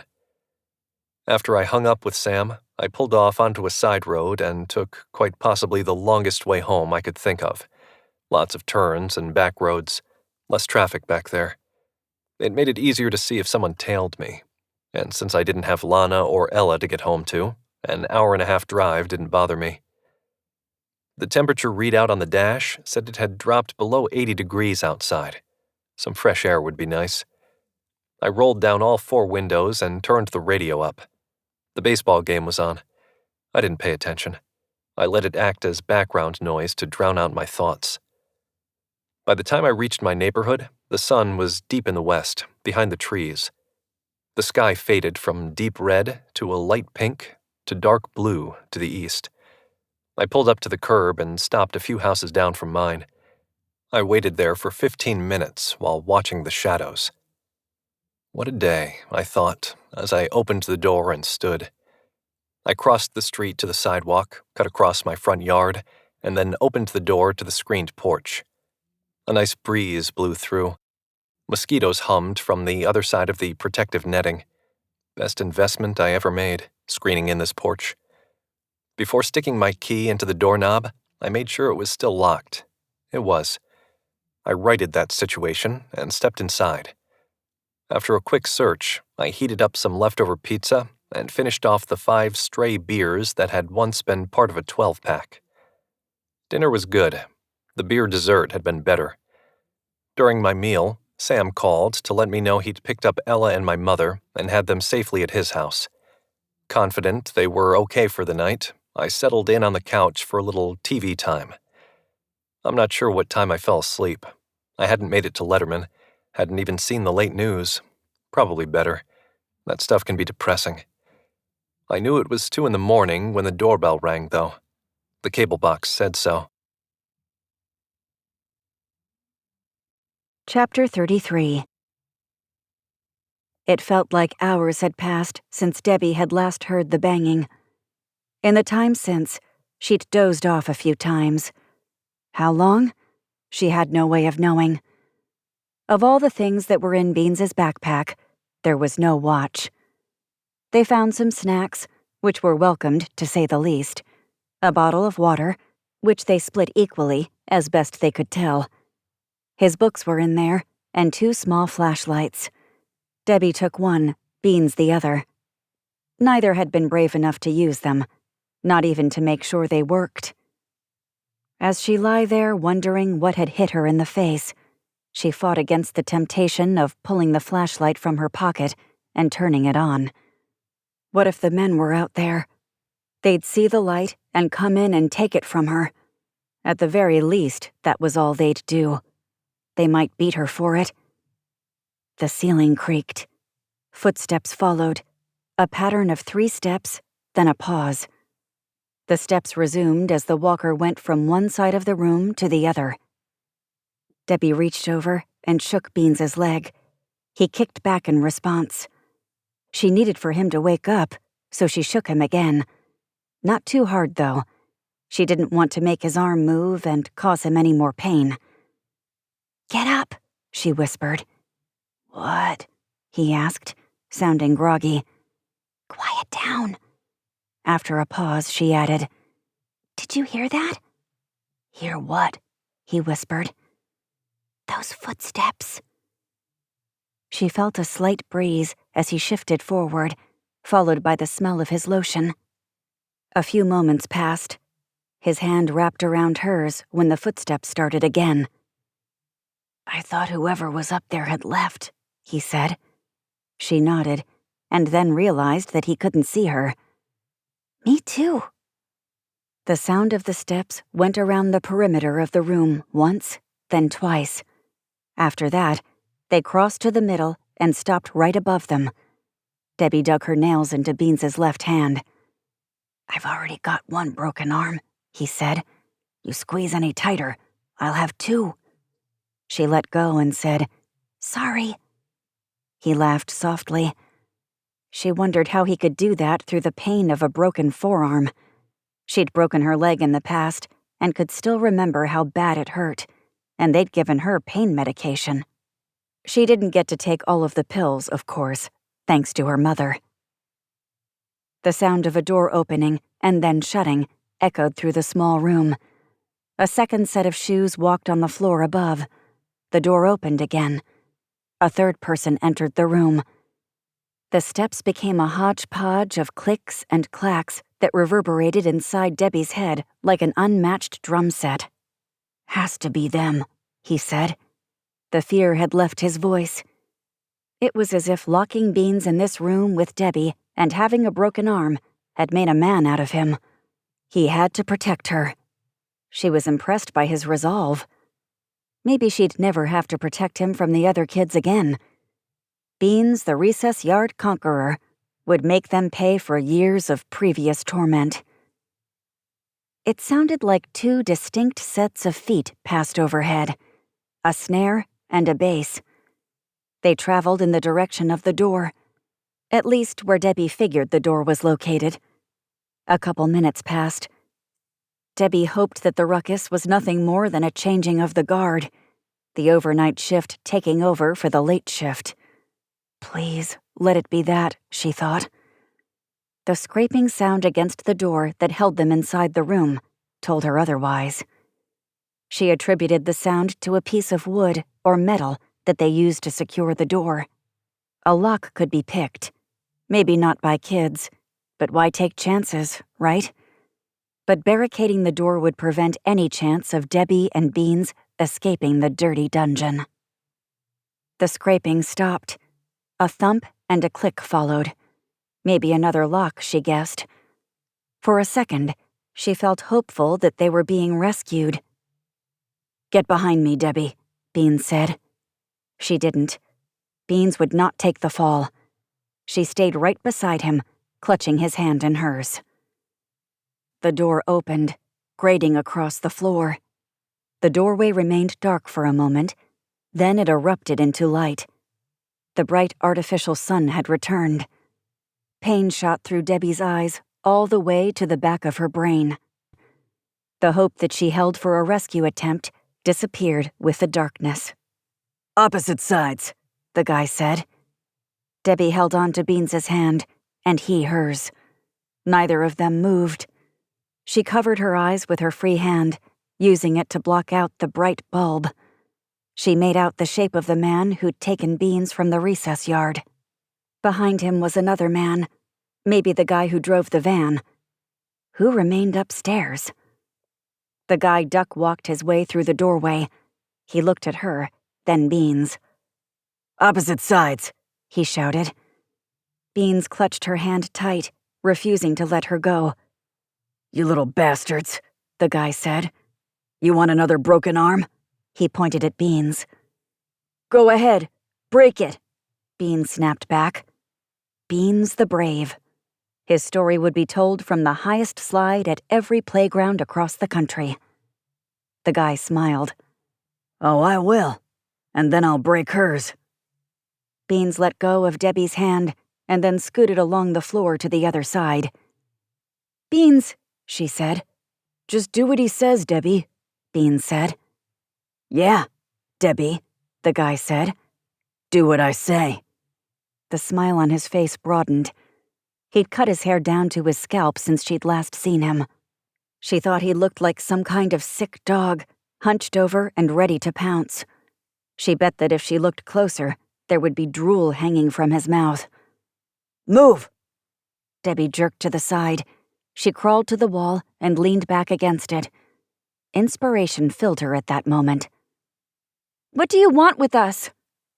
The guy stared at her and said nothing.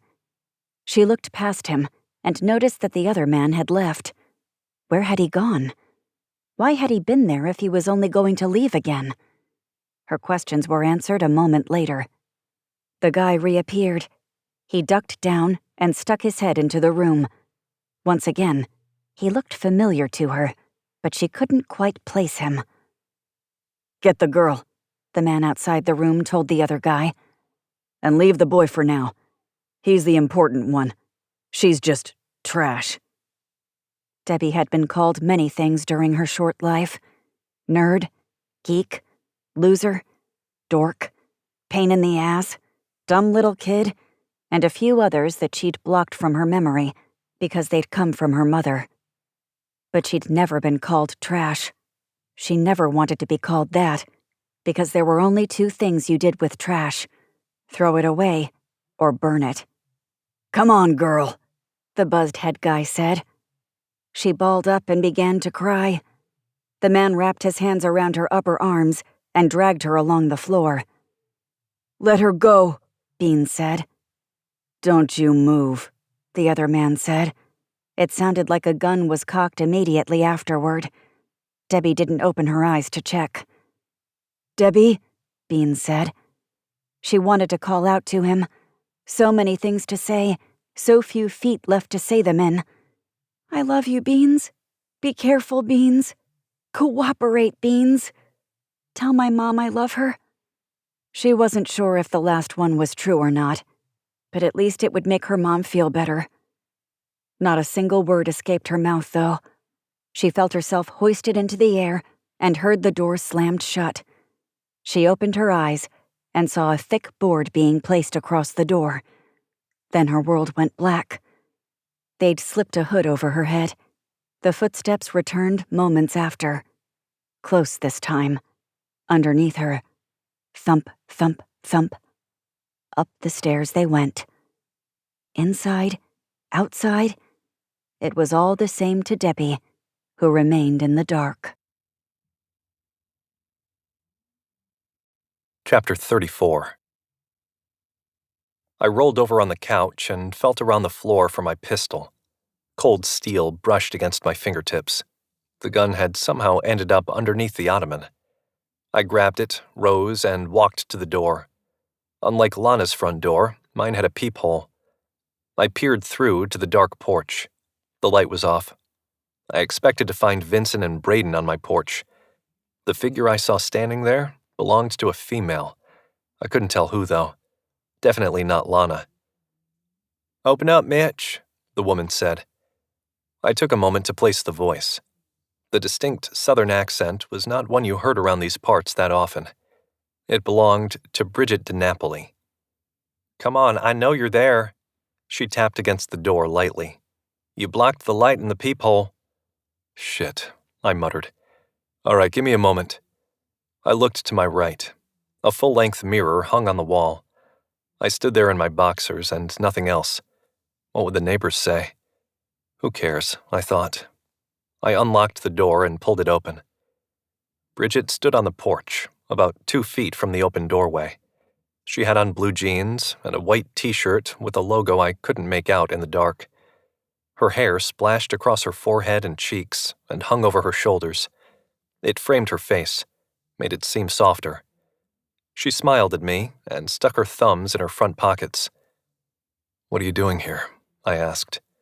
"I'm sorry," she said. "I know it's late. I couldn't sleep. Kept thinking I should apologize. For sending your guys after me." "What?" She leaned back. "Sam told me about that. I had nothing to do with that, Mitch. I still don't know who did, but I'm trying to find out." I studied her for a minute.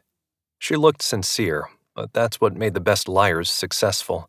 Came with the territory. "Well, what are you apologizing for, then?" I feel like this mess you're in is my fault. You didn't make me hit another man. But I might have contributed to extra stress that, in the end, sent you over the edge." I laughed at this. A murdered woman contributed to this. A murdered principal, gunned down in front of his school, contributed to this. A girlfriend with a broken leg and concussion, 2 kids taken, that's what contributed to this. Believe me, Bridget, you had nothing to do with this. I'm used to dealing with adversity on the job. I leave it at work. Besides, you already eased up. This morning is water under the bridge." I paused and shook my head. Then that asshole goes and makes a comment about Lana. It set me off. She nodded. "I'm sure that's a touchy subject." She reached out, placed her hand high on the doorframe, and leaned forward. "I'm sorry about that, too." "About what?" She straightened and hiked her thumb over her shoulder while looking to the side. Her hair whipped around. I caught a whiff of the scented shampoo or conditioner she used. Lavender, I thought. "I should probably leave. I think I've overstepped my boundaries and said too much." I took a step back to unblock the doorway. "Come on inside." "I shouldn't." She retreated a couple steps back. "You came all this way. I think I've got a few beers in the fridge in the garage. Might as well come in for one. We're both up." Bridget chewed on her bottom lip while looking toward my feet. After a moment, she agreed to come in. I waited for her to pass, then shut and locked the door. "What's this about?" I asked. "Beer first," she said, without looking back. She stopped at the end of the hall and waited for me to lead her to the garage. I opened the door and flipped on the light. "Nice Mustang." She walked over to the boss and traced her fingers along the hood. "This is 70? 69, all original. How long have you had it?" I opened the fridge, pulled out 2 beers, and opened them with a bottle opener mounted to the freezer handle. "A little while." "Gift to yourself when you became single?" I shrugged and looked away. "Let's get back to Lana. What's there to be sorry about?" "Fairchild said he sent you the transcripts of his interview with Ben McCree." I recalled seeing the message right before Vincent and Braden knocked on Lana's door. I'd forgotten about it until that moment. "Did you read it?" she asked. "I haven't." "Maybe you should." "I can right now." "You might want to be alone." My curiosity was beyond piqued. "That's okay. Come on." We walked back into the house. My garage wasn't very well insulated, so the air was hot and damp out there. The kitchen felt like Canada in comparison. My laptop idled on the kitchen island. I ran my finger along the trackpad to wake up the screen. A few moments later, I had the email open and scanned the transcript. When I saw Lana's name, I stopped. I glanced over at Bridget. She tried to hide the concerned look on her face. I returned my gaze to the screen. Fairchild said, "Tell me about Lana Suarez." He noted in the transcript that McCree smiled. McCree said, "She's a special one, all right. She's been with us since she was a student teacher. We got along real well. Real well, if you know what I mean." I imagined the guy lifting one of his eyebrows high into his forehead, or winking. McCree continued, "I couldn't let her leave, so I had to clear her position. This old bat, I can't even remember her name now, well, she chose to retire early, and Lana Suarez took her position." "Chose to retire early?" Fairchild asked. It was noted that McCree nodded. "Continue." "Well, every semester brings in a new crop. I usually have nothing to do with the women afterward. They go back to school and then on to their new jobs at schools elsewhere. But Lana and I kept seeing each other on and off. I guess seeing is the wrong word. It's just sex." "When's the last time you saw her outside of school?" "A couple weeks ago, at my place." It was again noted that Ben McCree smiled. I'd read enough. Betrayed wasn't a strong enough word to describe my feelings. I closed the lid to my laptop and finished off my beer. "I'm sorry," Bridget said. I glanced over at her. "Want another?" I asked, tipping my empty bottle in her direction. She shrugged, pouted her lips, and said, "Sure." A minute later, I returned from the garage with a 6-pack of beer, stuck 4 in the fridge, and opened 2. "You okay?" I sat down across from her. I'd say I can't believe it, but after nearly 20 years in this job, nothing surprises me anymore. Bridget nodded, took a sip from her bottle, and said nothing. The thought that it wasn't going to last, or that it was going nowhere, was there. Ella, my daughter, enjoyed her company.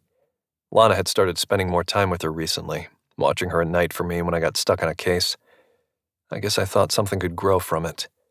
It had only been 4 months after all, but this, man, I didn't expect this. We never do. My gaze shifted from the ceiling toward Bridget. I dipped my chin halfway to my chest. You speak from experience? She nodded. Recently? She nodded again. I glanced down at her left hand and saw the telltale sign of a recent divorce. A thin, pale line below the second knuckle of her left ring finger. She moved her hand below the countertop. Sorry, I said. It's okay, Mitch. These things happen. I suppose they do. I took a deep breath and exhaled, letting my lips flap. Want to talk about it? A few tense minutes passed where we did not speak. Our gazes crossed paths a few times, uncomfortable stares between two strangers who knew too much about one another. Was there anything useful from the McCree interview? I asked, re-breaking the ice. She shook her head.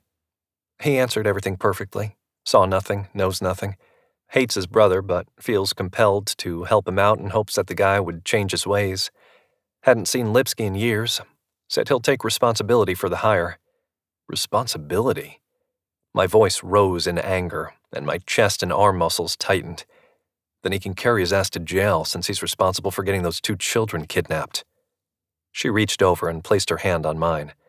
No, Mitch. Trust me. They are going to go after him once this is all over. They? I asked. She stared at me for a moment before answering, I don't know if I'm on this case anymore. All those changes, major crimes, and the mayor, just posturing to get us removed. I see, I said, nodding. My guys did find out that the little girl, her name's Debbie Walker, her family is pretty poor. No real reason for a motive there. Mother's a piece of work. Said she seemed distraught enough, but something was missing. I felt my heart break a little. Would the girl truly be missed by anyone if she were never found? The motive, well, they said it looked like she attacked the guy that took the boy. Bridget nodded, placed her forearms on the counter, and leaned over the island. Bernard Holland. They call him Beans. His parents recently started calling him Bernie, at the kid's request. The poor thing, he's got a ton of health issues, asthma, as we learned earlier, being the least of them. What else? She waved her hand in front of her face while taking a pull from the beer bottle. I'll get to that in a minute. First, I wanted to tell you what Vincent found out. I waited while she took another sip of beer. She wiped her mouth with the back of her hand, leaving a small drop behind. It slid past the corner of her mouth and dripped off her jaw. Mitch, his parents are loaded. Chapter 35. Loaded? I repeated. Rich, she said. His father is some kind of engineer. They couldn't give us all the details because it's classified. She paused. Really, him, because the wife doesn't even know. Is that right? So, something he sold to the government then? She nodded. Exactly. We're working on getting someone with the appropriate clearance and seeing if there's anything that can be declassified if it pertains to the case in any way. Who else might know of this? I mean, depending on what this is, we could be dealing with a situation that none of us envisioned. What if someone wants what he invented and won't give the kids back until they have it? Vincent thought of that and asked if it would be anything along those lines. Mr. Holland really couldn't say, but he downplayed the notion. When did all this happen? I asked. It's very, very recent from what the father said. They only recently received the money, and hardly anyone knows about it. Just some family. They wanted to get the funds spread out, investments and so on, before moving away. Did Beans know they were planning on moving? She chewed on her lip a moment. I don't know. Vincent didn't say. We should follow up on that. Yeah, I said, wondering about her use of we. I went to the fridge, grabbed a couple more beers, and pulled out the last 2 slices of pizza. I offered her a piece. Cold is fine, she said. I grabbed a couple paper towels and handed her one along with the slice.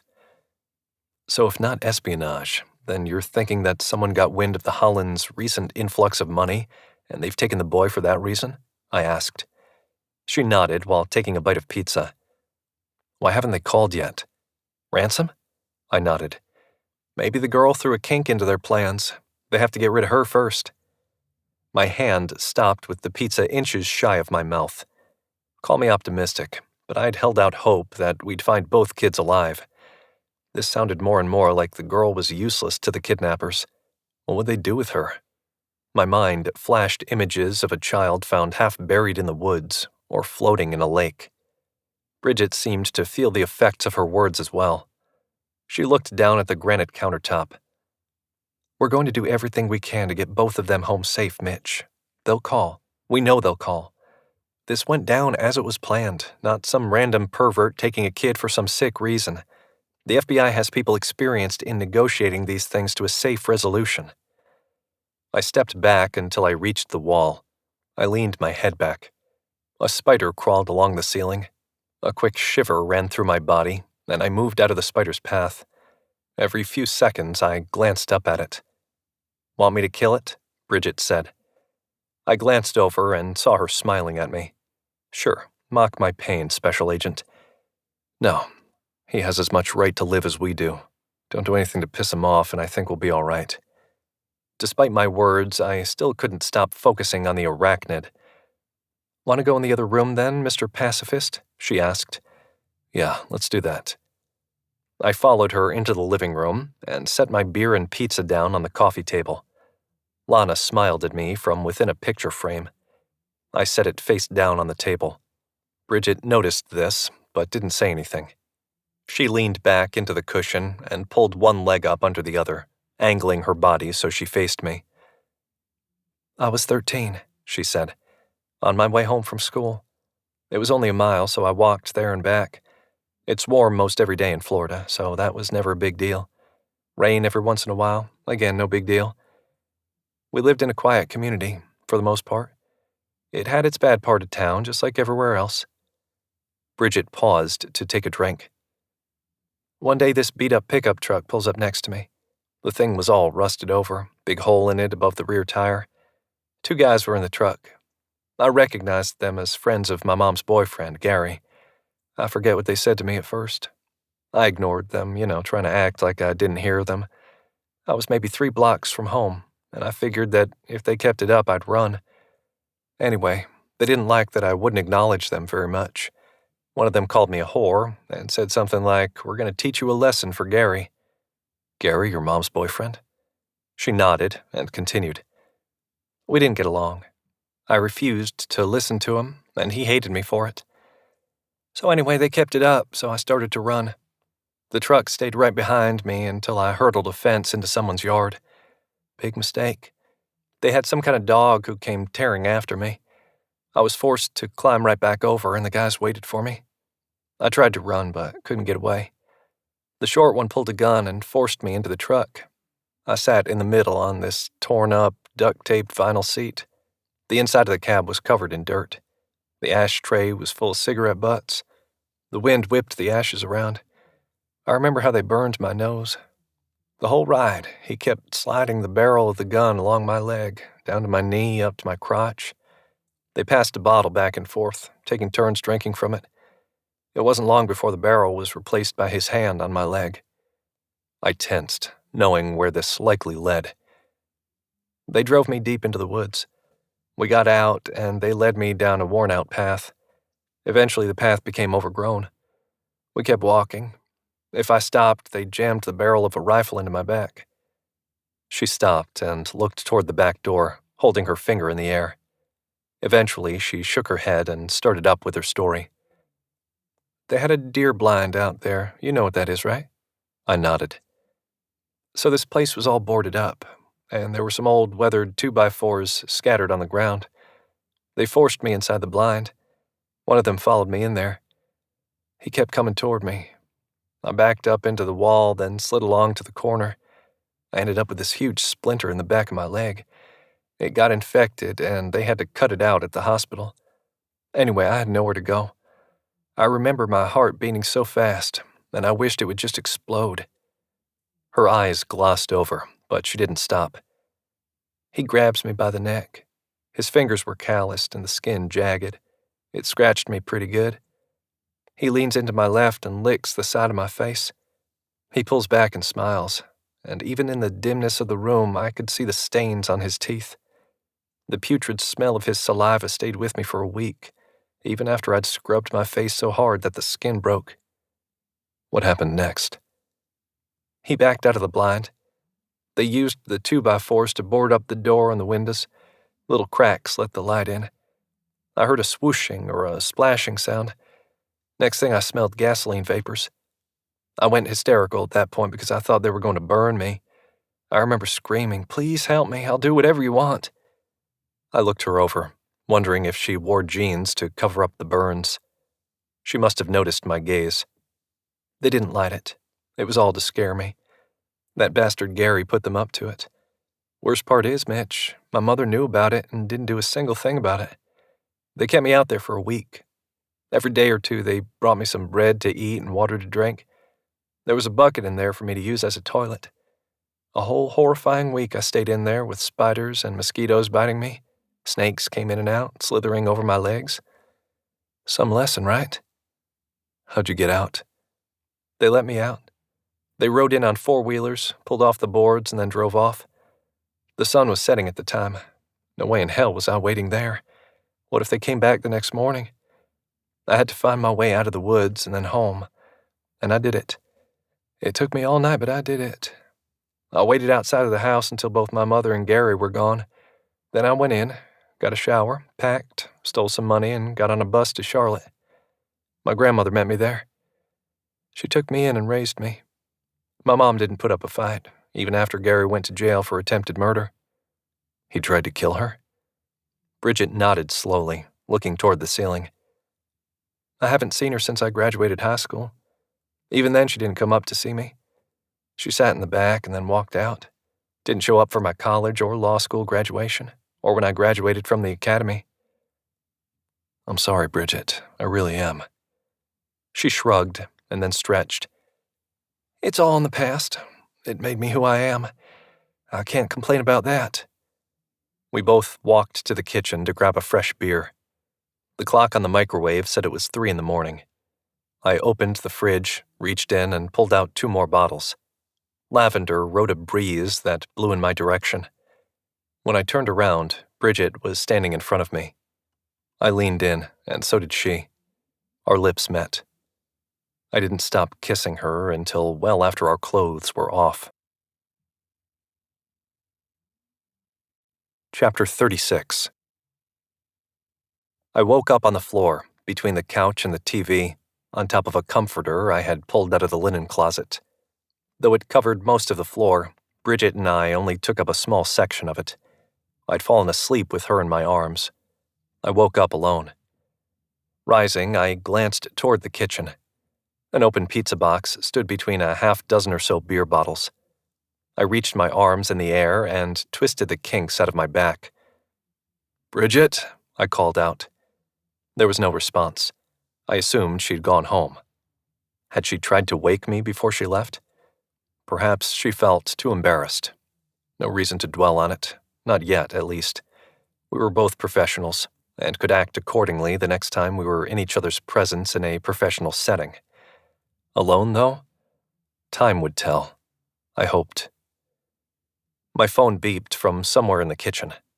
I found it on the counter, silenced it, and started a fresh pot of coffee. While waiting for my morning Java to brew, I checked my missed calls. There were 16. Guess that's what I got for silencing the ringer. I counted 5 calls from Sam, 8 from Huff, 2 from my mother, and 1 from Bridget. Had she called to apologize? And if so, for what? Coming over or running out? The final drips of fresh brew fell from the filter into the pot. I filled a mug and topped it off with some cream. Anticipation built as I lifted the hot liquid to my mouth. Like a junkie in a needle, I tell you. The first few sips went down hot. Instantly, I felt awake. My finger hovered over Bridget's number for a few seconds. Instead, I called Sam. "I just heard the news, Mitch." "What news?" It could have been anything. I heard about the ransom demand. I heard about Lana banging McCree. I heard about you banging Bridget. He hadn't heard any of those things. "A month without pay, man. That's harsh." "Ah, my suspension. Christ, is that what I got?" "You don't know yet." I just got up. "Say what?" I said nothing. "You didn't go in to defend yourself?" They had at least 8 witnesses. It was a lost cause. "You might have only got 2 weeks, though, and with pay." "Perhaps." "Yeah, perhaps. That's all you got to say?" I said, "Whatever. I can use the time off." "You're crazy." "I know." I took a sip from my mug. "What's new with the kids?" "No one's telling me anything." "I heard that the boys' parents are loaded. Something about the dad selling something to the government. I heard something like that myself." "Wonder if it's from the same source," I asked, trying to be as smooth as possible while gathering information on Bridget. "Is that source the reason why you woke up so late?" I didn't reply. "So what are you going to do?" I hadn't thought about it. Figured then was as good a time as any. "I'm going to go pick up Ella and head out of town for a couple of days. Go camping or something. Spend some time just me and her, and hope that clears my head." "I heard about Lana," he said. "Sorry." "Yeah, well, it was bound to happen sooner or later. Like I said from the beginning, Mitch, she was too hot for you." "Screw you," I said, and then I hung up the phone to the sounds of Sam's laughter. I fixed a couple eggs, scrambled, then called Huff to receive the official word that I'd been suspended. The call was much shorter than my conversation with Sam. Huff said, "1 month, no pay. Don't even think about coming around the station, not even to use the toilet." I didn't bother to reply. After I hung up, I checked my email. My personal account was full of new junk mail. Apparently someone in Africa wanted to send me $8 million if I helped them open a bank account. Maybe I could look into that if this cop thing didn't work out. Perhaps not. When I tried to access my work email account, a message popped up that told me it had been suspended as well. 1 month, no pay, no email. Bummer.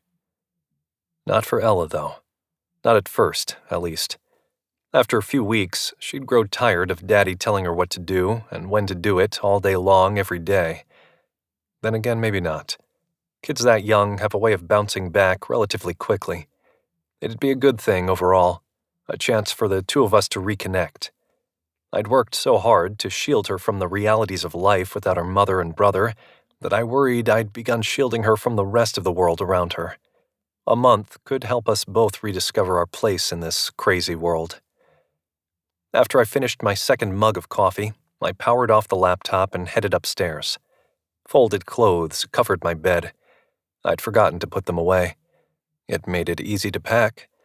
I tossed a pair of shorts, jeans, some t-shirts and boxers into a duffel bag. Should be plenty, assuming there was access to a washing machine. I showered, skipped shaving, and put on some fresh clothes. Jeans and a polo. Casual Tuesdays, you know. I left the rest of the clothes on the bed and headed downstairs. I emptied the contents of the coffee pot into a travel mug and headed out the front door. Only problem was, the Chevy was gone. The department had reclaimed it already. They didn't waste any time. It'd be 30 days or so before I saw it again. Maybe they'd make Sam drive it around from now on. The cold front had come through last night. It made driving the Boss a little more bearable, since the car didn't have working air conditioning. I backed the beast out of the garage and let it idle in the driveway while I got out to shut the garage door. Mine was the only house in the neighborhood without an automatic opener. Wasn't the only way I stood out from the rest of my neighbors. With the windows down and the radio turned up too loud, I drove to the hospital to pay a visit to Lana. I still hadn't decided whether or not I'd confront her over the revelation made in the transcripts of McCree's interview. It could have been that McCree was aware of our relationship and said that stuff just to get a rise out of me, or it could have been the truth. I parked at the back of the visitor's lot. The sun beat down from directly overhead, absorbed by the blacktop. The tall buildings blocked the breeze, leaving the air hot and stagnant. I crossed the lot quickly and made my way through the main entrance.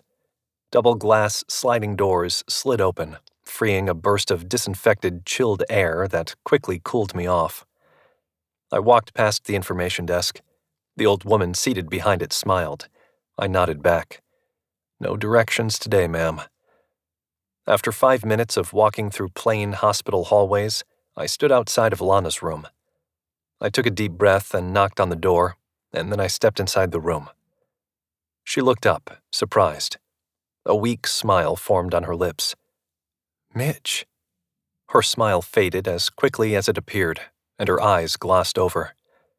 Part of me wanted to go over and comfort her. The woman had been through a lot. Seeing those kids taken while under her care could not have been easy, and probably hurt worse than her physical pain. Of course, there was a lot she'd been through that she hadn't told me, things that she didn't want me to know. And now I knew. The two sides warred within me. The side that won kept me rooted where I stood. They say I should be out in a couple days, she said. I nodded. That's nice. I'm sure they're going to want to question you. I paused and watched her. About the kids and what happened. Of course, I'm ready. You can send them now, or I can give you a statement. No questions from me. I'm off the case. In fact, I'm so off the case that I'm suspended without pay for the next month. Mitch, what happened? I stared at her with dead eyes and no expression. Just Mitch Tanner being Mitch Tanner. You know how I get when I'm worked up. The case got to me, as it did everyone else. Only I exploded and hit another detective. Oh, honey, she said. I wanted to tell her, don't honey me, but I decided to wait until she was out of the hospital before confronting her over McCree's statement. Anyway, I said, I'm taking Ella out of town for a few days. Where to? She asked. I'll come meet you there. I could stand to get away for a few days. I shook my head. Just her and me for a few days. We both need it. She nodded and said, Is everything okay, Mitch? You seem, I don't know, distant. I walked toward her, leaned over and kissed her cheek. I'll see you in a week or so, Lana. She called after me as I exited the room. I didn't bother to turn around. At that moment, I didn't care if I ever spoke with her again. A half hour later, I pulled up to my mother's house. The door opened before I stepped out of the car. Ella ran toward me, arms outstretched. I lifted her into the air and hugged her like I hadn't seen her in a year. You got the cool car out, Daddy, she said. That's right, I said. The cool car for the cool chick. That's me, she said, smiling ear to ear. I kissed her cheeks a dozen times before setting her down. She ran around the front of the Boss and pulled open the passenger door. Her smile didn't fade. I wasn't sure if it was due to me being there or the car. Mama came up and said, Where are you headed? Out of town, I said. You might want to do the same. Go visit your sister down in D.C. for a week while I'm gone. You think I should? I nodded and said, I do. Then I will. She turned and walked up to her house. At the front door, she looked back and said, You two have a safe trip. That's my mother. No need to waste words when they weren't needed. She'd been that way since I was a kid. I could have a mountain of a problem, and her advice wouldn't stack up higher than an anthill. But it always worked. It was always right. So I got Ella settled in the car, gassed up, grabbed some sodas and snacks, and we headed west for the mountains. I called on the way to reserve a cabin for two, hopefully on the lake. I never could have guessed the surprise that waited for us there. Chapter 37. I'd been going to this campground since the age of 8 or 9. It was our family vacation spot. Mama couldn't afford to take us anywhere else. The cabins were cheap, so we got up there a few times every year. I guessed we spent a cumulative month there every year until I graduated high school. The owner of the place had a son named Terrence. The two of us were about the same age, and we hit it off right away. From the moment I'd arrived till the time when my mother had to pull me out of a canoe, or off a bike or out of a tree, Terrence and I were together. And we were trouble. The memories flooded me as I pulled the Boss up to the wooden building that served as the check-in office and convenience store. The sign out front had been replaced, and the shutters had been repainted. Otherwise, it looked the same as it did 20 years ago. I reached over and gently shook Ella to wake her up. "Are we there?" she asked, yawning and stretching her slender arms above her head. I nodded and pointed toward the building. She smiled and hopped out of the car. I climbed up a set of creaking stairs and met her at the front door. She pulled it open and went inside. The place smelled of mothballs and beef jerky. "Son of a bitch," the guy behind the counter said. Ella giggled. I smiled. "Terrence," I said, "how have you been?"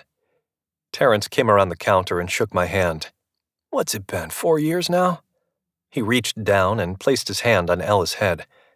"This one was still in diapers back then." I nodded. "It's been a while." "The rest of the crew outside?" I took Ella's hands in mine. "Just the two of us this time." His eyes grew wide, like he remembered something. I nodded at him, letting him know it was okay. Terrence went back behind the counter and opened up his reservation book. "A little daddy and daughter adventure, eh? I see you spoke with my wife. That's why I didn't know you were coming." He tossed a set of keys to me. The fob attached said Cabin 13. "Right on the water, in front of the dock." "Excellent. We rebuilt it a few years ago. Perfect condition." I stood there, smiling, holding Ella's hand. "Ah, right. Well, you two go get settled in. Come on back up and I'll have some bait and poles waiting for you so you can get some fishing in. Then tonight we'll grill whatever you catch." "I don't like fish," Ella said. "Then I'll make you some hot dogs," Terrence said. "Fair?" Ella said, "Sure." I thanked him, and Ella and I went back outside, got in the car, and drove until we found Cabin 13. The gravel driveway beside the cabin was already occupied by a black Acura. I parked behind the vehicle and told Ella to lock the car doors and remain in there until I returned. I left my cell phone with her in case anything happened to me. I hadn't been by the station, so I still had my pistol. Even if I had turned it in, I would have brought my personal piece. I drew my gun and crept around the side of the cabin, stopping just short of the front corner. I heard a squeaking sound from the porch. I eased around the edge and saw the back of a woman seated on the porch swing that hung by chains from the ceiling. "Bridget?" She put her foot down and stopped the swing's momentum. Her head turned toward me. She smiled. "I wondered when you'd show up." "What are you doing here?" I continued around and climbed the 3 stairs that led to the front porch. A fish splashed in the water behind me. "Turns out you're not the only one who got suspended." "What? Why?" "Fraternizing." Was someone outside my house? I felt the anger rise in my throat like bile. She shook her head. "I'm under investigation. They've got no real proof. My boss said I should be back on the job in a couple days. Anyway, I figured I could use a few days away, and Sam mentioned you'd be out here." "Why would Sam care?" She smiled and then shrugged. "I guess he has some suspicions about us." "You shouldn't have come out here," I said. She leaned forward and placed her hands on her knees. "I can leave if you want." "I don't want that," I said. "But I've got my daughter out here and I don't want to confuse her." Bridget reached into her pocket and pulled out a key fob identical to mine. "That's why I've got my own cabin. Number 14 right there." She aimed her finger across the porch at an identical cabin positioned 20 feet away. "Now where is that daughter of yours?" "Christ almighty. I'll be right back." I jumped off the porch and ran around the cabin. Ella smiled when she saw me. I waved for her to get out. She opened the door, raced up to me, and handed me my phone. Then she ran past me toward the lake. "Oh, that's so pretty, Daddy. Can we go swimming?" "I suppose we could," I said, "but there's snakes out there." "I don't care." Bridget met us in front of the cabin. "I can take her out, Mitch." "Who's this, Daddy?" "This is Special Agent Bridget DiNapoli, Ella. She and Daddy were working on the same case. Turns out she needed a vacation as well, and she ended up with the cabin next to ours. Is it okay if she spends some time fishing and hanging out with us?" "Cool," Ella said. Kids had it so easy. A new friend? Cool. Let's go chill. And chill we did. Terrence didn't wait for me to come back to the office. He pulled up next to the cabin in a golf cart and honked 3 times. Sounded like a tercel that had swallowed a balloon full of helium. "Give me a hand, Mitch," he said. I noticed that he had trouble moving his left arm. There were no visible injuries. I gestured toward it and asked, "What happened?" He waved me off. "Come on, help with this cooler." We unloaded the cooler and set it on the porch. He opened the lid and pulled out 2 cans of Budweiser. Good enough for me on this warm September afternoon. Then Terrence went back to the golf cart and grabbed a tackle box, 3 rods and reels, and a couple styrofoam cups that I presumed contained worms for bait. He dropped all the gear next to the steps and took a seat next to me on the swing. I stared out past the rustic railing, watching Bridget and Ella. "Who's the girl?" Terrence asked. "Some FBI agent." "That's all? You co-workers or something like that?" I turned toward him, smiled, said, "Something like that." He wiggled his eyebrows. Looked like 2 caterpillars dancing. "I saw you on the TV, Mitch." "You're kidding, right?" "Nah," he said, looking out over the water. "Shame about those kids." I nodded and said nothing. What could be said? "Hope you find them." "Won't be me, old friend." "Why's that?" "Bureaucratic BS." Terrence smiled and said, "If all bureaucracy is bullshit, does that make all bullshit bureaucracy?" "What the hell are you talking about?" I said, turning to face him. The ridiculous look on his face, along with the dancing caterpillars on his forehead, caused me to laugh. Terrence joined in. It turned into one of those moments where everything reaches that tipping point and you can't control yourself. Funny how 2 grown men could turn into 11-year-old boys when paired up again. The sound of Ella screaming "Daddy" put an end to that. Chapter 38. The dark never let up, it seemed to Debbie. When they put her inside the trunk of the car, she began counting the seconds. She'd almost reached 1,000 before she fell asleep. She'd awakened a couple times. Maybe the car had hit a bump or come to a stop, causing her small body to roll. When the trunk had finally opened, she could tell it was no longer dark outside. Though the hood over her head prevented her from seeing anything, stray rays of sunlight penetrated the dark fabric. Hands wrapped around her upper arm and her thigh. She stifled a pained scream, fearing that if she yelled out, it would result in a hand across her face. Those hands pulled her from the vehicle and lifted her into the air. She felt a breeze against her exposed skin, for a moment at least. A door opened, squeaking on rusted hinges. The light and the cool air faded. The door closed with a high-pitched squeal. An odor pervaded the hood that covered her head. What was it? Mold? Mildew? Was that what a musty smell actually smelled like? Debbie resisted the urge to ask where she was. It didn't matter if she knew. Someone else needed to know. Someone who would risk their life to save hers. Was there such a person? And if so, where? It was easy for Debbie to give up hope. She meant nothing to anyone. "Don't you friggin' move," the guy said to her, setting her down on the ground. His words echoed a few times, softer and softer with each renewed call, leaving Debbie to wonder about the structure they were in. The floor was cold, hard, and damp. She pulled her legs to her chest so that the only bare skin touching the ground were the soles of her feet. She heard the guy grunting and the sound of something being moved, maybe slid, to the side across the floor. A cool draft slid past her. The musty mildew mold smell intensified.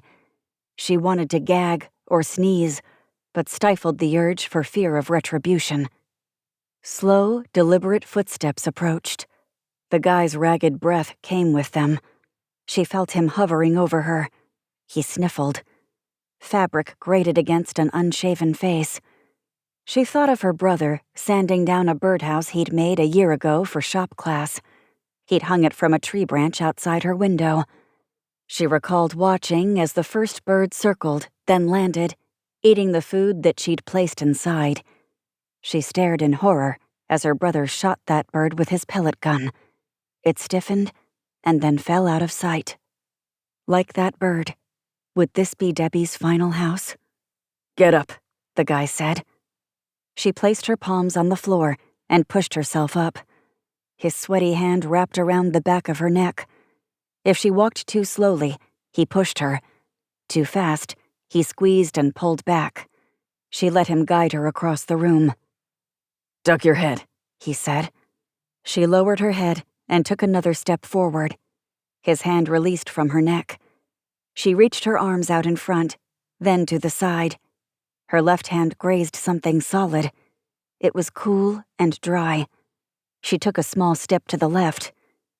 "Don't turn around," the guy said, tugging the hood off her head. "I'll kill you if you do." She heeded his words. She didn't want to look back anyway. At first glance, the room had no light source. She had to take in every inch of it before he closed whatever barrier would stand between her and freedom. There was shuffling behind her. Was he entering the room? Now she wanted to look, but didn't. "I'm leaving you with some food and water, girl," he said. "Should be enough to keep you going for a week, maybe 2 if you ration. Someone should be along to collect you by then. If we don't forget about you, that is." Debbie began to cry. "Don't worry, girl. If you don't want to prolong it, don't eat. Or eat it all at once. Nature will take its course. Simple, really." Panic set in. Debbie began to hyperventilate. The guy's footsteps traveled away from her. He grunted as something slid along the ground. The light began to fade. The grinding sound stopped. The room turned dark. Debbie found herself in the dark again. Would she ever see the light? Yes, she thought. She reached inside her front pocket and pulled out the little flashlight from Beans's backpack. Turning it on, she spun around in a half-circle and saw the rations she'd been left with. A 6-pack of large water bottles and a loaf of bread. Ration that over 2 weeks? Yeah, right. Maybe the guy was onto something. Maybe she should just give up. She couldn't, though. Not yet. She still had hope. The room was fairly large, to a 9-year-old. She walked to the back wall. The room rose toward the middle, and then sloped downward. She hadn't been able to see the floor until she got close to the rear of the room. There she found a shovel. The blade was orange with rust, and long splinters dangled from the handle. She picked it up, and using it like a spear, attacked the back wall. To her surprise, a small chunk of the wall fell to the floor. There might be a chance, she thought.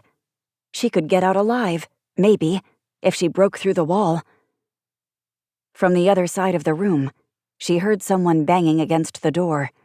She extinguished her light, placed the shovel flat on the ground, and returned to the opposite side of the room. The banging continued for 5 to 10 minutes. The longest 5 or 10 minutes of Debbie's life. And there'd been plenty of minutes that had stretched to eternity lately. Too many, in fact. She waited in anticipation for the door to open and for the guy to discover her plans. But it never did. He never came back.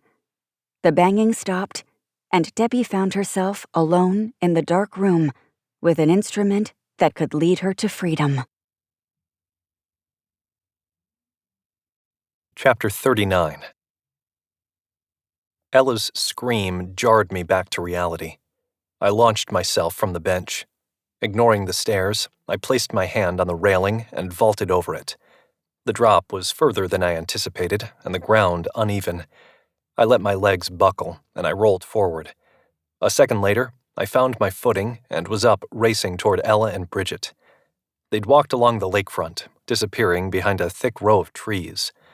1,000 thoughts went through my mind. First and foremost, I feared that Roy Miller Michael Lipsky had found us. I pictured the guy stalking through the woods, waiting for the right moment to snatch my little girl. I decided then and there I would act as judge, jury, and executioner if I saw him. With my pistol in my right hand, I sprinted as hard and as fast as I could, pushing beyond the limits my lungs tried to place upon me. As I rounded the trees, I heard Terrence's golf cart whining behind me. He shouted my name a couple times. I didn't bother to look back, not with only a few feet remaining between me and whatever had frightened my daughter. When I had them in view, I came to an immediate stop. "What the hell is going on?" I said, between heavy breaths. Bridget lifted her arm. Ella stood a few feet away, smiling and pointing at the snake dangling from Bridget's hand. "Ella, get away from there," I shouted. Bridget smiled and said, "Relax, Mitch, it's only a water snake." My hands shook from the heavy shot of adrenaline I'd taken. I said, "Then why is it on land?" Both of them laughed at me. Terrence, who'd joined me on foot and now stood beside me, joined them. "I'm glad you all think this is funny." I patted my chest. "How about give me a heart attack?" Another deep breath with a loud exhale. "Why'd you scream like that, Ella?" Ella bent forward, placed her hands on her knees, and laughed harder. "She almost stepped on him," Bridget said. "She was scared. I reached down and scooped this little guy up. Better get rid of him before I blow his head off." I aimed my pistol at the sky for emphasis. "Oh, he's not going to hurt anyone. I used to find them everywhere when I was a kid in Florida. I used to bring them home and keep them as pets until my mom found them and made me bring them back to the lake." Ella looked at me with wide eyes. "Oh, can I keep him, Daddy? Please?" "Not only no," I said. "Hell no. Now put that thing back in the water where it belongs." "Come on, Ella," Bridget said, taking her by the hand. "Let's release him." Ella whined a bit, but she had no choice in the matter. I denied her request to get a dog. What made her think I'd let her keep a snake? Terrence placed a hand on my shoulder. "Come on, let's get those poles in the water." I gladly hitched a ride on the golf cart back to the cabin. We grabbed a few beers, the rods, and some bait. Bridget and Ella met us at the dock. It was a good 8 feet wide and extended 50 feet out over the lake right to the channel, Terrence had said, where the big catfish lurked. "I can run back and get you a pole, miss," Terrence said to Bridget. She placed a hand on Ella's shoulder. "That's okay. I'm happy to help Miss Ella out for a bit." Ella grabbed Bridget's hand and started to pull her down the dock. Terrence pointed out a spot filled with bluegill. Not much for eating, but they'd keep her busy. In all, we spent about 2 hours fishing, landing a decent-sized channel catfish and a couple 5-pound largemouth bass, a feat not as easy as it was when I was a kid. We beer-battered the fish fillets and cooked them in a fryer that Terrence's wife had brought over. The kids played while the adults talked. After the sun set behind the lake, Terrence and his family left in the golf cart. His wife had to drive. Terrence had had a few too many. So had I, if I was being honest. Ella tried to stay awake, but didn't last 5 minutes. I brought her inside and placed her in bed. "It's a beautiful night," Bridget said as I stepped onto the porch. I walked up to her and wrapped my arm around her waist, kissed her neck. She turned around and our lips met. I pulled back and said, "Maybe when this is all over, we can pursue this, see where it goes." She looked away. Her hands wrapped around mine and pulled them apart. I took a step back from her. "What is it? Is there someone else? Something to do with your ex-husband?" "Almost my ex," she said. "And no, that's not it. There's no one else." She looked me in the eyes. "I think there could be something here, but Mitch, they're reassigning me in October." I knew I should let it go right then and there. I'd just found out Lana had been cheating on me, yet here I was, trying to find a way to jumpstart a new relationship. "To where?" I asked. "It's between Denver and D.C. Well, D.C. isn't that far, but Denver's across the country. But if it's D.C., we can make it work. And if it's Denver, we've both wasted a month of our lives." I nodded and said nothing. "You're just getting out of a relationship, and I'm going through a messy divorce, and we've only just met, Mitch." I reached for her hand. "So why'd you come out here?" She bit her lip and shook her head. "I don't know, You. I just wanted to see. Away from the madness, you know?" I nodded. And did you see what you wanted? I saw that you're every bit the great guy I thought. And if things were different, then maybe... I know, I said. I know. Bridget leaned forward to kiss me. I pulled back. Maybe you should go to your cabin. Is that what you want? The way she looked at me leveled me. No, but I think that would be for the best. For tonight, at least. Let's sleep on this and talk tomorrow. She kissed my cheek and then slipped off the porch and into the darkness. I waited until I heard the sound of her cabin door close, then I went inside. After the combination of sun, fresh air, fishing, and beer, it didn't take me long to fall asleep. Normally, I'd lay there for a half hour. Not tonight. I woke up at 5:30 in the morning. The cabin had a small 4-cup coffee maker and sealed packages of Folgers. I took a fresh brewed cup onto the porch. The sun had started to rise over the east end of the lake, painting the sky red and pink. High wispy clouds looked like strokes from a paintbrush. I stepped off the porch and walked toward Bridget's cabin. The shades were up, and her car was gone. I peered through the front window and saw that the bed was made. There was no luggage visible. I wondered if she stayed through the night or left after I went inside. In a way, I was glad she'd taken off. Too many questions there. And if she did get the transfer to Denver, what was the point? Neither of us was in a position for a long-distance relationship built on 1 month post-betrayal. I finished my coffee and went inside my cabin for a refill. My cell indicated there was an unread text message from Bridget. It said, "Sorry, I've been reinstated. Sorry." I nodded and tucked the phone in my pocket without responding. It wouldn't do any good. Ella came out of her room at that time. We dressed and then got in the car and found a place down the street open for breakfast. They had all-you-can-eat pancakes for $5. Neither of us could resist. Ella could put away some pancakes. I had to tell the waitress not to let her size fool the woman. Halfway through the meal, my cell rang. I didn't bother to look at it, at least not until the 3rd call. I pulled it out a second too late. All 3 calls had come from Bridget. I figured I'd hear from her sooner or later, calling to offer an explanation. Part of me didn't buy the whole reinstated excuse, but this was what you might call overboard. It rang again. I looked from the phone to Ella, smiled, and said, "I need to take this, sweetie." She wiped orange juice off her upper lip with the back of her hand. "Okay, Daddy." I rose and walked through the front door, stopping where I had a clear view of the booth Ella and I sat at. I had expected to hear a soft hello, followed by an apology, and maybe even a request to give this another try when I got home. I got nothing of the sort.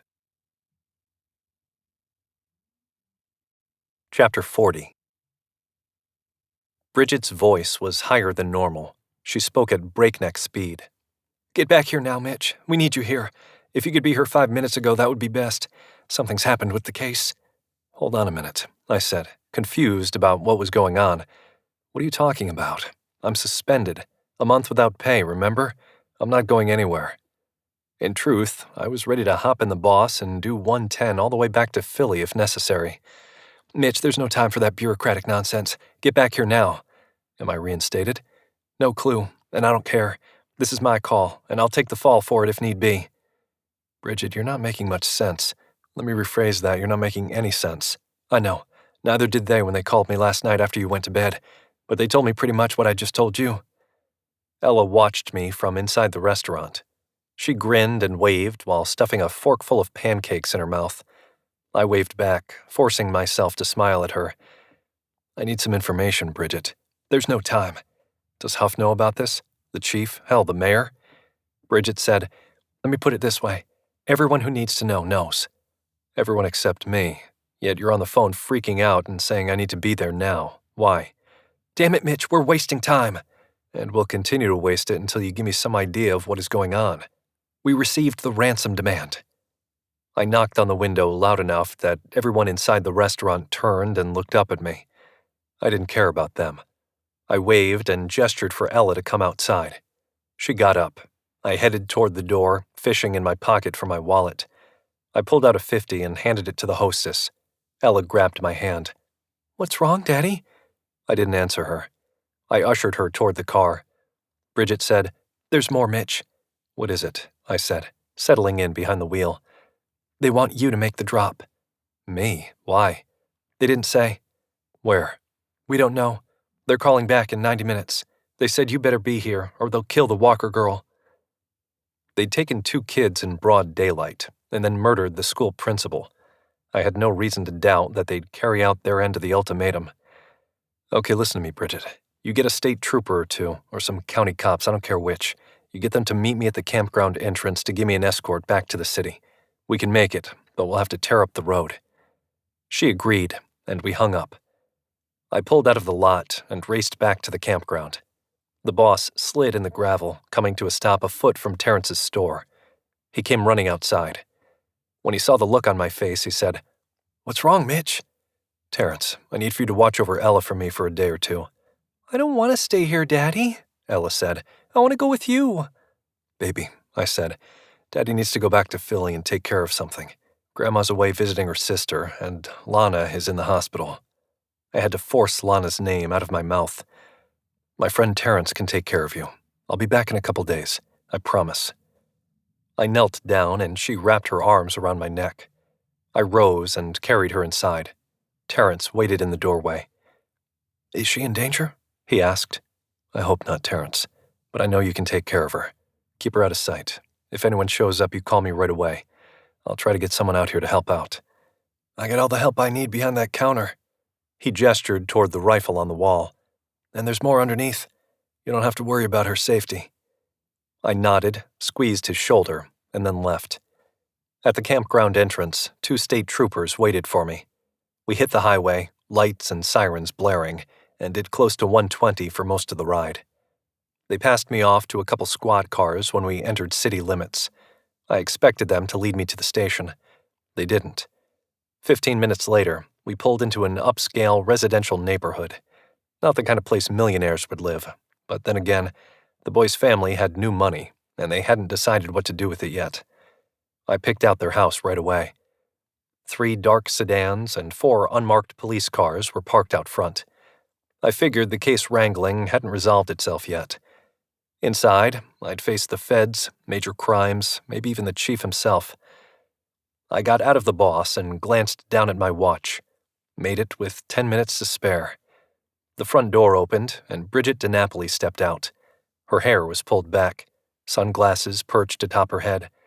She had on dark pants and a blue shirt with the FBI shield on front. She walked over, stopping a few feet away. "Detective?" "Special agent." We stared at each other for a moment. "It's a good thing you were able to make it in time." I nodded. "What are their demands?" "We don't know yet. Only thing they said was you had to be here for this call." I nodded toward the house. "What's the scene like in there?" "They reinstated me, and we pulled rank. This case belongs to the FBI now. Townsend and his guys are being pricks. Cooperative pricks, I suppose. He tried to get the chief involved, but it did them no good. For now, at least, I'm running the show." "Vincent and Braden in there?" "They are." "Sam?" She shook her head. I made a mental note to try to get him involved after we spoke to the kidnappers. "How are the parents holding up?" I asked. "As well as you would expect. Wife's a mess. Husband blames himself." "Why?" She shrugged. "Wouldn't you?" "Probably." I glanced around the other houses.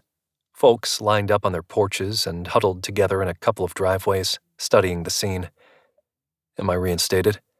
"It doesn't matter, Mitch. If these guys say you have to be around, then you have to be around. If your chief wants to take on my boss, let him. He'll get his ass handed to him on a plate."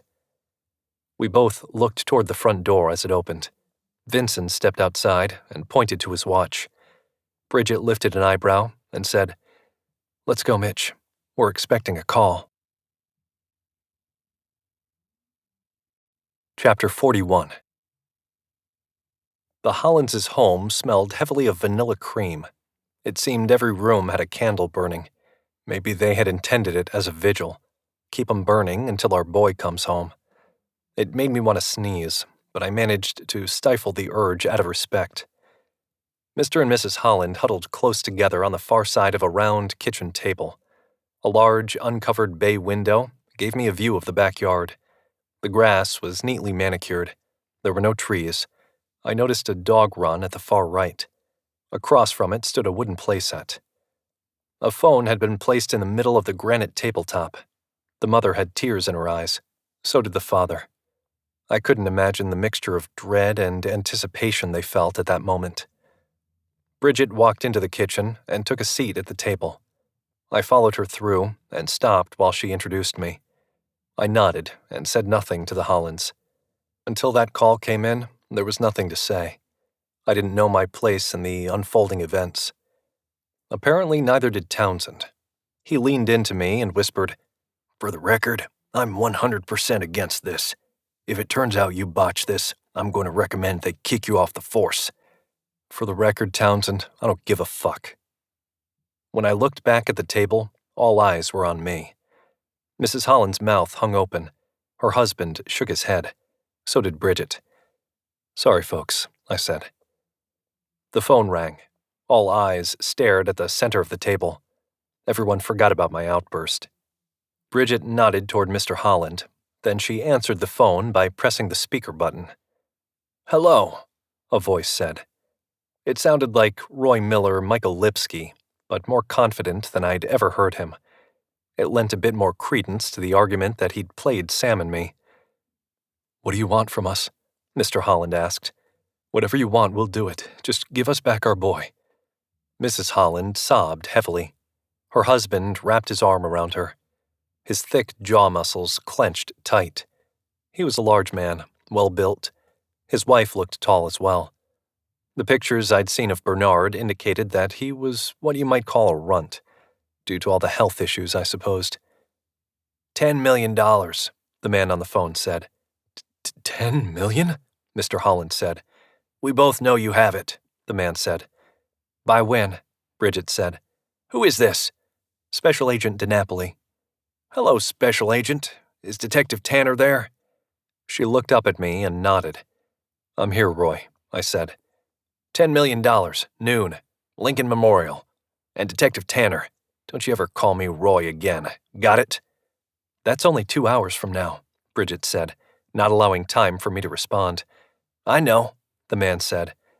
"I can't get that kind of money together in 2 hours," Mr. Holland said. "You can and you will, because if Detective Tanner isn't at the Lincoln Memorial by noon with a bag filled with $10 million, I'll start chopping digits off of this little boy. 1 finger per hour. Don't comply within 10 hours, then he loses a hand, then the other. Then we begin with the toes. In 24 hours, he'll have no hands or feet. I guess I could be nice and bypass cutting the fingers and toes off, but what fun would that be?" Mr. Holland shouted, "If I get my hands on you, I'll rip your head off your shoulders." The guy didn't hear it, though. He'd already hung up. Dial tone filled the air. Bridget ended the call. The phone rang again a few seconds later. "Does everyone there understand?" the guy said. "We've got it," Bridget said. "Good. Now, Detective, I'll see you at noon. You'd better be unarmed and alone, or you and the boy will pay." The line went dead again. The room remained silent for a few seconds. I glanced down at my watch. "We'd better get going if we're going to make it in time." Bridget rose. "Travel by car is too risky. I-95 is a mess all times of the day. We might not make it in 2 hours. What do you suggest?" She pulled out her phone. "Helicopter." The feds went into action, the 3 of them focusing on separate tasks. Bridget arranged for the helicopter and transportation for me once we landed. Vincent arranged for the $10 million to be made available and waiting for us when the chopper landed. Braden got on the phone with the D.C. branch and set up a secure perimeter. The Hollands didn't want this last thing. They felt that the FBI was taking a risk with their son's life. In between calls, Bridget assured them it was only to make sure everything went smoothly. They'd only move in if something were to happen to me. When she told them that Bernard would be safer with them around, they relented. I hated helicopters. Took a ride in one on my honeymoon and hadn't been near one since. It wasn't flying. Planes I could handle. Helicopters just gave me the shakes. I placed them right up there with snakes and spiders. You okay, Mitch? Bridget said. I nodded. Yeah, I'll be all right. Remember, you're doing this for the kid. It's not that. What is it? She'd think I was a coward if I told her. I shook my head. Nothing. All right then. The chopper will be here in a couple minutes. Here? Yep, going to land right down the street. We'll be in D.C. in 45 minutes. We? I'm going with you, at least until we land. You'll be on your own after that. Unarmed and alone. She gave me a thin smile. I wanted to lean in and kiss her. The look she gave me told me that she wanted the same. We stood there for a moment, forgetting the reality of the situation. I don't know if we'll have the money in time, Vincent said. Bridget's eyes flicked back and forth, then she turned around. Then we do whatever it takes to get it. I don't care if the FBI has to break open the vault.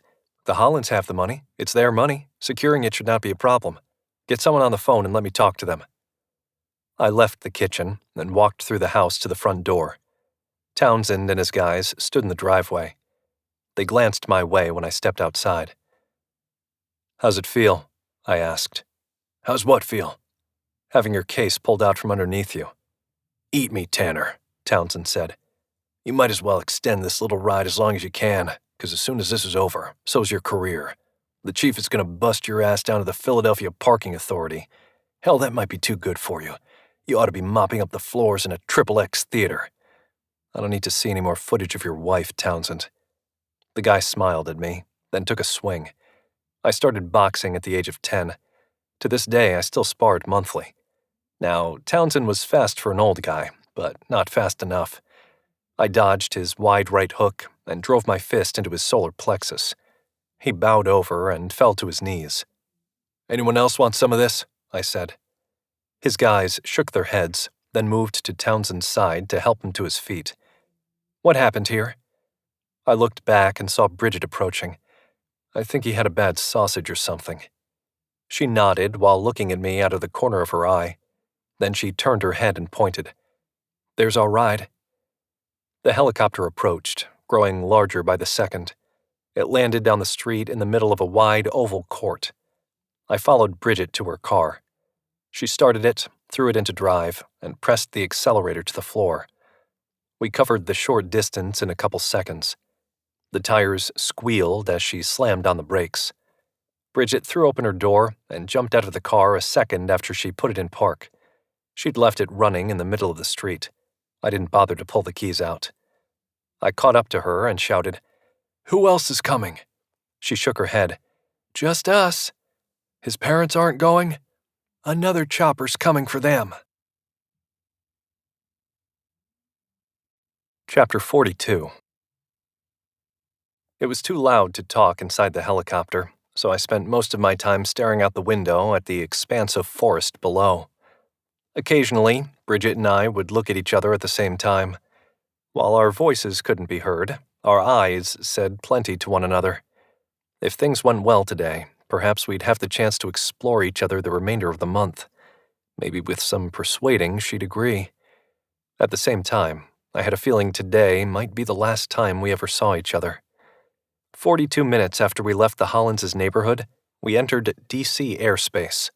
3 minutes after that, we sat down at the Pentagon on a helicopter landing pad just north of the main building. I wanted to check a news site on my cell phone to find out if hell had actually froze over. Once we were far enough away from the helicopter that I didn't have to yell to be heard, I asked her, Why not the FBI building? Wouldn't that have been closer? She looked over at me and nodded, never breaking stride. And if they're watching it, they would have seen us. Chances of them watching the Pentagon are slimmer. Where are we going now? She pointed across Washington Boulevard toward Arlington National Cemetery. Come on, we need to hurry. I glanced at my watch. We had over an hour for me to get the money and then get to the Lincoln Memorial. If memory served me right, that was only a half-mile away. We waited a moment for traffic to pass. Bridget's hand grazed past mine. My head turned toward her. She was already looking at me. Promise you'll buy me a drink after all this is over, Mitch? I nodded. Promise. She grabbed my hand and stepped into the street. We jogged across, left the road behind, and hopped a fence.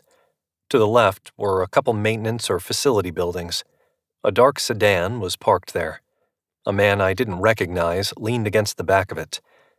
"You got it?" Bridget asked the guy. She didn't introduce us. The man nodded, turned, and opened the trunk. He pulled out a dark bag and unzipped it.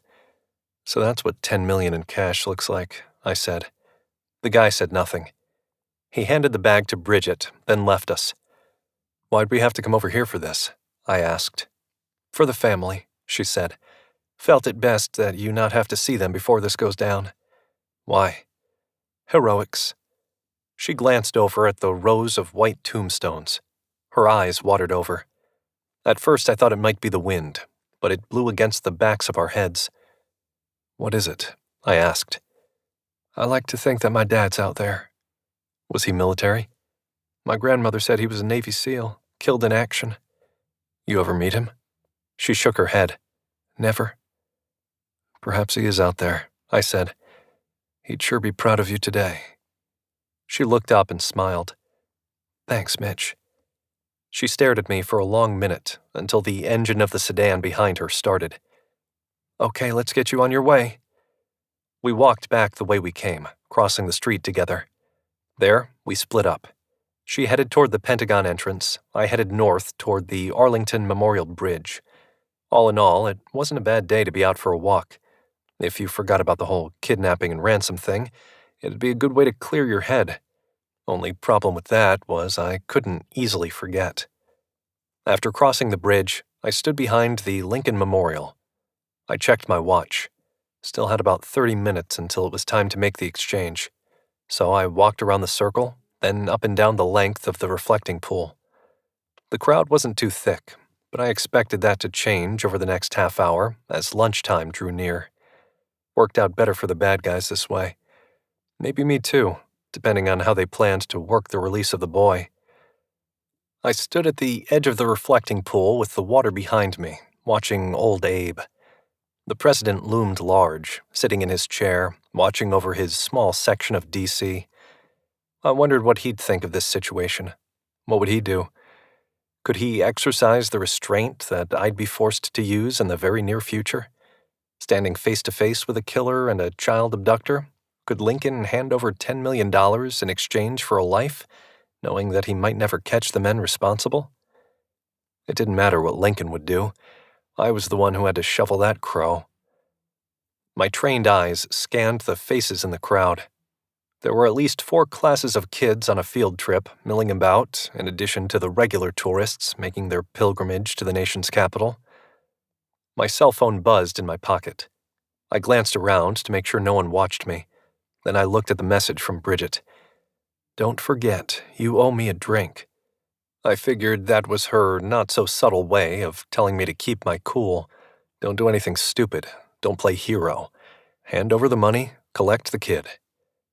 I glanced at my watch. 5 minutes to go. I cut through the thickening crowd and started up the stairs to the memorial.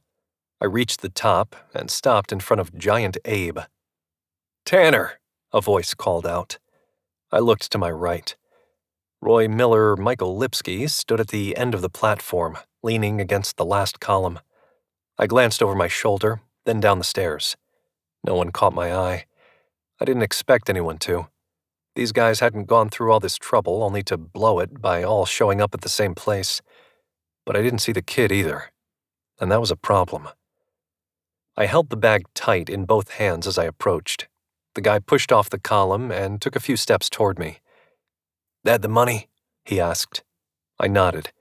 "Where's the kid?" "Hand over the money." "Not until I see the kid." "You don't hand that money over, both kids die." Chapter 43. I was faced with a terrible decision that only had 3 options as I saw it. 1. Back away with the money and potentially seal Bernard's and the girl's fate. 2. Step forward and attack Roy Miller Michael Lipsky. I liked this option a lot. I wished I had done it a few days earlier.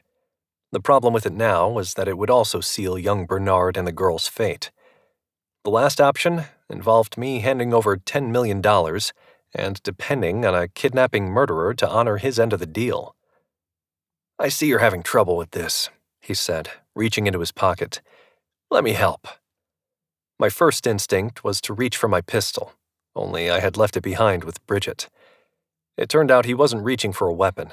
Instead, he pulled out a cell phone and placed a call, putting the phone on speaker, for my benefit, I presumed. "Yeah, you got the money?" I figured the guy talking on the other end of the line was Brad McCree. "I'm here with the good detective right now," Roy Michael said. "Detective, can you hear me?" McCree asked. "I hear you," I said. "Hand over the money, if you haven't already, and allow Mr. Lipsky to leave untouched and unharmed. He's going to remain on the phone with me, updating me with his every movement and every single thing he sees and hears. If at any time he shouts out in pain, or if the line should go dead, the child dies. Then the other child dies. Then maybe your child dies. Do you understand? You leave my child out of this. Do you understand, detective?" McCree's voice rose in anger. I understood lots of things. How someone could do such a thing, that was beyond me. But I had to play my part. The time to put these guys away wasn't now. This was the time to rescue the kids. Forcing myself to cast my anger aside, I said, "I understand." Then I dropped the bag next to my feet and took a few steps back. Roy Miller Michael Lipsky squatted down, keeping his gaze fixed on me, and grabbed the bag. He rose and said, "Got it," while taking it off speaker. He winked at me as he passed. "Nice working with you, detective." "What about the kid?" I said, taking a step back and blocking his path. He leaned to the side, his smile widening. He held out the phone for me. I reached for it and he pulled back, shaking his head. "Put your ear to the speaker." "Detective," the other man said, "in 1 hour we will call the Hollins' house phone with the location of their son. I want to speak only with Mr. or Mrs. Holland, understand? If anyone else answers, the boy will never be found. You can take that any way you want. Goodbye, detective." My brain dumped every other thought as it processed what McCree had just told me. It must have shown on my face, because Roy Michael laughed at me as he backed away. The Hollands weren't at their home. They'd left in a helicopter right after Bridget and me. They were here, at the Pentagon, unless the FBI had moved them to the J. Edgar Hoover building. I had to find out and warn Bridget. I pulled out my phone and called her. "Get them back to Philly," I said, after she answered. "What? Mitch, did you make the exchange? I thought you guys were watching." "We have agents watching, but no one has reported in yet. The money's been handed over, but the boy is elsewhere." "You gave them the money without the kid?" "They threatened to kill him and the girl and Ella." Okay, we can make this work." Bridget paused for a few seconds, during which time I glanced around and noticed what looked like an FBI agent approaching me. "What else did they say?" "Guy on the phone said he'd call the Hollins' house in 1 hour with the location of Bernard. Said if he didn't speak with either of them, we'll never find the kid." "This isn't good, Mitch." I started walking east. "What isn't?" "They just left in a car." "The Hollands?" "Yes. We'll get them back. I have to get off the phone with you to do that." "Okay." I pulled the phone away from my head. "Wait, where are you?" "Hoover Building." "What's the fastest way there?" "Down the lawn, cut across the ellipse between the White House and Washington Memorial, then east on Pennsylvania Avenue." I hung up, pushed my way through the crowd, and began to run. I estimated I had a mile to go, give or take. I figured that by the time I reached the Hoover Building, the Hollands would be in the air, and the next helicopter would be ready to go. I hoped they'd be, at least. I ran straight down the middle of Pennsylvania Avenue, ignoring the stares, gestures, and honking cars. A man in a dark suit stood on the corner of 10th and Pennsylvania. When he saw me, he started waving his arms. "This way, detective." He led me inside the Hoover Building. We bypassed security and then took an express elevator to the roof. I heard the thumping of a helicopter's rotors and the whine of its turbine before I saw the contraption. As I rounded the small elevator room, I saw Bridget standing between me and the chopper. "Did they get off yet?" I asked after jogging to her position. "They left 5 minutes ago." I glanced at my watch. We were cutting it close. No chance Bridget and I would make it on time. I had serious doubts the Hollands would either. Can we forward their phone to a cell? I asked. Bridget nodded, then shook her head. They'll know, Mitch. You were just inside a helicopter. Can't hardly think, let alone talk. She was right. We were screwed. The kids were in immediate danger. Come on, Mitch. She grabbed my hand and pulled me toward the helicopter. We sat down, placing the headgear over our ears. Bridget instructed the pilot to get us there as fast as possible, emphasizing that this was a life-or-death situation. Now, off the top of my head, I had no idea how to estimate the speed at which the helicopter traveled. When I glanced at my watch, I saw the return trip took 7 minutes less than our flight to D.C. Presumably, that meant we flew pretty fast. We'd made it back before the call was due to come in, which meant the Hollands had as well. Bridget's car still idled in the middle of the street. I half expected to see a parking ticket plastered to the windshield. There wasn't one. We both got inside as the helicopter lifted into the air. Bridget circled around in the space the chopper had occupied. A few seconds and 4 squealing tires later, we were in front of the Hollands' house. Bridget, I said, moments after we exited the car. She glanced over her shoulder. Yeah. I had no choice. I couldn't risk the lives of those children. These men are killers. They'd stop at nothing to— I know, Mitch. I mean it. They threatened the boy and the girl, and then Ella. I can't lose her, Bridget. She's all I got left. Bridget turned and stepped closer to me. She placed a hand on my chest. Our eyes, our lips were inches apart. Her hot breath washed over my skin. You did nothing wrong, Mitch. This doesn't end until we find these guys. Regardless of what happens, today was just one more piece in the puzzle, and none of it is your fault, okay? Okay, I said. We entered the house. It was silent except for the ticking of an antique grandfather clock. I followed Bridget to the kitchen, where Mr. and Mrs. Holland had resumed their positions at the kitchen table. Her eyes were wet. He smiled at me, and then looked away. The anticipation in the room was thick enough that you had to wade through it. No matter what happened in the next few minutes, their ordeal wouldn't be over. Whether they found their son or not, this nightmare would be relived for years to come. The phone rang, and nearly everyone in the room jumped. It's go time, Bridget said, reaching for the speaker button. Mr. Holland leaned forward and said, Where's our son? What? No hello, or how you doing? You're not even going to ask how I plan on spending your money? Brad McCree said. Hello, how are you? Would you like for me to pay for you to go to a ball game? Take 'em all, sir. Now tell me where my son is. Mr. Holland hovered over the phone and had to be restrained by Bridget. The man on the other end laughed. Is Detective Tanner there? I'm here, I said. Detective, you had a chance to prevent all this. Did you know that? I took a step forward, placed both hands on the table, and leaned over. Not sure what you mean. My partner had cold feet. See, an unfortunate incident occurred in his home last week. His darling Dusty Ann discovered our plans. She threatened to go to the police. Michael said she wouldn't, but I had my doubts. Frankly, I had them about her from the beginning. She didn't know Michael, not the way I did. She knew Roy Miller and the lies that surrounded him. Anyway, he kept her from leaving while I raced over. Together, we shut that whore up.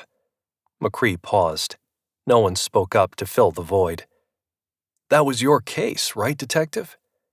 I glanced around the table. My stare met Mrs. Holland's and remained there. I was assigned to the investigation of the death of Dusty Ann Miller. That is correct. And what happened on Friday night, Detective? McCree asked. I went back to ask Roy Miller, or Michael Lipsky as we know him now, a few more questions. On the way out, I noticed some blood on the hedges that wrapped around the porch. He'd followed me out, stood in front of the door. I guess he knew what I saw. When I turned, he'd bolted. I followed him through the house, the backyard, a few more yards. He ran inside an old abandoned water tower. I chased him up to the top. And he threatened to kill himself, didn't he, Detective? I felt Mr. Holland's stare burning a hole through me. Tears dripped off his wife's chin, their tracks staining her cheeks. He climbed over the railing, but I had no idea if the intent was to jump or to get me to back off. I had no intentions of allowing him the easy way out, not after he murdered his wife. He was scared, Detective. and angry and depressed. He just lost his wife. I'm sure you can relate." I didn't reply. McCree had done his homework on me and was trying to get me to bite. "And he had cold feet about what we were going to do," McCree said. "I firmly believe that he left the evidence out there for his wife to find." "What's this got to do with the boy, McCree?" I asked, tiring of the game he was playing. "You can find the boy in the same place you found Michael that night, Detective. You better hurry, though. A child as weak as him, and with a broken arm nonetheless. No telling how much longer he can hold on." Chapter 44. I had the image of Bernard Holland, struggling to maintain his balance at the top of the water tower, burned into my brain. McCree's heavy breathing through the speaker was the only sound in the room. I grabbed Bridget by her wrist and dragged her out of the house. Behind us, I heard McCree start to laugh. He sounded exactly like his brother. We exited the house with the Hollands right behind us. They bombarded me with questions. I tuned them out. "Give me your keys," I said to Bridget. "Where are we going?" she asked. "Just give me your keys," I said. She pulled them from her pocket and tossed them to me. "Now will you tell me? Get in the car." I stood outside the driver's side and pointed at the Hollands, who'd stopped halfway down the driveway. "You two coming with us?" They didn't need to be asked twice. Mr. Holland opened the rear passenger door and ushered his wife into the back seat. The car dipped to the right as he sat down behind Bridget. "Where's the lights and sirens?" I asked, dropping the shifter from park to drive. Bridget leaned over, reached across me, and turned them on. "How far is this place?" "About 10 minutes or so. I'm going to get us there in less than 5. "What was all that about, on the phone?" "Miller led me up that water tower and out onto this rickety walkway. I mean, it was decrepit. Every step I took, I thought it was one more step closer to my death. And not to mention I hate heights." "Hard to believe?" she said. "Right. Anyway, the guy climbed over the railing like he was about to jump. I pulled him back over. He landed on his head. That's how he ended up in the hospital." "So this guy," Mr. Holland said, "could have taken his own life. Instead, you save him and he takes my son?" "Sir, with all due respect, that was going down one way or another. Miller is nothing but a patsy. You heard the way the guy on the phone talked about him. I wouldn't be surprised if he turns on Miller and gives us his location after the money hits his hands." Holland glared at me through the rearview mirror. I ignored it and focused on the road. I was here to help them, damn it. At the same time, I understood their anger and frustration. How many times do we lament a lenient sentence handed out to a repeat offender and then have to watch as he returns to the street and kills? This situation had plenty of similarities. A few minutes later, I slammed on the brakes and jerked the car into the water tower parking lot. "Where is he?" Bridget said, getting out of the car. "I don't see him," I said. "He said he might not be able to hang on much longer." She started to run. "Please don't let him be on the ground." I started after her when I heard a small voice. I shielded my eyes with my hands and looked up. "He's up there," I shouted, "clutching to the rails." Bridget met me at the door that led inside. "It's locked." I kicked the door 3 times before the deadbolt snapped.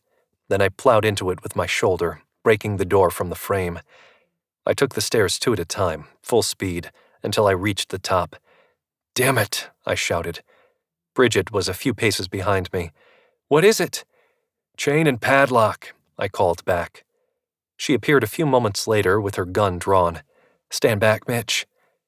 Shooting a metal lock inside a building with corrugated steel walls wouldn't be considered the best idea.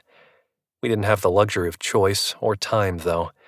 General fatigue could set in and cause the boy to lose his grip. A solid gust of wind could blow by and knock Bernard off the platform, sending him sailing to his death. Bridget fired 4 rounds before declaring victory over the lock. She unhooked it from the chain and let it fall. A few seconds later, it banged against the ground floor. The chain slithered through the door handle and an eye bolt on the wall. She pulled the door open. A heavy gust of wind blew inside. Bernard's cries for help rode the gust and echoed through the hollow building. I stepped out ahead of Bridget, proceeding along the weathered planks with caution. "Don't move, Bernard." He only glanced in my direction to acknowledge me. His skin looked ashen, his right arm grossly disfigured and dangling by his side. He wrapped his good one around the railing. If he slipped, it was sure to snap as well. "Hurry, Mitch," Bridget said from behind me. I glanced over my shoulder at her. Her face was drawn and pale. She nodded at me. I turned and pushed forward. Every fiber in my body told me to turn around and get off that death trap of a platform. I railed against it, repeating a simple mantra of, "I will not allow myself to fail this child." I kept going, and soon I stood behind Bernard. I reached out and placed my hands under his armpits. He didn't weigh much, and I easily lifted him and pulled him over the railing. Shifting Bernard in my arms, I pulled him close to my chest. He draped his broken arm across his stomach. I stepped back cautiously until my shoulder blades touched the side of the building. He started to cry, and his teeth chattered uncontrollably. I could only imagine the harrowing situation he'd been through, and even then, I'm sure I hadn't scratched the surface. I took one step after another, making sure I had secured my footing before moving on. Those 15 feet might as well have been 15 miles.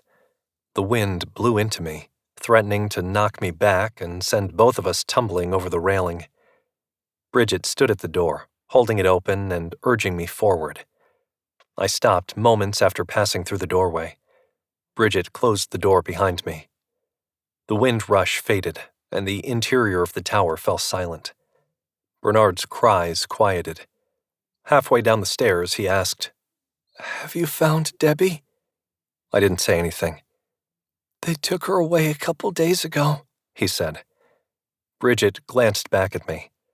I wondered if she shared my fear that we'd never find Debbie Walker. Deep inside, I had a feeling that the girl might already be dead.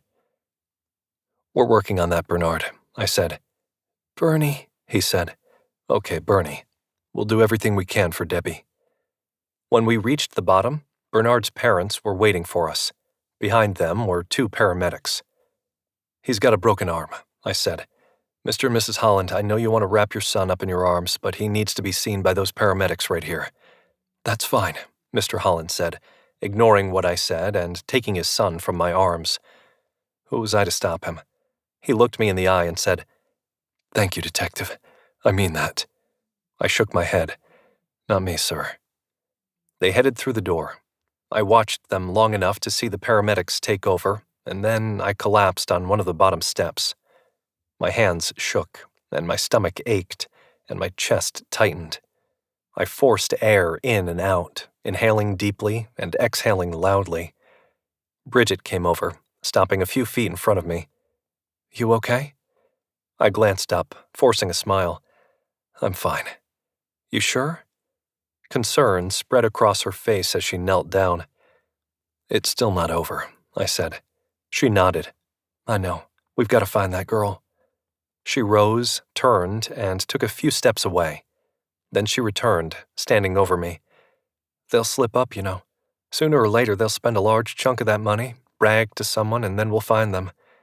It was marked. Of course. I looked around the barren room. The place looked different with daylight filling it up. A little risky, don't you think? Maybe. This place looks different when it's dark. She shrugged.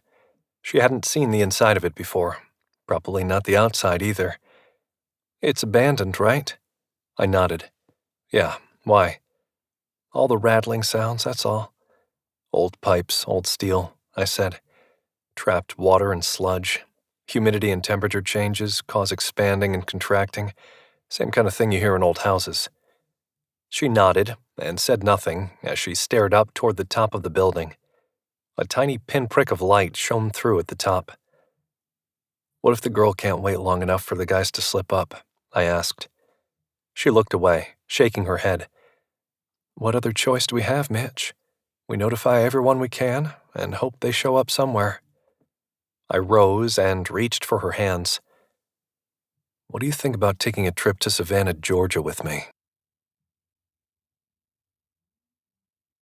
Chapter 45. Bridget's eyes flicked back and forth, and she shook her head slightly. She must have thought I'd lost my mind asking her to go to Savannah. Before you answer, I said, hear me out. Mitch, no, she said, turning toward the open doorway. We've got to catch these guys and find the girl. I can't run off with you right now. Bridget, listen to me. I reached for her elbow. She stopped and turned. There's a woman who lives down there we should go see. What woman? Why? A few years back, she helped Sam and me on a case we'd made little traction on. I don't know how else to put this, other than saying she talks to the dead. What? Are you kidding me, Mitch? She lifted her hands about shoulder height, palms out, and backed away from me. I followed her through the doorway, pulling my sunglasses over my eyes to shield them from the sun. I know it sounds crazy, but damn it, she led us right to the killer. Call it whatever you want, and believe me, I've wrestled with this over and over, but I was there. I saw it with my own 2 eyes, Bridget. How'd you find out about this woman? She came to me. She could have had advanced knowledge of the murder, Mitch. She could have known and acted only because her conscience got the best of her. I shook my head. I had her checked out, talked to some of the detectives down in the Savannah PD. She'd helped on over a dozen cases. Bridget looked toward the paramedics loading Bernard into the back of the ambulance. One jumped out and helped Mrs. Holland into the back. Vincent and Braden escorted Mr. Holland to their car. I presumed they'd take him to the hospital. Look, it can't hurt, Bridget. Worst case, we lose 6 hours. I reached out and touched her elbow again. She pulled away. I added, if we leave for the airport now, we'll be in the air maybe by 2 o'clock. That'll put us in Savannah no later than 4. This is crazy. 6 hours is a lot of time, Mitch. I know, but we're running on nothing right now, not a single lead. She glanced at me, then away. Her eyes rolled up like she was thinking. Finally, she said, I can get us on a jet. No, I said forcefully, don't invite the feds. I don't want them harassing this poor woman. She told me once she felt like a victim trapped inside a hell she can't escape. You let them know about her, and they'll be busting down her door looking for help. Not likely. Yes, likely. Once she produces results they can't deny, they'll be all over her. Bridget stood there, staring past me and biting her bottom lip. I knew it sounded crazy. If she were the one telling me that we should do this, I'd have called her nuts and told her we'd be wasting time. The fact of the matter was that time was running out, and we didn't have a single lead on the whereabouts of Debbie Walker. If we didn't find the men, we'd never find her. While everyone else worked to track them down, maybe my Savannah contact could help us find Debbie. Okay, Mitch, how can we do this without letting anyone know? I pulled out my cell and called Sam. He picked up after the second ring. I need you to do me a favor. Anything. What do you need? Cover for Bridget and me. Where are you going? I cleared my throat. Bridget watched closely. I turned away from her. Savannah. Mitch, no. Sam, yes. Come on. That woman is crazy, man. Sam grunted a couple times, and I heard a slapping sound, like he hit his steering wheel or the dash with an open hand. She's certifiable. She led us right to that man, Sam. You can't deny that. No, I can't. But you can't tell me with 100% certainty that she didn't have some kind of previous knowledge. She could have met a guy in a bar who confessed the whole thing to her, and then she used it to her advantage. I mean, they give shows out to people like this now, not fictional shows, that reality TV crap. He thinks you're crazy too, doesn't he? Bridget said. I waved her off. Sam, we're doing this. Anyone asks, we're with you, but can't talk. I hung up and turned toward Bridget. Let's go. It took 20 minutes to reach Philadelphia International and another 10 to park and get inside. Our badges got us to the front of the ticketing counter and then through the security checkpoint. We had 15 minutes from the time our boarding passes were printed to get to the gate. We made it in 14. The plane was only half full. Bridget and I bypassed our seats and sat in the middle of a section of empty rows toward the rear of the craft. We spoke infrequently, usually after I tried to initiate conversation. I figured she thought I was a crazy person now. I didn't blame her. But the fact was, I considered myself one of the most sane people I knew. I didn't believe anything most would consider hokey. Except for the woman in Savannah. I'd seen the results. Eventually, I gave up trying to talk to Bridget and fell asleep. I awoke an hour later during our final descent. Before the plane had stopped, Bridget was up flashing her credentials to the stewardess. It worked, and we departed before anyone else on the plane. "I'm going to get us a car," I said. "See if you can scrounge up some coffee." "Where from?" Savannah Hilton Head International was a smaller airport with only 15 gates. It looked like it had been recently upgraded. It had a southern feel to it, almost like you'd stepped into a small town rather than an airport. I figure in a small place like this, there might be a coffee pot sitting out for anyone to use. Bridget disappeared on her quest for coffee, and I found a car rental counter. When the guy asked what kind of car I preferred, I told him one that ran. Made it easy on the guy. By the time I'd finished signing papers, Bridget returned with 2 cups of coffee. The sweltering September air hit us with full force when we stepped outside. The humidity levels matched the temperature, which hovered in the low 90s. We walked to the rental car lot, where a compact Ford awaited. "You know where we're going?" she asked. I nodded. "Been there before?" "Once." "And you still remember how to get there?" She looked at me out of the corner of her eye without turning her head all that much. "Won't ever forget it." She got in the car on the passenger side. When I opened the door and took a seat, she said, "Care to elaborate?" "Nope." And that ended the questioning. She didn't say another word until I slowed down and pulled to the curb in front of the house. We waited there for a minute, both staring at the small bungalow-style home. The gray exterior was lined with red trim. There wasn't much of a front lawn, but the grass that did exist was deep green. Small Mediterranean-style shrubs wrapped around the house. I figured a psychic would live in a creepy old house with boarded-up windows and cobwebs on the front porch. Surely they have plenty of those down here. Bridget opened her door, stepped out, and walked toward the gate that crossed over the perfectly lined pavers leading to the front door. I joined her a moment later. "She's not a psychic," I said. "She's a medium." "Like there's a difference?" "Apparently there is." "Enlighten me." "Google it." Bridget jumped when the front door opened. I almost walked right into her. I glanced down and saw her hand hovering over her weapon. "Detective Tanner," the woman said, stepping onto the porch. "What are you doing down here?" "Hello, Cassie," I said to the woman. "This is Special Agent Bridget DiNapoli of the FBI. We're working together trying to find a kidnapped child. Do you mind if we speak with you for a few minutes?" Cassie stepped out of the shadows, crossing the porch and stopping in front of the top step. Her auburn hair reflected the sun. Her blue eyes looked pale. So did her skin, which poked out of her shorts and tank top, causing me to think she didn't get out much this summer. She studied Bridget for a few moments, then said, "Come on inside." Bridget looked back at me. She seemed a little uneasy. I placed my hand on her shoulder and nodded for her to move forward. Once inside the house, Cassie led us to the living room. "Please excuse the mess.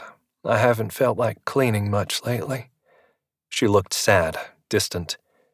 I glanced around the room. There were a couple cat toys on the floor and a magazine or two on the sofa. Other than that, the place was spotless, aside from a fine layer of dust on the side tables and mantelpiece. "You have a lovely home," Bridget said. "Thank you." I shot a look at Bridget. People in our profession didn't enter a house and say things like that. Cassie must have thrown her off her game. "What about the child?" Cassie asked. 9 years old, I started. Abducted along with another child from the school playground. 2 men, one had remained in the car. They escaped and dropped out of sight for a few days. The reason for the abduction was... Cassie held up her hands. "No, don't tell me that." "Okay," I said, trying to figure out where to go next. "We've got the boy back. The girl is still missing." Bridget said, "Her name is..." Cassie again threw up her hand. "No, not yet." "Why not?" Bridget asked. "Don't you need it to contact her or whatever you do? We should have stopped by her house and brought a shirt or her favorite doll or something, right?" Cassie smiled at Bridget and then me. She leaned forward, placed her elbows on her knees, resting her chin on her hands. Her gaze traveled back to Bridget and remained there for 2 or 3 minutes. Bridget shifted around a few times. I could tell it made her uncomfortable. Cassie smiled, looked away, and let her eyes close slowly. Bridget glanced over at me. I shrugged. I had no idea what Cassie was doing. Finally, Cassie opened her eyes and straightened up. "It doesn't work that way, Bridget. I don't call in to anybody or have some spirit guide that follows me around, at least not that I know of. I can't hold something of the child's, a doll or favorite piece of clothing, and see where she is. Honestly, I don't control this." "Then how does this work?" Bridget looked intrigued, like she had started to believe that the woman could help us. "They come to me." Cassie's gaze remained focused on Bridget, unblinking. Bridget's tone and chin both dropped. "Who does?" "The deceased. I give them a voice." "So, you can only help us if she's dead? She'll come and tell you where her body is?" "Sometimes." "But I thought you said that they had to come to you." "Sometimes it is the victim. Other times it is a friend or family member. Once it was a total stranger who had witnessed the events, but had been too scared to speak up, at least while alive." "Right." Bridget slapped her hands on her knees and rose. "I'm sorry we wasted your—" She glanced at me. "And our time." She started toward the door. "Please don't go," Cassie said. "I know this makes no sense. Trust me when I say I used to be the biggest skeptic there was. Even growing up in a place like Savannah, where there is no shortage of ghost stories, I never believed in any of that. I wasn't born like this, Bridget. I didn't ask for it. It just happened." She glanced at me. The look in her eyes told me that she did not want to recount the story of how she received this gift. She'd told me once that it drained her to relive it, so I shook my head and gestured for her to continue. "I understand what you're thinking. Even Detective Tanner has doubts I can really do this. He's only here because he's superstitious. You guys came here, and if anyone out there was watching, they might have followed. And if they did, they might approach me, and then I might be able to tell you something." "Lots of mites in there, Cassie," Bridget said. Cassie's lips parted, but she said nothing. I imagined that she was used to this level of skepticism. "All right then," Bridget said, sitting down on the sofa next to Cassie. "Can you tell us where she is?" Chapter 46. Debbie's hands hurt. The muscles of her fingers were frozen in a death grip. The skin between her thumb and forefinger on each hand was split open and raw from broken blisters. Wooden splinters of every size stuck out of her palm and fingers. She pulled them out by pinching them between her fingernails or her teeth. Some splinters were buried so deep she couldn't get them out at all. She wondered if turning off the light would make the pain go away. Maybe the darkness would wash away her misery. It didn't. She flicked the flashlight back on and moved forward to inspect her progress. A smile crossed her face as she realized that she'd broken through the wall. No light passed through the small hole. She stood within a few inches of it and shone her light. It appeared to be wide enough for her to maneuver around in there. All she had to do now was break through enough of the wall to allow her to slip through. She considered this for a moment. If she made the hole too big, then the man could get through it as well. His body looked frail. The trick would be creating a hole big enough for her, but too small for a less than normal-sized man. So long as they didn't have a dog with them, she figured she'd be safe back there, even if the room behind the wall turned out to be nothing more than a few feet of space. It'd devastate her, of course, but at least she'd go out on her own terms. And while Debbie wasn't quite sure what that meant, it sounded better than being murdered. Not knowing the time had been the worst part of the ordeal. She could handle being hungry and thirsty, but how could she expect to manage her food and water without knowing the time, let alone how many days she'd been trapped in the room? For this reason, she limited herself to half a slice of bread when the hunger grew too intense. Likewise, she'd only take 2 or 3 sips of water at a time, The first bottle neared being empty. She felt tempted to use the water to clean her wounds, but she didn't, though. Wounds would heal. Once you died, that was it. As she swished the water around the bottle, her thoughts turned to Beans. What had they done with him? Did they move her because they planned on killing him? She spent most of her time awake thinking about him. A few times she shut her eyes tight and did nothing but call out to him mentally. There hadn't been any response. Not yet, at least. She refused to give up hope. Debbie lifted the bottle to her lips and drained the remaining liquid. It went down warm and did little to squash her thirst. However, the water did dull the ache in her throat and helped get rid of that cotton feeling in her mouth. She set the empty bottle on the floor in the middle of the room. The thought of urinating into it had crossed her mind. Once, she'd stayed up and watched a show about a survivalist who'd done just that and later drank it to stay alive. "Gross," she whispered, looking away from the empty plastic bottle. She held the little flashlight between her teeth and attempted to remove the remaining splinters from her hand. They gave her varying levels of pain as she pulled them free and tossed them on the floor. There were a few that remained buried, joining the other splinters she had been unable to remove. She hoped they would not fester and cause her skin to rot. Debbie rose, picked up the shovel, and headed toward the back of the room. She went to work creating her freedom hole, as she'd dubbed it. The metal blade made a tiny clanking sound with every thrust into the wall. She aimed for a spot a couple inches below the hole she'd made.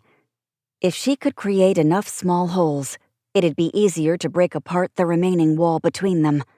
She got the idea when she recalled the one time her brother had let her use his pellet gun. He taped a target to a large oak tree in their backyard. She stood a few feet away and fired off 10 or so rounds. The 10 shots had all hit pretty close to the center. He let her keep the target. When she pressed her finger against the area, the paper tore. Punching a hole through the wall would be as simple as tearing paper, she told herself. It never crossed Debbie's mind that she might be deluding herself. She didn't think that far ahead. Her focus remained on the next jab with the shovel and creating the next hole in the wall. And it happened, eventually. It might have been 10 minutes, or maybe 110. She had no way of knowing. Chapter 47. Cassie remained silent for several seconds while her unfocused eyes gazed at a spot somewhere above my head. I wondered what went through her mind at that time. Did she try to force the image of the child? Could she do that? Did she plead for someone to appear before her and show her the way? Did I really believe all that? No, not really. I had a tendency to think things were simpler than that. "I'm sorry," Cassie said. "There's nothing." Bridget shot me an "I told you so" look, turned her head and smiled at Cassie, and pushed off of the couch. "Thanks for your time, Cassie. Detective Tanner and I will be on our way now. Sorry to have bugged you." Cassie didn't move, seemingly still caught between reality and wherever she had gone a few minutes ago. I caught her glance as I rose, but she looked away. "Cassie," I said, "you call me if something pops up, even if you don't think it means anything. I mean it, okay?" She nodded. "Yes, Detective Tanner, I have your number." Bridget had rushed out of the house, brushing me with a stiff shoulder as she passed. By the time I reached the front door, she had slammed her car door shut. I knew coming to Savannah was a long shot, but we had little else to go on. Perhaps I should have left Bridget behind and come by myself. After all, her presence wasn't necessary here. I'd brought her along for selfish reasons, and it had the opposite of the intended effect. On top of that, I wondered if having her inside the house had left Cassie feeling uneasy and unable to perform. I turned back toward Cassie. "Is there anything else I can do or tell you, Cassie?" She rose from her seat and walked toward me, stopping a few feet away. A hint of lavender passed by me a moment later. She leaned against the wall, resting her head to the side. Her hair spilled down across her chest. She stared at me with intense, burning eyes. "You can pray, Mitch. Pray for that little girl to get home safely." I nodded, turned, and stepped outside, glancing back a few times. I reached the car and took one last look back. She stood behind the front window, staring out at the street. I waved to her, and she didn't respond in kind. The inside of the car had to be over 100 degrees. Bridget had been in there with the doors shut and the engine and air conditioning off. She refused to look at me as I slipped in behind the wheel. Her cheeks were flushed red. From the heat or anger? I started the engine. The air conditioning was set to max and blew on high. It took 2 or 3 minutes for the air that escaped the vents to cool to a bearable temperature. I used my thumb to wipe a sheen of sweat off my forehead. "I'd just like to say that—" "What, Mitch? That you wasted our time? That you risked my job by bringing me down here for some supposed psychic who told us absolutely nothing? God, what was I thinking agreeing to this? We're not getting these hours back. Every minute we're not out looking for that girl or searching for those men, they get further away, and our chances of finding Debbie Walker alive drop closer to 0. "Medium," I said under my breath. "What?" Her head whipped toward me. I didn't have to look at her to see the anger in her eyes. "Cassie's not a psychic," I said in a hushed voice. "She's a medium." Bridget groaned and rolled her eyes. I wasn't sure which was colder by that point, her or the air conditioning. We didn't talk the rest of the way to the airport. I dropped her at the curb, and then I continued on to the car rental check-in. I found Bridget inside.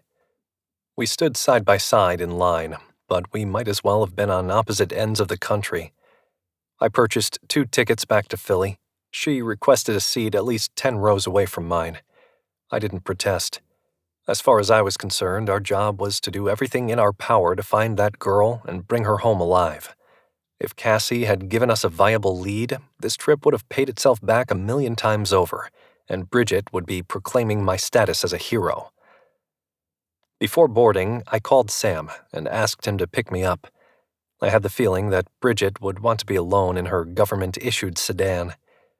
Once seated on the plane, I closed my eyes and dozed off, waking up every 10 or 15 minutes, it seemed. It helped pass the time at least.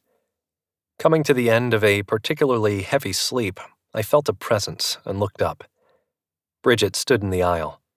She gave me a thin smile and then plopped down next to me. "I'm sorry," she said. "No," I said. "I'm the one who should be apologizing. I could have made this trip alone." She nodded while looking past me. "You were only trying to help. To be honest, I don't discount the method. I've read case reports where those types of people were fairly accurate. If she would have given us just one thing we could go on, it would have been worthwhile." She paused, and I said nothing. Bridget continued. "Chances are I would have been chasing my tail in circles back in Philly. I just wish—" "I know, Bridget. Me too." I reached out and grabbed her wrist as she rose. "You don't have to leave." She freed herself from my grasp. Looking down at me from the aisle, she said, "Yes, I do." She walked away, and I turned my attention to the view out the window. In between thick white clouds, I caught glimpses of thin blacktop roads and neighborhoods full of dot-sized houses. I wondered if I'd ever run into Bridget again. It wasn't as if we had a long history together, no real relationship to speak of. We shared a connection, though, and I couldn't discount that. The plane landed, and the few passengers on board lined up to depart. 5 people separated Bridget and me. Might as well have been 5 miles. She never once turned to look at me. As a group, we shuffled to the front of the plane, and then picked up the pace through the stifling hot jetway. Bridget practically jogged to the gate and through the terminal. I kept up with her for the first few minutes, weaving through the bi-directional foot traffic. Then I stopped. I decided if she wanted to be alone, I'd let her. Nothing good would come out of me chasing after her and forcing the issue. Sam met me outside. The sun hung deep in the west. It was hot, but the humidity had relented. That made it a little easier to breathe in the exhaust that plagued the area. Sam had my Chevy and had taken full liberties with it, double parking and blocking one of the traffic lanes. Every car that had to merge into the other lane had a driver or passenger who shot a scornful look in our direction. I got in on the passenger side and adjusted the air vents so that the cold air blew toward my face. "Thanks for coming out, Sam. Did the trip result in anything positive?" Cassie couldn't help, and Bridget hates me now. 0 for 2. Feels more like 0 for 20. We got the boy back, but the girl is still missing, and the assholes that did this are still out there. Sam nodded. We remained silent for a few minutes while he navigated toward the highway. As I watched the sun drop lower in the sky, I wondered about the fate of Debbie Walker. Was the girl still alive? Would we ever see her? Why hadn't the kidnappers made demands for her return? Did they deem the risk of collecting a few $1,000s in exchange for a poor white girl too high? "Want to get a drink?" Sam asked. "Yeah, but first I'd like to pick up my car. Is it still outside the Hollinses?" Chapter 48. How long was long enough? Bridget asked herself that question every 30 seconds. She'd been inside the airport restroom for close to 20 minutes. Surely Mitch would have left by then. Even if he hadn't, he'd be outside the building waiting for his ride, not hanging around the check-in counters. She couldn't wait too much longer. The flight she'd booked from her cell phone took off in a half hour. If she missed that, there weren't any more flights to Savannah that day. She pulled her hair back into a bun. He was less likely to notice her that way in a crowded space. She exited the bathroom, her chin tucked to her chest, and headed directly toward a self-check-in kiosk. 5 minutes later, a TSA agent scanned the boarding pass on her cell phone. 15 minutes after that, she was seated comfortably on the plane.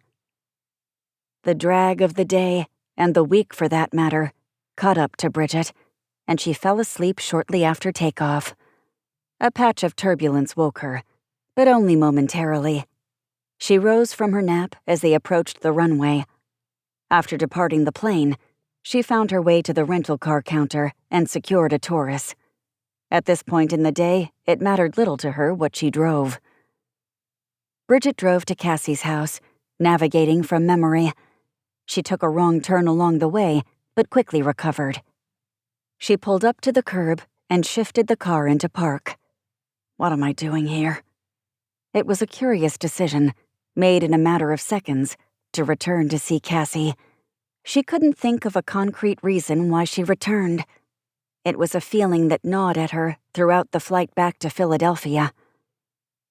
Bridget waited until the sun sank below the horizon. Then she opened her car door and stepped out.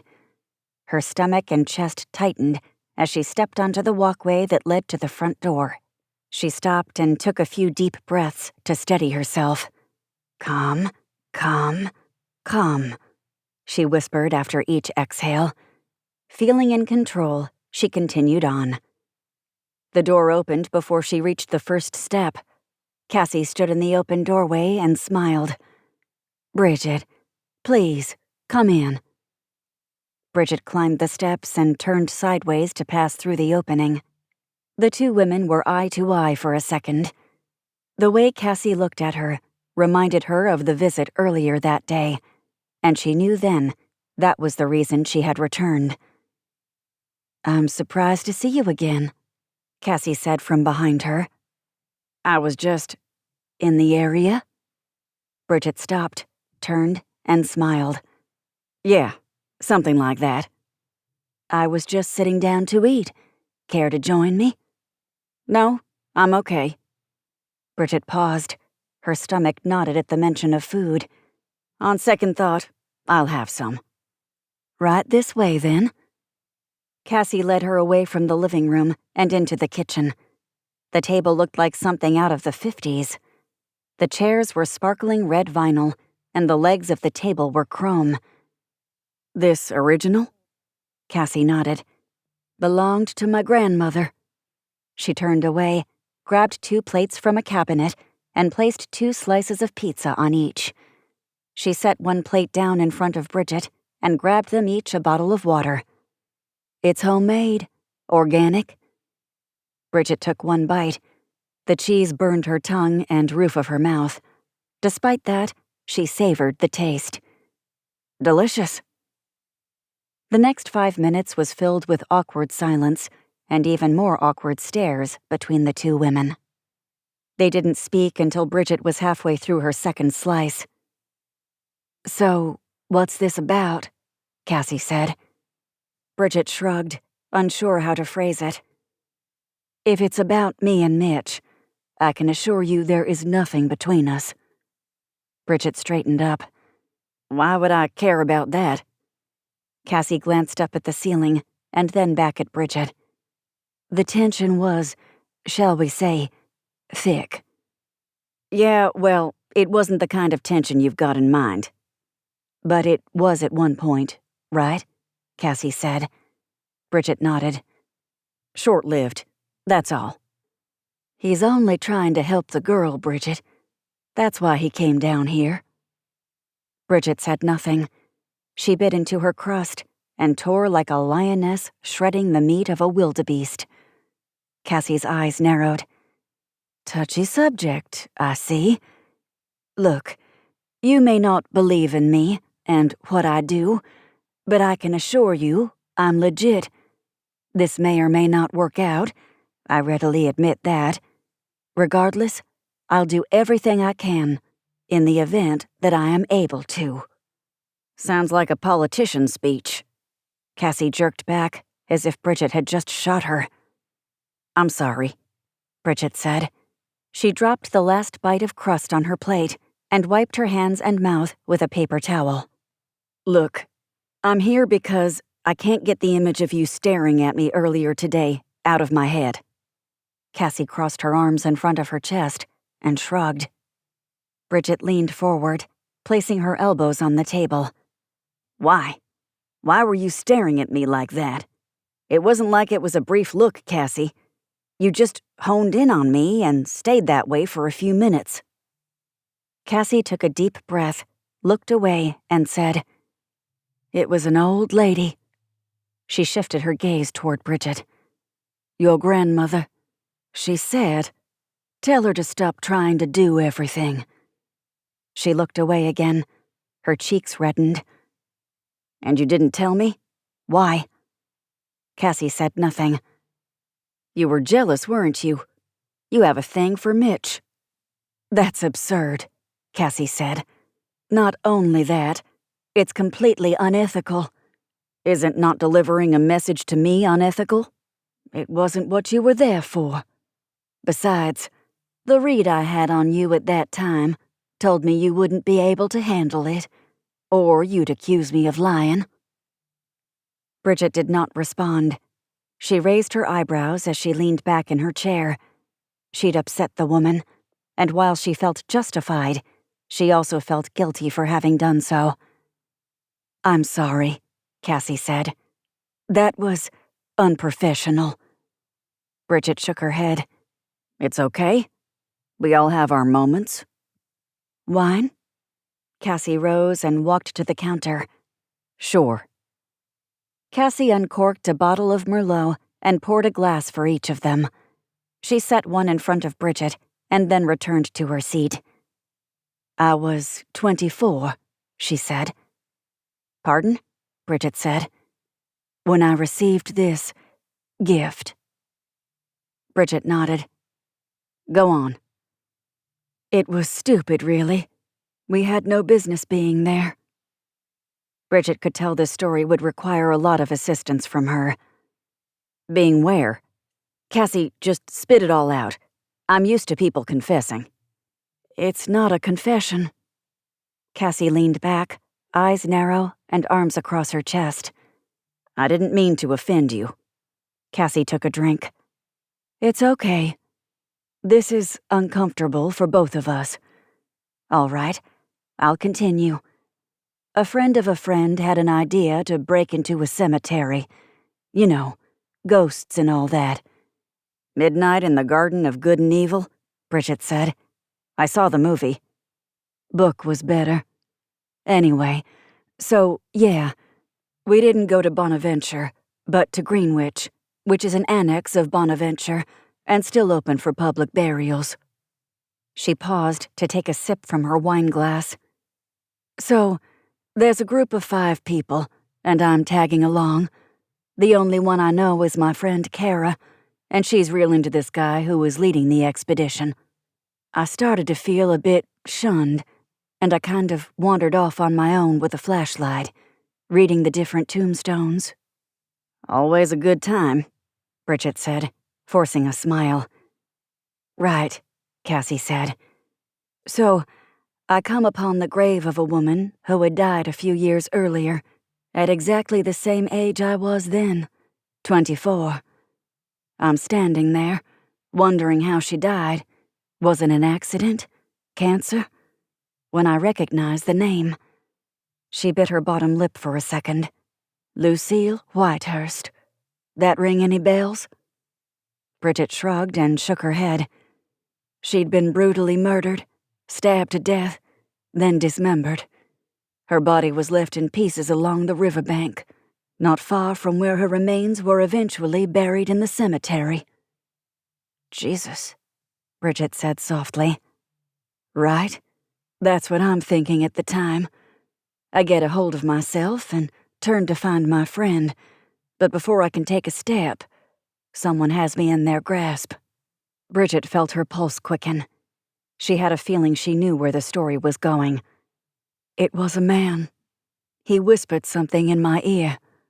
To this day, I'm not sure exactly what, but I think it was something along the lines of, "What are you doing out of bed, dear?" I tried to scream, but it was like my vocal cords were paralyzed. A second later, he had one hand over my mouth and the other across my chest. I remember feeling terrified that he was going to rape me. Relief washed over me when he pulled his hand away from my chest. That was short-lived, though. Cassie's eyes drifted away, and she went silent. Bridget watched as the woman focused on nothing. What happened next? Bridget asked. It's funny, you know. To this day, I only remember the first time he stabbed me. They say he did it 10 times, and I guess the scars corroborate that. At some point, I managed to scream. I guess that's why I wasn't stabbed 40 times like Lucille was. After I yelled out, he dropped me on the ground. The flashlight had fallen and been kicked around. It shone at the headstone. The diffused light bounced back toward us. He hovered over me, blood on his hands and smeared across his face. His tangled, matted hair hung down, and he said to me, "Now go back to sleep." He took off, and my friend and her friends showed up a few seconds later. I lost consciousness right after that. They say I died. Did you? I never saw a bright light at the end of a tunnel, or heard harps playing, or anything like that. But I did see a woman who appeared to be about my age. I say appeared, but it wasn't really like that. Hard to explain. I guess shimmered is the right word. Beams of light protruded from behind her. So maybe the light was beyond where she was, and she was blocking me from going to it? I don't know. And honestly, I try not to dwell on it. So they revived you, obviously. What happened next? I woke up in the hospital a week later. They tell me it is a miracle I'm alive, and my recovery will take a few months, and I should seek counseling. I'm questioned and grilled. One of the cops had the audacity to ask what we were doing in the cemetery. Guess that's his job, but whatever. I get out of the hospital, and the first thing I want to do is go visit the grave. They had put police tape around it. I ducked under it and knelt in front of the spot where I'd been left to die. The ground was still dark with my blood. I pulled out a handful of the stained grass and put it in a plastic bag I had in my purse. You shouldn't have done that, Cassie, The police might need that for evidence." Cassie held up a hand and smiled. "I'm aware of that now. I wasn't thinking in such terms then. Anyway, let me finish. I'm kneeling in front of this woman's grave, and I start to look around. I see this little boy. He's maybe 6 or 7 years old. He's got on a green shirt and jean shorts. It's 50 degrees out, so that seems odd to me. I smile at him. He doesn't smile back. I get up and walked toward him. The closer I get, I can tell his face is dirty, and so are his clothes. I hear something off to my right. I turn to look, thinking maybe his parents were over there visiting a loved one buried in the cemetery. There's no one there, though. When I looked back, the boy was gone."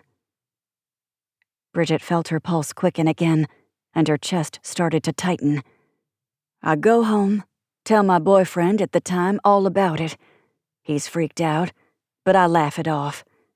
We go to sleep. Remember, this is the first time I'd been home. I wake up in the middle of the night. I can feel the breeze coming in through the window, so I roll over toward it to cool off my face, and it hits me here." She pointed to her forehead. "And here." She pointed to her chest. "But not here. The middle of my face? Nothing." I opened my eyes and saw the little boy kneeling next to my bed, green shirt, jean shorts, and his dirty face inches away from mine. Bridget thought about telling the woman she was crazy and storming out. She didn't, though. "Turns out, the little guy needed my help. I met Mitch for the first time a week later. He can tell you the rest of the story, if he wants." "Wow," Bridget said. "The guy who stabbed you, did they ever find him?" Cassie nodded. "And he killed the woman in the grave, right?" "Very perceptive, Special Agent DiNapoli. He was deranged, obviously. I looked a lot like Lucille. He stated that every few months he went to her grave to check up on her. I just happened to be there at the wrong time." Bridget glanced down at her watch. "Cassie, I'm sorry. I need to get going."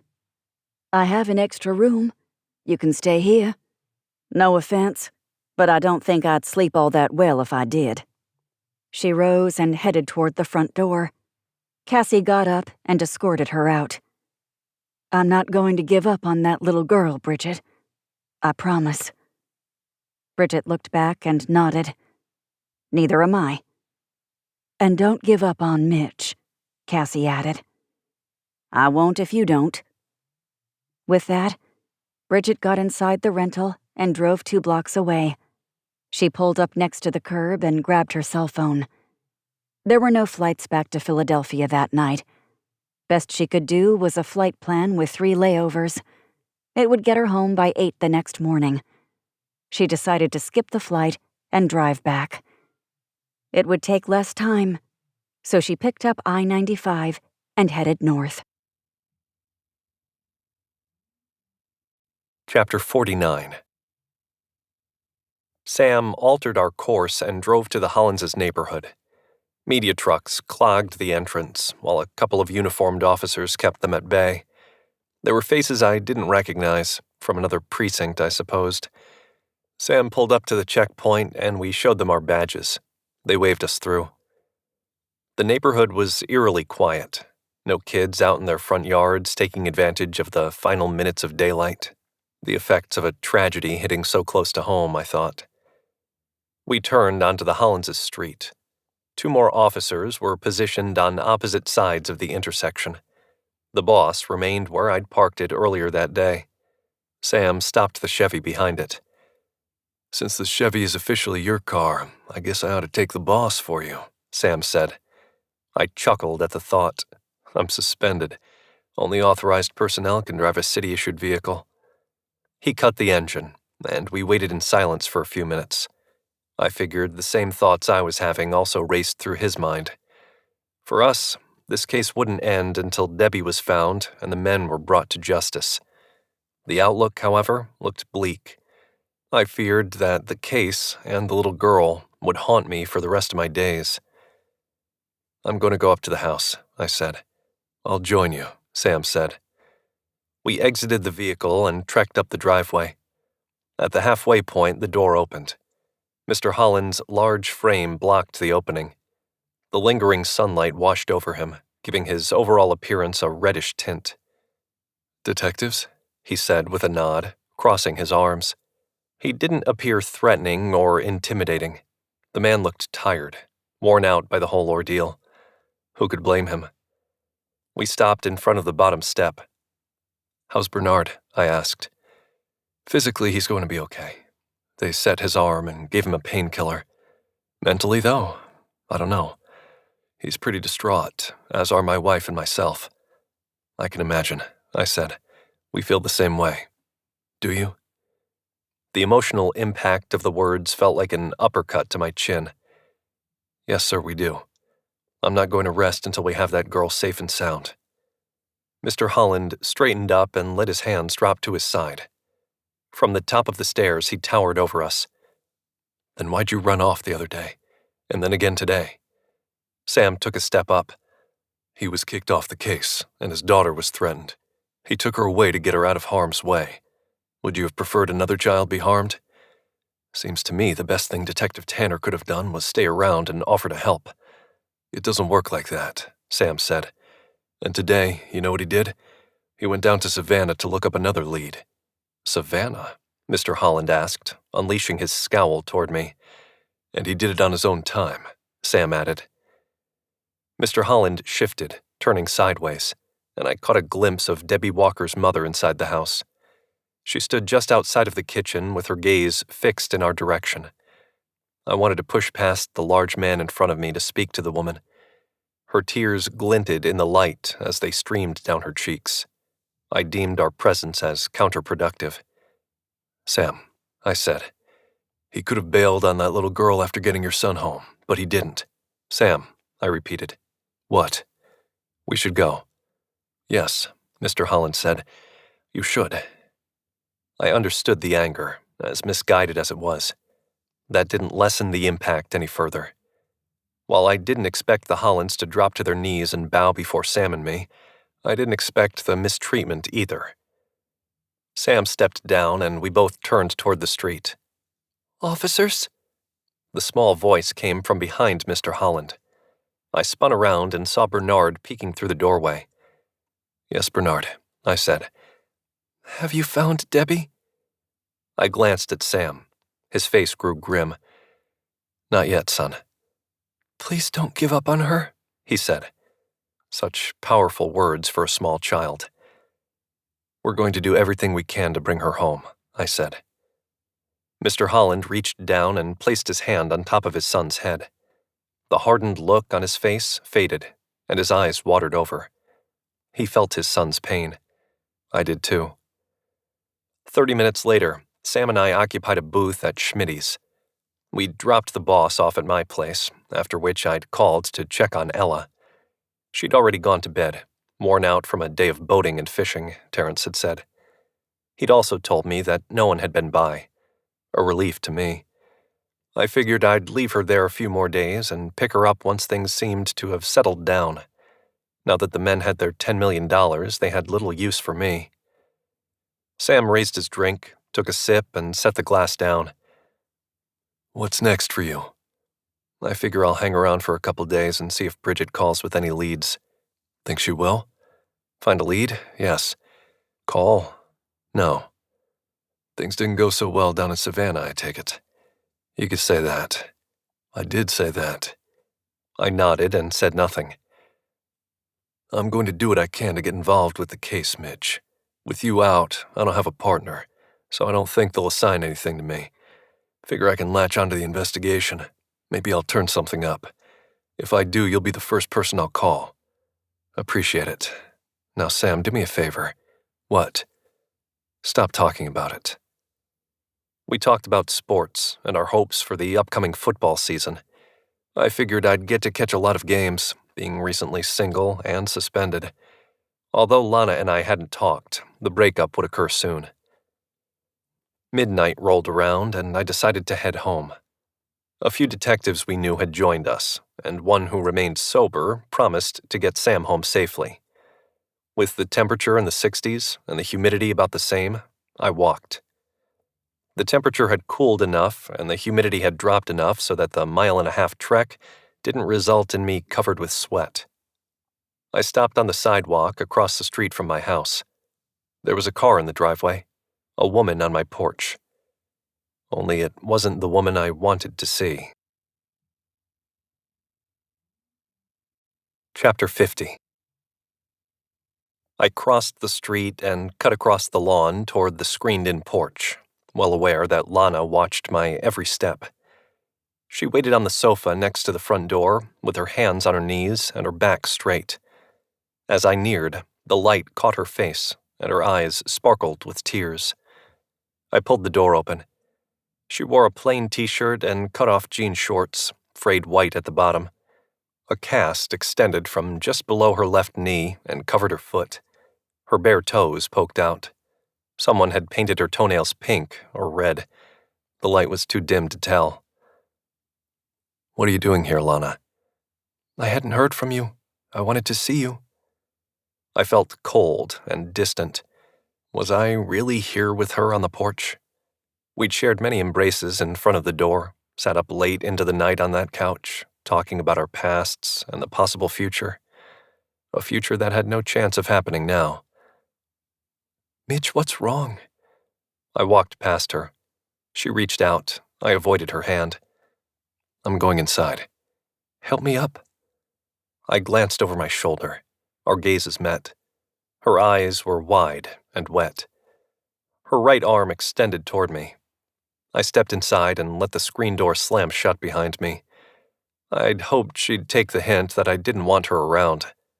She didn't, though, and a moment later the front door closed, and she navigated down the hall on crutches toward me. "You know, don't you?" she asked. I stood in front of the refrigerator with both doors wide open. The cold air washed over me. I inhaled it deep. My damp shirt clung to my chest and felt as though it had iced over. I thought I'd be the one to resort to point-blank questioning, not her. I grabbed a beer and then let go of the French doors. They swung shut, cutting off the cool air. "Mitch?" "Yeah, I know, Lana." "Did he tell you?" McCree mentioned it when they interviewed him. I wasn't there, but one of the detectives sent me the transcripts. "What did he say?" I turned around and walked over to the kitchen island, where she stood on the opposite side. I twisted the cap off my beer and placed it in my pocket as I set the bottle on the counter. The escaping carbonated gas looked like steam slipping through a street grate. The tears that had been gathering in Lana's eyes now fell down her cheeks. She didn't bother to wipe them away. The tracks crossed and intermingled, and her shirt absorbed her tears. Despite the sorrow she exhibited, I did not find it difficult to be angry with her. "He said that he had a thing for student teachers. He meant 20-something women, I suppose. A few he kept around, some longer than others." I dipped my head so our eyes were level. She glanced away. "And he said that you kept coming back for more, week after week, even while we were together. And here I thought you didn't show up on Sundays because you were a church-going woman." "It's not like that, Mitch." "No? Then what's it like? Please, Lana, enlighten me, because I'd sure the fuck like to know what you've been doing." Her hands gripped the countertop like she expected it to float away, and she'd been tasked with keeping it in place. "He threatened my job, Mitch. My career was in jeopardy. Nobody would have believed me. He's a man, an administrator. They'd have taken his word for it, and I'd have been out on the street made to be the evil seductress. I wouldn't have been able to teach anywhere, ever again." "This is how you justify it? I'm the law. You could have told me this early on and I could have fixed it." Her head shook, but she said nothing. The tears continued to fall. We were more like strangers now than we'd ever been. "Mitch, please, I want to fix this." "Then show yourself to the door." "Mitch," she said as I turned my back on her. "Don't go." I headed toward the garage. Her tears had given way to heavy sobs. Without turning, I said, "Lana, if you're still here when I return from the garage, I'll have you arrested." I let the door fall shut behind me and leaned back against it. My head started to ache. A combination of too much beer, stress, and dealing with her. It had to be done, though, and I began to feel relieved that I'd never have to face her again. I spent the following 2 days murdering my lawn with industrial-strength weed killer, working on the boss, and wasting time on the computer. Sam called 3 times a day. His updates were brief and lacking substance. Bridget didn't call at all. I wondered if she'd taken early leave for her new position. Which would be the city lucky enough to have her, Denver or D.C.? I kept up hope that she'd stop by, if for no other reason than to allow me to apologize to her. Of course, I could have asked Sam to look up her address for me. But I didn't. It didn't feel right. It had to be her choice, not mine. On that second night, as I drifted in and out of sleep, wondering about Debbie Walker and whether or not she was alive, my phone rang. I ignored it. Nothing good happens when you answer a call at 2 a.m. It rang again. Being forced awake moments before, I picked it up to answer it. The call came from a number in the 912 area code. I nearly sent it to voicemail, but then I remembered that the 912 area code was used in southeastern Georgia. It was the only area code used in Savannah. Chapter 51. As quick as I could clear my throat, I answered the call. "Cassie? Mitch, have you found the girl yet?" I righted myself on the sofa and took a drink from the glass of water I had on the end table. "I haven't done anything since I left. I'm suspended, and that FBI agent is pissed off at me, so she shut me out." "Personally or professionally? You sure you're not psychic?" Cassie did not respond to my failed attempt at humor. "Both," I said. "Sam is trying to latch himself onto the investigation, but not having much luck. It's a dead end up here, both on the girl and the murderer-kidnappers." "Bent," she said. She threw off my train of thought. I paused for a few seconds. "What are you talking about?" "Bent," she said again. "What is bent? What's this have to do with the girl?" Cassie breathed heavily into the phone, like she was hiding it from someone or something while talking. "Cassie, talk to me." "That's what he says his name is. Does Bent mean anything to you, Mitch?" "Bent? Do you mean Ben?" I glanced at the portable hanging on the wall. I thought about calling Sam to find out if something had happened. "We've got a person of interest named Ben McCree." She remained silent for a few moments, then said, "No, that's not it. Think, please.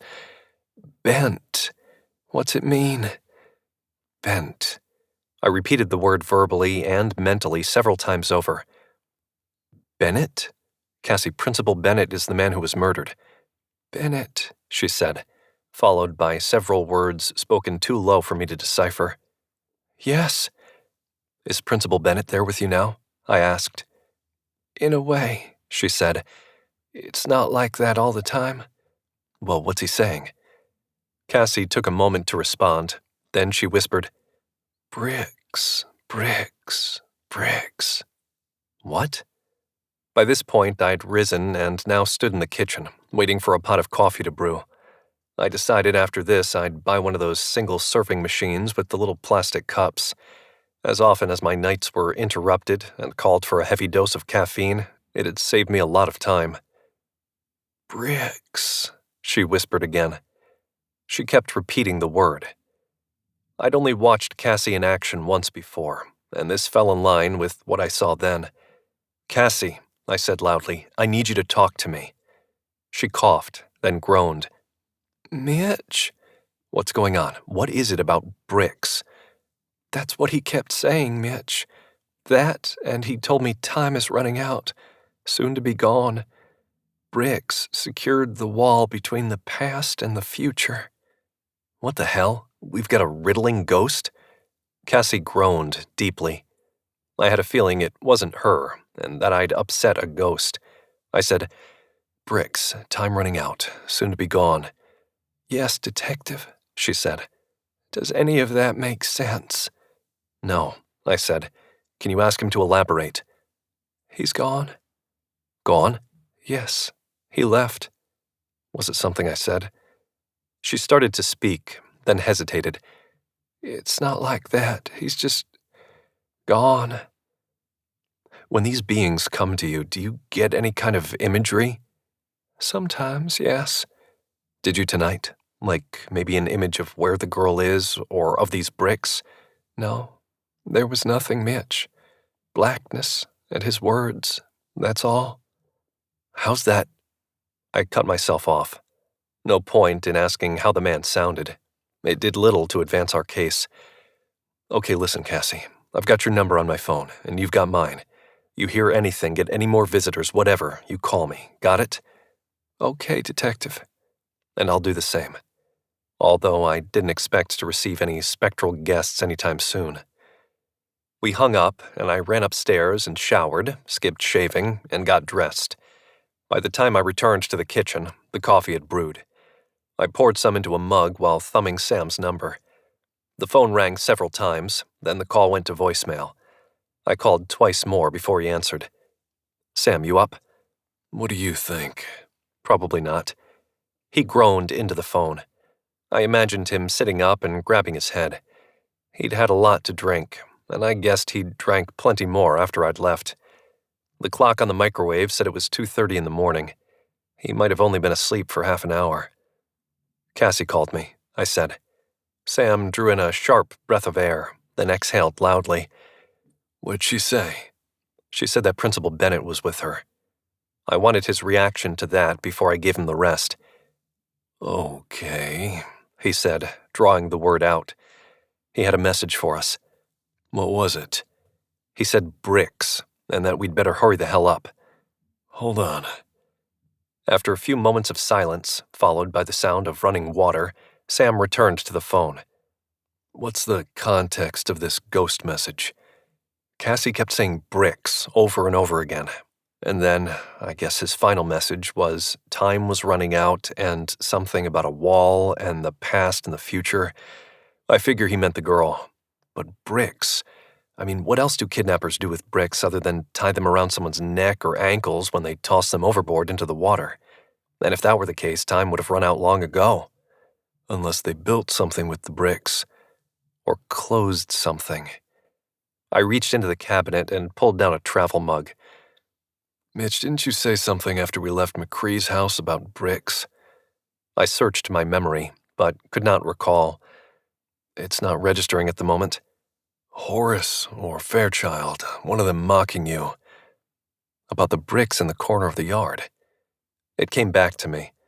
I pinched the phone between my neck and shoulder while dumping the contents of my mug into the travel mug. Sam, get dressed. I'll be there in 10 minutes. Chapter 52. My headlights washed over Sam's front lawn as I turned into his driveway. He stood on the porch, coffee mug in hand, and with his shoulder holster hanging open. His shirt was unbuttoned, and his slacks looked wrinkled. I was dressed in jeans and a t-shirt. Sam was dressed for work. He jogged over, opened the door, and plopped onto the passenger's seat. Damn car's gonna wake the neighborhood. I revved the engine. It sounded like 24 lions roaring. Let's go, man. I backed out of the driveway, shifted into first, and pressed the gas. The boss's tires screeched along the asphalt. I could care less who had woke up. We had a lead. Did you call Bridget? Sam asked. No, why? I hoped he hadn't. Just curious how much we were sharing, that's all. Nothing, I said. You and me right now, that's it. We figure out for sure where the girl is, we can make some calls. To hell with everyone else for right now. Okay, just wanted to know where we stand. I raced past an unmarked, going at least 30 over the speed limit. Had to have been a cop I knew. He didn't come after me. I wouldn't have stopped even if he had. The lights inside McCree's house, like most in the neighborhood, were off. The empty driveway offered no clues as to whether someone was home or not. We drove past and stopped 2 houses down. Sam and I approached McCree's from the front. The garage door had 8 square, tinted windows cut into it about head-high. We each shined a flashlight through the window next to us and peered inside. Our beams bounced off the bare floor. It looked the same as a few days before. "Think he fled?" Sam asked. "I'm wondering," I replied. "He came off as an arrogant prick in that interview, but nothing that he said gave any indication he might have been involved. It really sounded like he hated his brother and only loaned his truck to appease their mother." I nodded and said nothing. "Try the door?" "Nah, let's go around back." We walked around the side of the house. 10 feet of grass separated McCree's house from his neighbor's. A 6-foot privacy fence ringed the backyard. The gate was padlocked, so we climbed over. "He didn't have a dog, did he?" I asked as I threw my right leg over the top of the fence. Sam forced a laugh, grabbed the top of the fence, and pulled himself up. "Better hope not." I dropped to the ground and pulled my pistol. I swept my flashlight across the yard in wide arcs, the barrel of my gun following along. The shin-high grass could stand to be mowed. Dew reflected off the tall, bending blades. "Where was it?" Sam asked. "Other end," I said, starting toward the opposite side of the yard. I passed by the sliding glass door and raised porch. I recalled those 2 yokels, Horace and Fairchild, standing there, mocking me. I swore right then and there that if they did anything to screw this case up, I'd nail their asses to the wall. As it turned out, I might have to thank them if this bricks revelation helped the case. I shined my light through the uncovered back door. Nothing stood out in the illuminated portion of the home. Sam's light shot ahead of me and fell upon the stack of bricks. "There you go."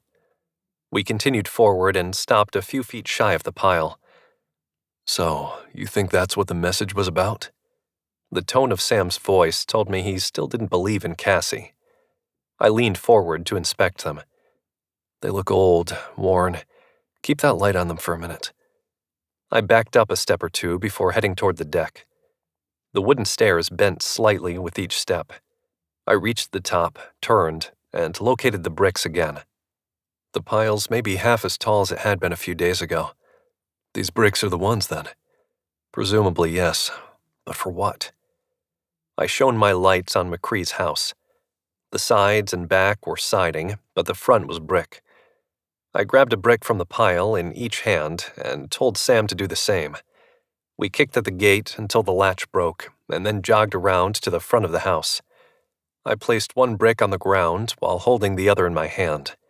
It felt weathered and gritty. I took a step back and aimed my light toward the bricks, and then on the house. "They don't match," Sam said. "The house is newer. That brick is old, faded." I nodded. They weren't even close. "Where do you think they're from?" Sam asked. I thought for a moment. It turned out that was all it took for me to realize where they'd come from. "Let's go," I said. "Bring those with you." Sam scooped them up and raced toward me. I stood at the rear of the boss with the trunk open. He dropped the bricks inside. I closed the trunk and we both got in the car. I created as much noise as I had when I picked him up. He didn't complain this time. 5 minutes into the ride, Sam asked, "You going to tell me where we're going?" I glanced at him and shook my head. "Mitch," he said. I still said nothing. I knew if I did, he'd try to talk me out of it. "Damn it, Mitch." I responded by taking a turn at 40 miles per hour. I leaned to my right. Sam slapped against the door. He cursed. I yelled. 2 minutes later, I turned into Lana's neighborhood. I pulled up to the curb in front of her house and cut the engine. The sound of our breathing filled the car. The windows started to fog. I reached for my door handle. "What's going on, Mitch?" Sam asked. "Come with me," I replied. Sam grunted his disapproval at having to enter a situation without any idea why we were there, but he followed along. This wasn't the first time, and I knew it wouldn't be the last. So long as we both survived the night, that is. Accessing Lana's backyard proved to be easier than McCree's. We walked around back without any fence or gate to block us. I stopped in front of the still-in-progress chimney. The new brick stood stacked off to the side, with the old brick next to it, half as high as its newer counterpart. "Let's see how that matches up," I said, circling the pile with my flashlight. Sam walked over and set one of the bricks from McCree's onto the pile of the old stuff. We turned them over, stood them on end, even compared the leftover mortar. "We can get forensics to verify," Sam said, "but I'm pretty sure this is a match." I nodded, said nothing, and looked toward the far end of the house where Alana's bedroom was located. "You think this implicates her?" Sam asked. "I don't know. I think you ought to call it in and have a couple of guys come out and babysit her until we find out what McCree's up to. We can go in now." I shook my head. "If we go in there, the whole thing will fall apart. I can't be anywhere near this case, legally, at least." Sam pulled out his cell. "I'll make a call." I heard the sound of water rushing through pipes, then saw Lana's bedroom window light up momentarily. The water trickled to a stop. So did my mind. One single thought spun out of control, and I realized how stupid I'd been. "Hang up, Sam," I said. "What?" "I know where she is." I pulled out my cell, found Bridget's number in my recently called list, highlighted it, and hit send. A moment later, she answered, breathlessly. I could tell I'd roused her from a deep sleep. "Bridget, it's Mitch. Before you say anything, you need to hear me out. We've got a lead, and I think I know where Debbie Walker is." Chapter 53. The thudding sound repeated itself at regular intervals. At first, Debbie figured it was part of her dream, only she realized she was no longer sleeping. The sound came from the front of the room. She counted the beats in between. When she reached 10 seconds, it hit again. She dug into her pocket and pulled out the small flashlight and switched it on. She saw the wall shake a little on the following occurrence. Someone was breaking down the wall that imprisoned her. She grabbed the last unopened bottle of water and headed toward the back of the room, cutting her light for the duration of the trip. By this point, she had the layout of the room memorized, including knowing how many steps she had to take both walking and running. This time, she sprinted. Her body crashed into a wall a half step too soon, sending her falling back and hitting her head on the hard floor. Any air in Debbie's lungs escaped with the sound of a whimper. It felt like an elephant sat down right on her chest. Her head ached, and her fingers ran along the back of her skull, feeling for blood. The flashlight had become dislodged from her grasp. She looked to her left, then her right. She'd managed to switch it on before dropping it. The light rolled along the floor and settled against the side wall. She tried to get up so she could grab it. The pain in her chest and stomach kept her from doing so. Another thud crashed against the front wall. Bits of the interior fell to the floor and bounced and scattered like someone had tossed gravel across the room. Debbie stretched her arms out as far as she could. Finally, when she thought she could last no longer, air rushed through her mouth and into her lungs. It hurt more than when they were deprived, but it allowed her to get up off the floor. She raced toward the light, grabbed it, and aimed it toward the front of the room. She saw the little hole in the wall. Who was out there? Could it be the cops, or her mom and brother, or anyone who wanted to save her? "I'm coming for you," the man said. "Just sit tight, you little bitch." She realized that this was no rescue attempt. Debbie fought off her tears. She swung the light toward the back wall. The hole she'd created looked wide enough to accommodate her slender frame.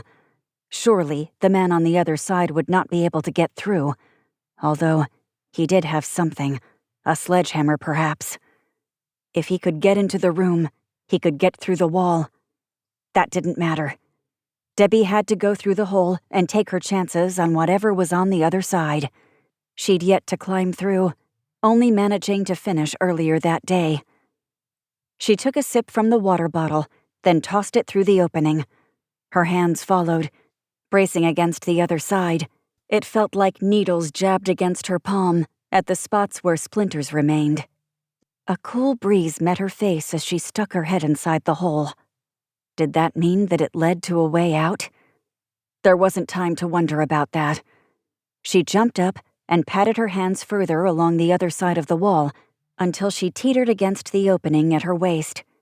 With her hands out in front of her and the flashlight in her mouth, Debbie gave one last swing of her body and toppled through the opening. She tucked her chin to her chest and rolled through as her body dropped to the floor. Her feet came to rest against the far wall.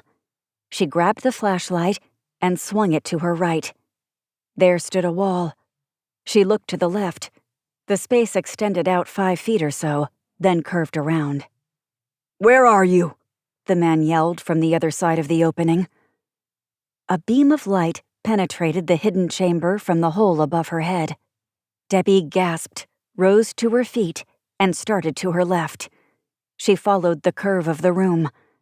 The breeze hit her in the face. Freedom lay around that corner. She was sure of it. Her light hit the end of the passage, revealing not a wall, but a door. Freedom ahead. Yes! Debbie picked up her pace. She hit the door going full speed, slamming into the handle. It didn't move. She bounced off the door and took a step back. She traced the outer edge of the frame with her light.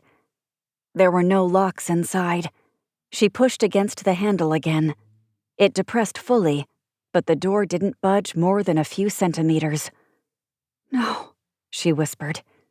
She kicked at the door, slammed into it a few times, but nothing helped. "There's no way out," the guy yelled. Debbie turned and leaned back against the door. She cut the light. Her body slid down, coming to rest on the floor with her knees to her chest and her arms around her knees. This was where it would end. Chapter 54. Roy Miller took his time inspecting the room. It was obvious where the girl had gone, through the hole in the wall. He'd seen the plans of the water tower, though, and he knew that the space behind the room had only one exit, an exit that he'd locked himself. There was no way a child would break through that door. He saw several full water bottles placed in a straight line in front of the wall to his left. He went over, grabbed one, and opened it. As he lifted the bottle to his mouth, he realized it did not contain water. The girl had urinated into the bottle. He tossed it across the room. It hit the wall and fell to the floor. The first few splashes of urine against the floor were audible. The girl had been more resourceful than he'd realized. Perhaps he should speed this up. "Come on, girl," he said. "I'm not going to hurt you. You and I are going to leave this place. Someone owes me something, and if they pay up, you'll be free." Not to go, though, he thought. He only wanted his share of the ransom money. Brad McCree had stiffed him and fled. By taking the girl, Roy could threaten to implicate the man and state that he had been forced to take part, and look at the goodwill he'd show by returning the girl unharmed. Thus worked the mind of a killer. "This will be much easier on you if I don't have to break that wall down," he said. "So why don't you come on over and I'll pull you through?" The girl's soft cries echoed through the chamber. He smiled at the sound, waiting a few moments before proceeding. "Okay," he said. "Have it your way." He reached down and grabbed the handle of his sledgehammer. He used the heavy end against the floor like a cane, sending it out in front of him. It clapped against the concrete with an ominous warning. He stopped at the far end of the room and shone his light through the hole the girl had made. It was wide enough for him to stick his head through, but nothing else, and he couldn't see anything. "Last chance," he said. The girl screamed a curse word back at him. He smiled. "Have it your way." Miller took a step back, lifted the sledgehammer, and slammed it into the wall. He would not stop until the opening was large enough for him to slip through. Chapter 55. Judging by the cloud of dust, we reached the water tower parking lot only moments after Bridget DiNapoli. Her government sedan was parked diagonally in front of the entrance. Its headlights lit up the front door, which stood wide open with Bridget heading toward it. She had on jeans and a blue FBI windbreaker. Her hair was pulled back into a ponytail that rose and fell with her steps. I pulled to a stop in the middle of the parking lot. Beyond the water tower, the sky was dark, except for a thin band of light blue close to the horizon. Sam and I stepped outside and rushed toward the entrance. The lot was empty, aside from Bridget's car and mine. I presumed that she had not called this in either. I yelled for her to wait for us, but she ducked inside the building anyway. I broke into a run and entered the tower a few seconds later. The room was dark, still, and quiet. I flicked on my flashlight and slowly panned around. "The other day," I said, "I thought this place looked different because of the light." I glanced in Bridget's direction. She stared at me. But it wasn't the light. "What was it?" she asked. I directed my light at her, then to a spot on the floor. "There was a pile of bricks there the first time I was in here. Where are they now?" I spun around, hitting the wall with my light and stopping at the gaping hole in the wall. Strewn about the floor were bricks, both whole and shattered. "There." We reached the hole at the same time. "Call this in, Sam." He didn't, though. Instead, he was on my heels as we squeezed through the opening. I panned my light across the floor. So did Sam. There were bread crusts near a bunch of water bottles, some of which appeared to be filled with urine. The room smelled of feces and sweat. Our flashlights shone on the far wall at the same time, revealing another rugged opening. A shovel handle was propped against the wall. A muffled scream slipped through the hole. I pulled my gun and sprinted across the room, reaching the opening first. Whoever had gone through had been much smaller than me. I stuck my right leg through, twisted, and managed to get my torso through. The moment my head slipped past the wall, I had both arms out, aiming with the flashlight and my pistol. To my right, the small corridor dead-ended. I headed left, following the curve of the wall. I saw Roy Miller Michael Lipsky, his back against a door and his arms around Debbie Walker's neck. It appeared that his only option for escape was to go through me or bust down that door. I wasn't going to let either happen. "Not another step," he said. "I'll snap her neck, ass." I pulled the trigger. The bullet slammed into his forehead, knocking him back against the door, then forward. Debbie wriggled out of his grasp and ran toward me. Sam pushed me aside and scooped up the little girl. His eyes were wide, and he looked between me and the dead man on the floor. "Okay," Sam said. "We found him like this. Someone had—" "Sam," I said, "don't." Bridget said, "Get her out of here, Sam." Then she forced her way in front of me and turned around. "Mitch?" I blinked a few times and then met her gaze. "He threatened the girl, Mitch. You thought he had a weapon in his hand, and he was threatening her life. He said he'd kill her, and you swear that you saw the glint of a knife blade or the dull reflection of the barrel of a pistol. He moved to hurt her. You got that? You had no choice, so you fired your weapon to save the girl." I reached back and grabbed a handful of my hair. I hadn't thought at all. I simply reacted. The thought that troubled me was that perhaps I had shot him willingly. I would have done so even if he'd stuck his hands in the air in surrender. Bridget reached up and placed her hand on the side of my face. "You did what you had to do." Sirens echoed through the small corridor. The flashlight illuminated the space. I looked directly at Bridget. "Did I?" She nodded and wrapped her other arm around my shoulder, lightly gripping the back of my neck. She lifted herself up and into me, pulling me toward her. Her damp forehead met my sweat-soaked cheek. Her breath felt hot on my neck. I grabbed her hands and pulled free from her grasp, taking a step back. "Bridget." I didn't know what to say. "I'm sorry," she said as she pushed past me. I followed her out of the corridor and through the room where Debbie Walker had been kept. Inside the main area of the water tower, a few members of Bridget's team gathered. Red lights bounced around the room. I glanced outside and saw an ambulance and fire truck in the parking lot on either side of the boss. Maybe I shouldn't have left it sitting in the middle of the lot. Hopefully they hadn't scratched it. 2 paramedics checked out Debbie Walker while she rested on a gurney. I nodded at Bridget as I walked past her and through the door. "You okay?" Sam asked. I'd just taken a life. Never an easy thing to do, even when the life was already owed. "I'll be all right. I had no choice. He threatened the girl, and I thought he had a weapon. I heard him say it, Mitch. He said he'd cut her neck. He said he'd snap. He said cut, Mitch. I heard it." Sam dipped his head and locked his gaze on me. I nodded. "Yeah, that's what he said." I turned my attention toward the girl. "How is she?" "Hungry, tired. No obvious injuries except to her hands. They're all cut up and blistered and full of splinters. She made that hole in the wall. At least initially she did. Apparently Miller showed up a bit before us. She climbed through for the first time and found the door, but it wouldn't open. He busted through the hole she made and came after her. We arrived a couple moments later. Had we not, he'd have busted down that door and taken off with her." I stared past Sam, past the water tower. My head shook involuntarily. "This whole time she's been right here." Sam walked past me.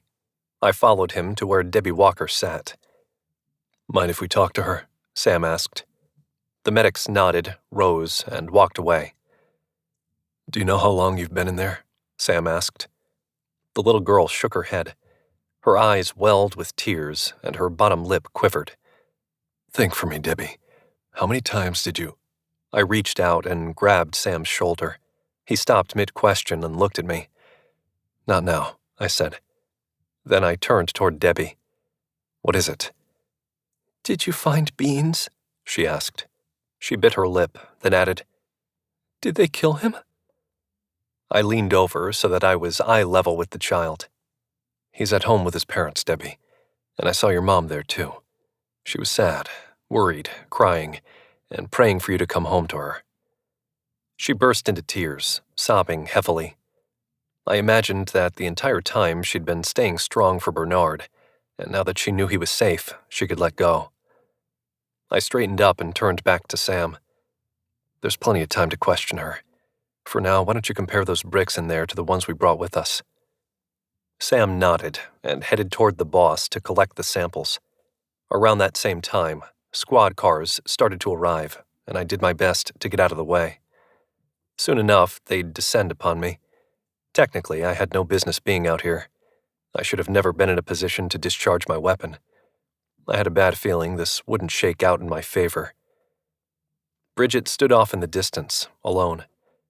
I headed in her direction, organizing my thoughts along the way. What was there to say? Things had happened so quickly between us.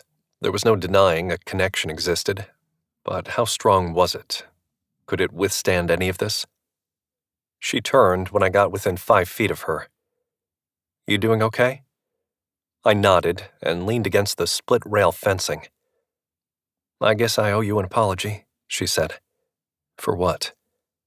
"Running out on you after we visited that woman. Turns out she was helpful." I shrugged. She might just have been lucky. Honestly, I should have noticed it before. Those bricks were on the floor the first time I was in there, and then they were stacked and mortared the second time. That shouldn't have been the case. This place hasn't been operational in years. You had no way of knowing that. "I suppose." "I'll go to bat for you, Mitch. If they try to press charges against you, I'll be a witness and stand up for you."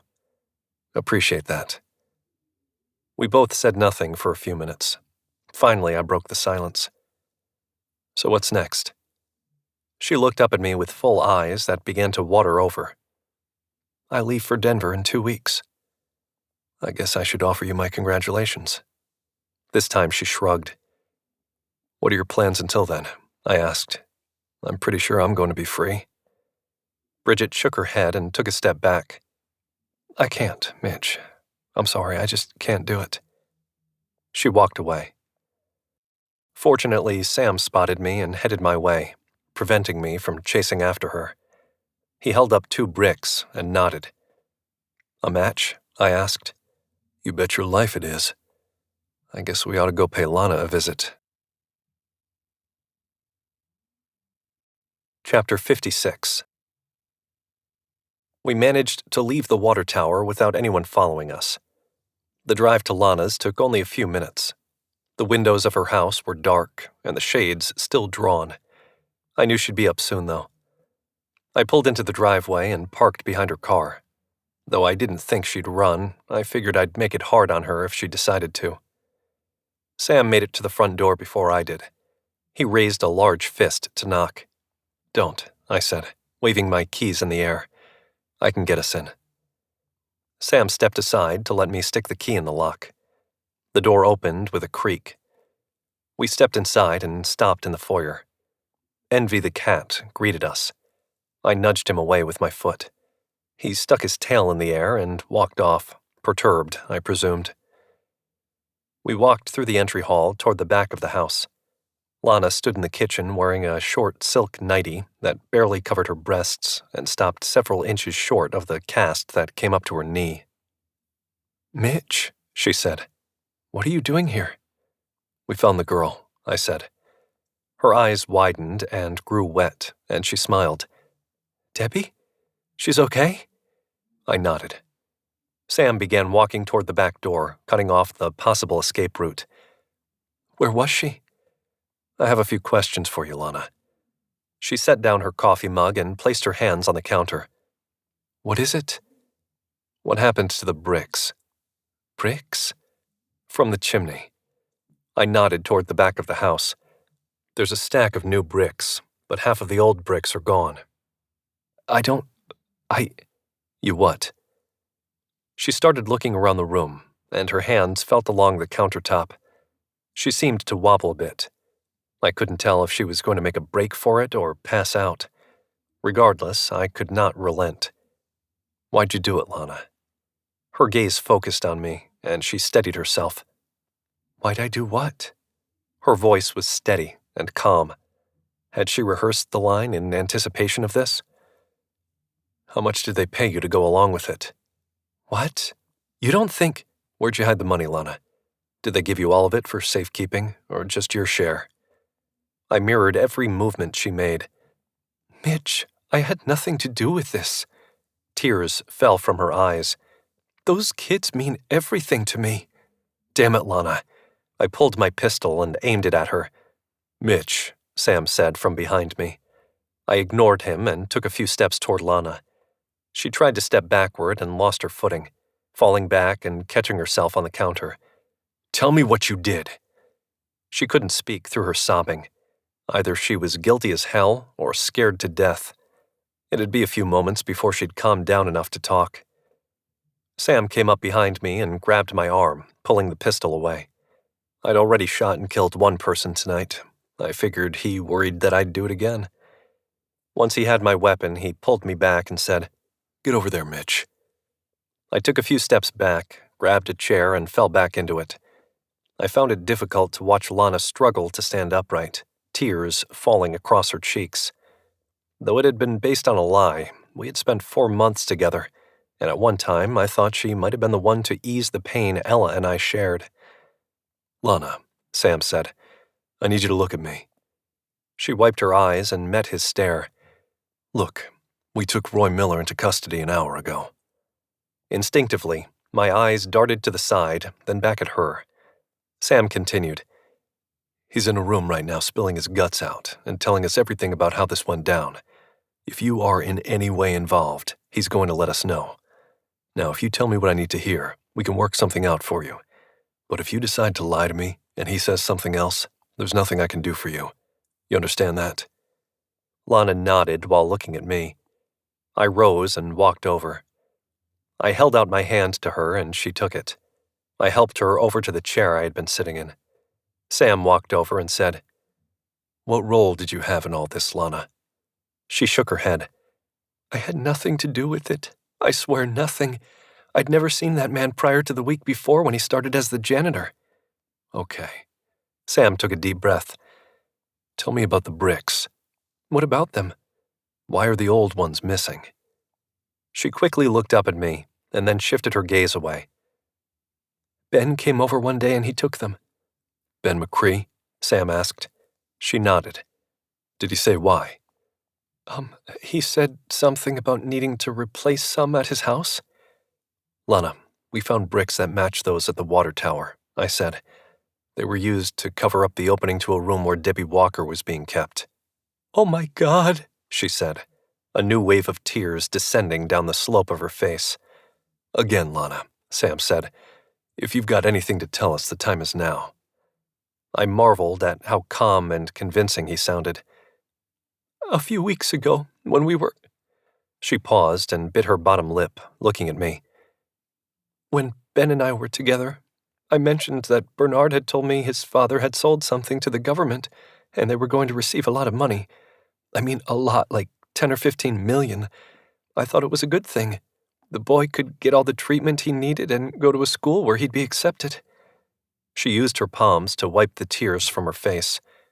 Oh, Jesus, you don't think Ben was involved, do you? Lana, I said, Roy Miller had an accomplice. That accomplice's name is Brad McCree. Brad is Ben's brother. I thought he was an only child, she said. I stared at her and said nothing. She met my gaze for a few seconds, then closed her eyes. Tears lined her shut eyelids. Whether or not she'd physically taken part in what happened, she now realized she'd indirectly caused it. She planted the seed by telling Ben McCree about the Hollins' windfall. The rest fell into place after that.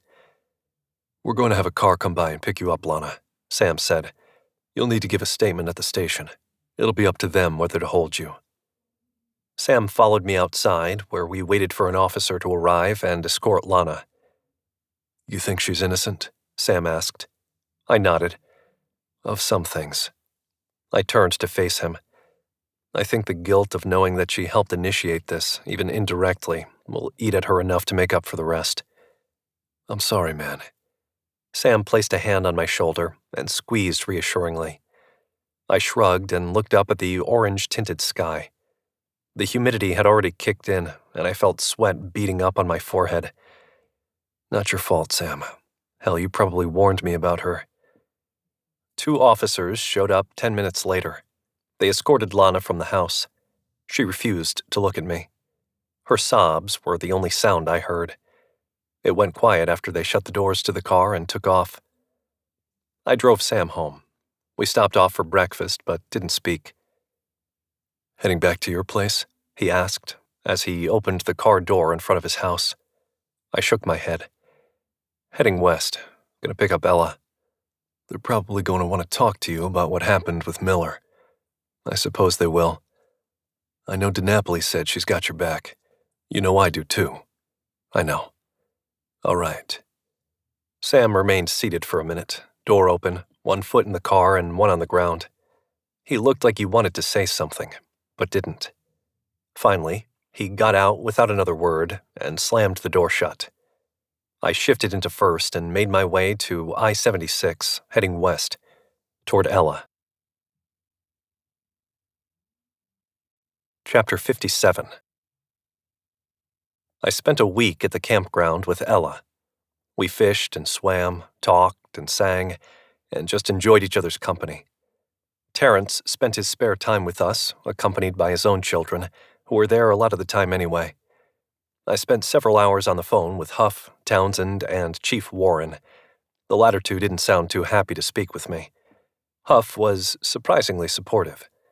The interviews had the air of formality more than anything else. Both Bridget and Sam had gone to bat for me. A knife had been found in Miller Lipsky's possession, solidifying the story that had been told. We left the campground amid a flurry of hugs and tears. Ella had had a great time there, and made me promise that we would return for a few weeks next summer. I obliged. I figured I'd need it by then for one reason or another. From there, we headed south to Williamsburg, Virginia. We spent a day wandering around colonial Williamsburg, and then 2 days at Busch Gardens. A bit further up I-64, we stopped outside of Richmond and spent another few days at King's Dominion. Turned out Ella was something of a daredevil. Although she wasn't tall enough for all the rides, I managed to get her on them. Benefits of the badge. Before heading home, we spent 2 days walking around D.C. It was Ella's first trip. She wanted to go to the White House and play with the president's daughters. I told her that might not happen. She didn't believe me. As we drove away from D.C., she went so far as to blame me for not trying hard enough to set up a playdate. I mostly managed to keep my mind off everything that had happened. It was easy to do during the day. Ella kept me occupied. But at night, when my brain needed to shut down and go to sleep, I had a hard time. I thought about Lana and the lie that made up the crumbled foundation of our relationship. I thought about those two children and wondered what the rest of their lives would be like. They'd need a lot of therapy to cope. Bernard's parents could afford it. Could Debbie Walker's mom do so? Perhaps we could arrange it through the city. I made a note on my phone to do just that when I got back on active duty. Time and again, my thoughts turned to Bridget. What was it about this woman that I only knew for a short time, and only a few days romantically, that made her so hard to get out of my mind? As crazy as it sounded, there was a part of me that wanted to try and make a long-distance relationship with her work. Thank goodness my rational side was the strong one, because it told me to let it go. Let it go, and let her go. We got home mid-afternoon after stopping near Center City for a couple cheesesteaks. I wanted to head to my room and crash, but knew there'd be none of that. My mother showed up a half hour later with a bag full of things for Ella, toys and clothes mostly. I headed out back and turned on the grill. The patio table was covered in a fresh layer of fallen leaves. I left them there for Ella. She enjoyed brushing them off and watching them fall in spirals to the ground. I threw 4 ribeyes on the grill, one for each of us, plus Sam, who was on his way over. Ella came outside. She climbed up on one of the patio chairs and proceeded to sweep the leaves off the table with her arms. Her face had a gleeful look as she watched them fall. "Go ask your grandma for some plates," I said. She smiled at me. I watched her run inside. I leaned back against the siding, enjoying the feeling of the wind as it blew in my face, while the smoke from the grill wrapped around me. The smell of the seasoning I'd rubbed on the meat made my mouth water. The fire hissed each time fatty juice dripped off one of the grates. Sam slid the back door open and stepped outside, carrying a stack of plates and a 6-pack of beer. We exchanged greetings while he opened 2 bottles. We all ate dinner quickly. Ella and my mother had plans for the evening. Sam and I waited for them to leave, and then he caught me up on the goings-on of the past 2 weeks. In the middle of him telling me that they had no leads on either of the McCree brothers, my cell phone rang. "Bridget," I said, showing him the phone. "You going to answer it?" I shook my head and set the cell phone on the table, face down. It rang again, and again. "Just answer it," he said. I relented. "How's Denver?" I said. "How soon can you get down to St. Croix?" "St. Croix? I just had 2 weeks of vacationing, Bridget. I'm thinking I'm good. We just found the body of Brad McCree." "The body?" Sam looked up and leaned forward, setting his beer bottle down on the table. "Yes, Mitch. He was killed. Neck slit, body dumped in a trash receptacle." "Fitting." "Isn't it?" she said. "We think Ben is hiding out down here. If you want to be a part of this, get down here now." "Okay," I said, and then I hung up. Looking at Sam, I asked, "Want to go to the Virgin Islands with me?" Chapter 58. I quickly filled Sam in on what Bridget had told me. The timing was perfect, as he had a couple days off for a wedding that he was only mildly disappointed he wouldn't have to attend now. At least, that's the way he made it seem. I had the feeling he was elated. His family, maybe not so much. We caught a red-eye to Miami and a nonstop on a 737 from Miami to St. Croix. We both buzzed the entire trip, hardly sleeping. Bridget DiNapoli met us outside the airport. She had a government-issued sedan that looked like it had been built in the early 90s. I let Sam take the front seat, and I got in back. "Glad you could make it," Bridget said. "No problem," I said. "Aren't we breaking a few laws here, though?" She shrugged.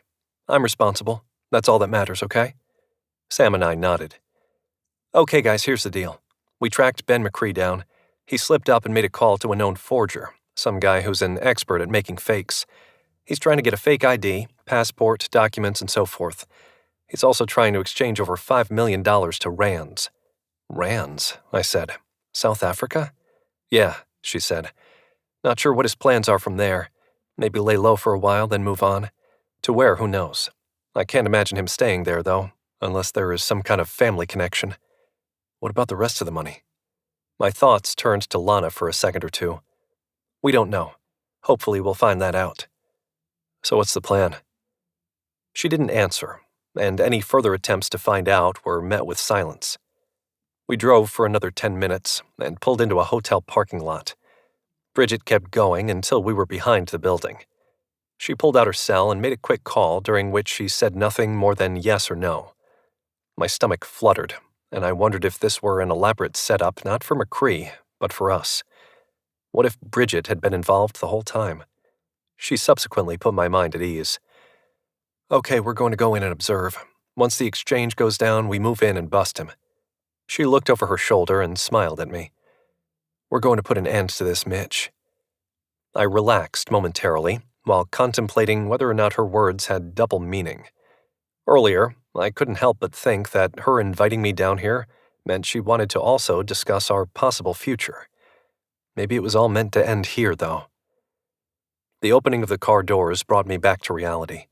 I got out, and the three of us entered the hotel from the rear. We stopped at room 127. Special Agents Vinson and Braden greeted us. They'd ditched their suits and ties, and were both dressed in t-shirts and cargo shorts. Sam and I were dressed the same. We looked like a beach bum quartet. A third man sat on the edge of the bed. He held a controller in his hand and a keyboard on his lap. He fixed his gaze on the television screen. Bridget joined him in front of the TV. She pointed at the screen. That's him. He just entered the lobby. Follow him, Daryl. The guy on the bed hunched over his keyboard. His fingers struck at the individual keys delicately. He straightened up and grabbed the controller. With narrow eyes and a half-opened mouth, the guy tracked Ben McCree's every movement. That's great, Bridget said. He's seated now. Can you zoom in? The four of us joined her in front of the television. It was cramped. I found myself pressed up against her. She smelled good, like tanning lotion. The picture on the screen changed. The focus was on the man wearing a hat, seated alone at a table near the front windows. Do we have any other angles? Sam asked. Yep, Daryl said, punching at keys with his fingertips. The screen went blank for a second before returning with a dead-on shot of Ben McCree. Got you, Bridget said. Why don't we just take him down? I asked. Because if we catch him in the act, Bridget said, we'll have something that we know we can make stick. We've got nothing linking him to the kidnappings. The others are dead. He can say he was down here because he got a call from his brother saying he needed help, and then he can walk. That's a load of garbage, I said. He's not going to walk. There's our guy, Braden said. On the screen, a man with bushy hair and a long beard took a seat on the other side of the table. The guy had on a tank top, and tufts of hair stuck out on his chest and shoulders. He had a bag slung over his back. He removed it and set it down on the seat next to him. Let's go, Bridget said. She stopped Sam and I. You two wait here with Daryl. Like hell we will, I said. Sam grabbed my shoulder. Mitch, let them take care of this. I'm sure once they have him in custody, Bridget won't object to us coming out there. Isn't that right? That's correct. We have to take him down, Mitch. If you're out there, it could compromise the operation. Fine, I said, knowing she was right. Go. She did, followed by Vincent and Braden. Sam and I remained behind, watching the television with Daryl. A tense few minutes passed. McCree stood up suddenly. The man opposite him leaned back and raised his arms in the air. I noticed McCree had a gun aimed at the guy. He reached across the table with his free hand, grabbed the bag, and began to back away. You gotta let her know, I said to Daryl. He tapped at the side of his head, then the comm box on his waist. It's dead. I sprinted to the door, pulled it open, then raced down the hall. The only problem was I had no idea where it led to or how to get to the lobby and the entrance to the dining room. I did the only thing one could do in that situation and followed the numbers down. We were on the first floor, so I only needed to find the elevators to lead me to the lobby.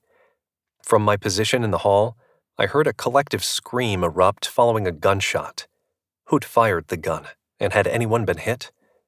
I ran faster. Sam called for me from behind. I glanced over my shoulder and saw him running toward me. I didn't slow down for him. I reached an intersection in the hallway. I glanced to the left and saw more rooms. When I looked to the right, it was obvious that was the direction I needed to go.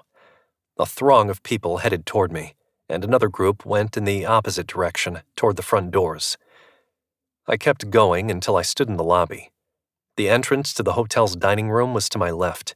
Vincent and Braden stood outside it with their guns drawn. McCree came through the open doorway a few minutes later. He held Bridget hostage, using her as a bullet shield, pressing his gun tight to the side of her head. It only occurred to me at that moment that Sam and I were unarmed. Sam cursed under his breath as he came to a stop next to me. McCree saw us, and he smiled. He was missing one of his top front teeth. "Hello, detectives."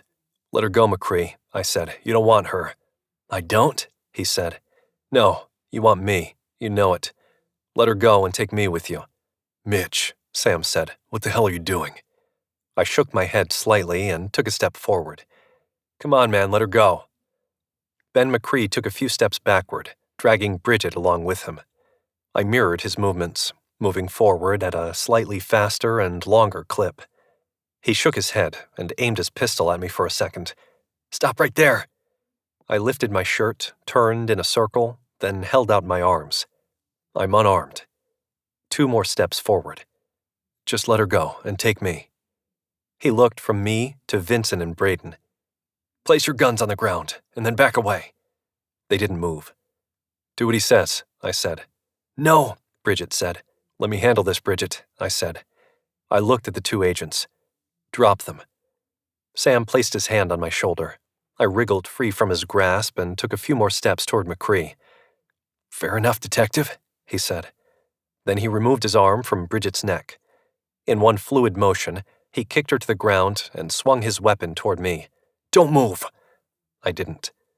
My gaze shifted from him toward the floor, where it settled in on Bridget. "You okay?" Before she could respond, McCree fired at her.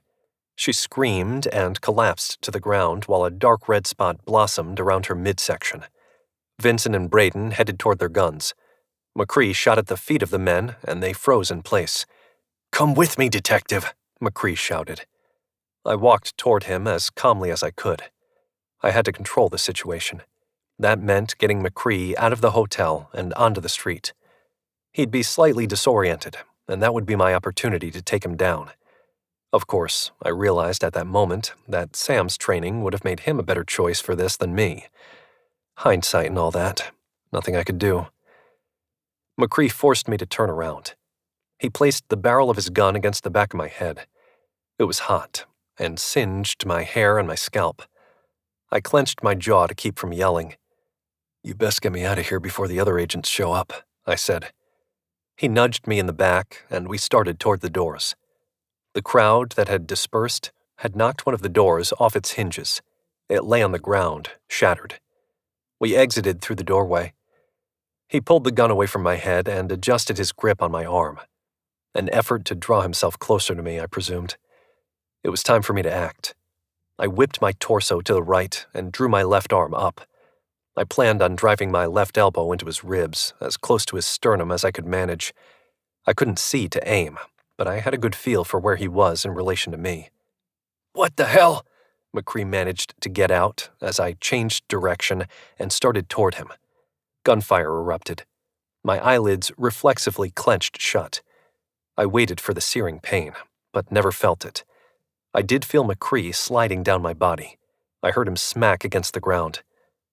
"Are you okay, Mitch?" It was Bridget. I opened my eyes and looked over my shoulder. She stood 10 feet away, clutching her pistol and holding herself up by leaning into the wall. In his haste, McCree had failed to disarm her. "I had him," I said. "Yeah," she said. "So did I, until you came along playing hero." I looked around at the faces staring back at me. McCree bled out on the ground at my feet. I leaned over him and watched as he drew in his last ragged breath. His skin turned ashen, and I knew life had left his body. Bridget came toward me. She pressed against a blood-soaked section of her shirt. I rushed toward her and offered her my arms in support. Turns out you're the hero today, I said. She smiled. The color in her face started to drain. Her eyelids fluttered. Are you okay? Flesh wound, she said, strained. Behind her, an ambulance turned onto the street. I adjusted my arms and fully supported her. There was no doubt Bridget was a tough woman. She refused to go to the ground, instead choosing to stand victoriously over her assailant. The paramedics took her from me and assisted her onto a gurney. She looked over at me and smiled. Before they placed the oxygen mask on her face, she said, "Will you come see me in Denver sometime soon?" I smiled, nodded, and lied. Maybe, Bridget. Chapter 59. Sam and I caught a flight home the following day. By 6 that evening, we were back in Philly. Good thing, too, because the Eagles played that night. We decided to watch the game at my house, figuring it'd help Sam escape the ire of his family, who were pissed off he'd missed the wedding. There was time for him to get to the reception, but after what we'd been through, he had little interest. Besides, we could drink at my place and not be bombarded with the hokey-pokey. Ella greeted us on the porch after we pulled up to the house. She had a big smile on her face, oblivious to what her daddy had just gone through. I wanted to keep it that way, too. My mother, on the other hand, looked concerned. She had no trouble expressing it either. "Saw a report on the TV that the FBI woman on the case was shot down in the Virgin Islands." I nodded. Sam did the same. "You two all right?" Mama asked. We're fine, I replied. "All right then," she said. "We've got some pizza inside." That's a first, Sam whispered to me. Ella turned and ran to her grandmother, grabbing her hand and pulling her inside. She had on the custom jersey I'd purchased for her last Christmas. It had Ella Kate written across the top, with double zeros for the number. She wore it all the time. I crossed the porch and stopped at the front door. Go on inside, Sam. I'll be right there. He nodded as he passed by. I went back through the screen door and stood in the middle of the driveway for a few minutes. The sun was setting, and the sky turned several different shades of red, orange, and pink. It felt refreshing, and gave me hope that there was a chance for new beginnings, even in an old life. I pulled out my cell and placed a call down to Savannah. Cassie answered on the second ring. I wanted to thank you, Cassie. Your tip paid off. We got the girl, and we caught the bad guys. "Always happy to help, Mitch. How's Bridget?" I paused for a second. She's doing okay. On her way to her next post, as far as I know. Anyway, any updates on that other thing? "Your missing wife and child?" That's what I loved about Cassie. No hesitation. Yeah, that'd be it. "Sorry, Mitch. Nothing. If there ever is, I'll let you know." I said goodbye and hung up. A gentle breeze blew across the porch. One of my neighbors was cooking steaks on their grill. Seemed like a good idea to me. I walked over to the mailbox and pulled down the plastic door. There were a few bills and a couple coupon mailers.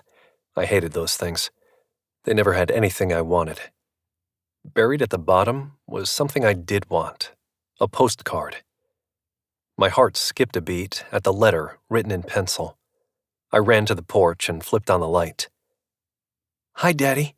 I'm having a great time on this vacation with Mommy. I sure miss you and Ella Kate, though. We've been all over, even through Texas. Too many of those blue stars there, though. I'm not allowed to tell you where we are right now, only that we are doing good. Mommy says I'll get to see you soon. She says that a lot, though. I miss you. Love, Robbie." Through watery eyes, I searched the postcard for a postmark. It had been sent 4 days ago from Denver, Colorado. Soon, Robbie, I thought. I'll find you soon. The end. This has been The Depth of Darkness. Mitch Tanner, Book 1. Written by L.T. Ryan. Narrated by Sean Patrick Hopkins and Patricia Santamasso, members of SAG-AFTRA. Copyright 2013 by Liquid Mind Media. Production copyright 2020 by Liquid Mind Media.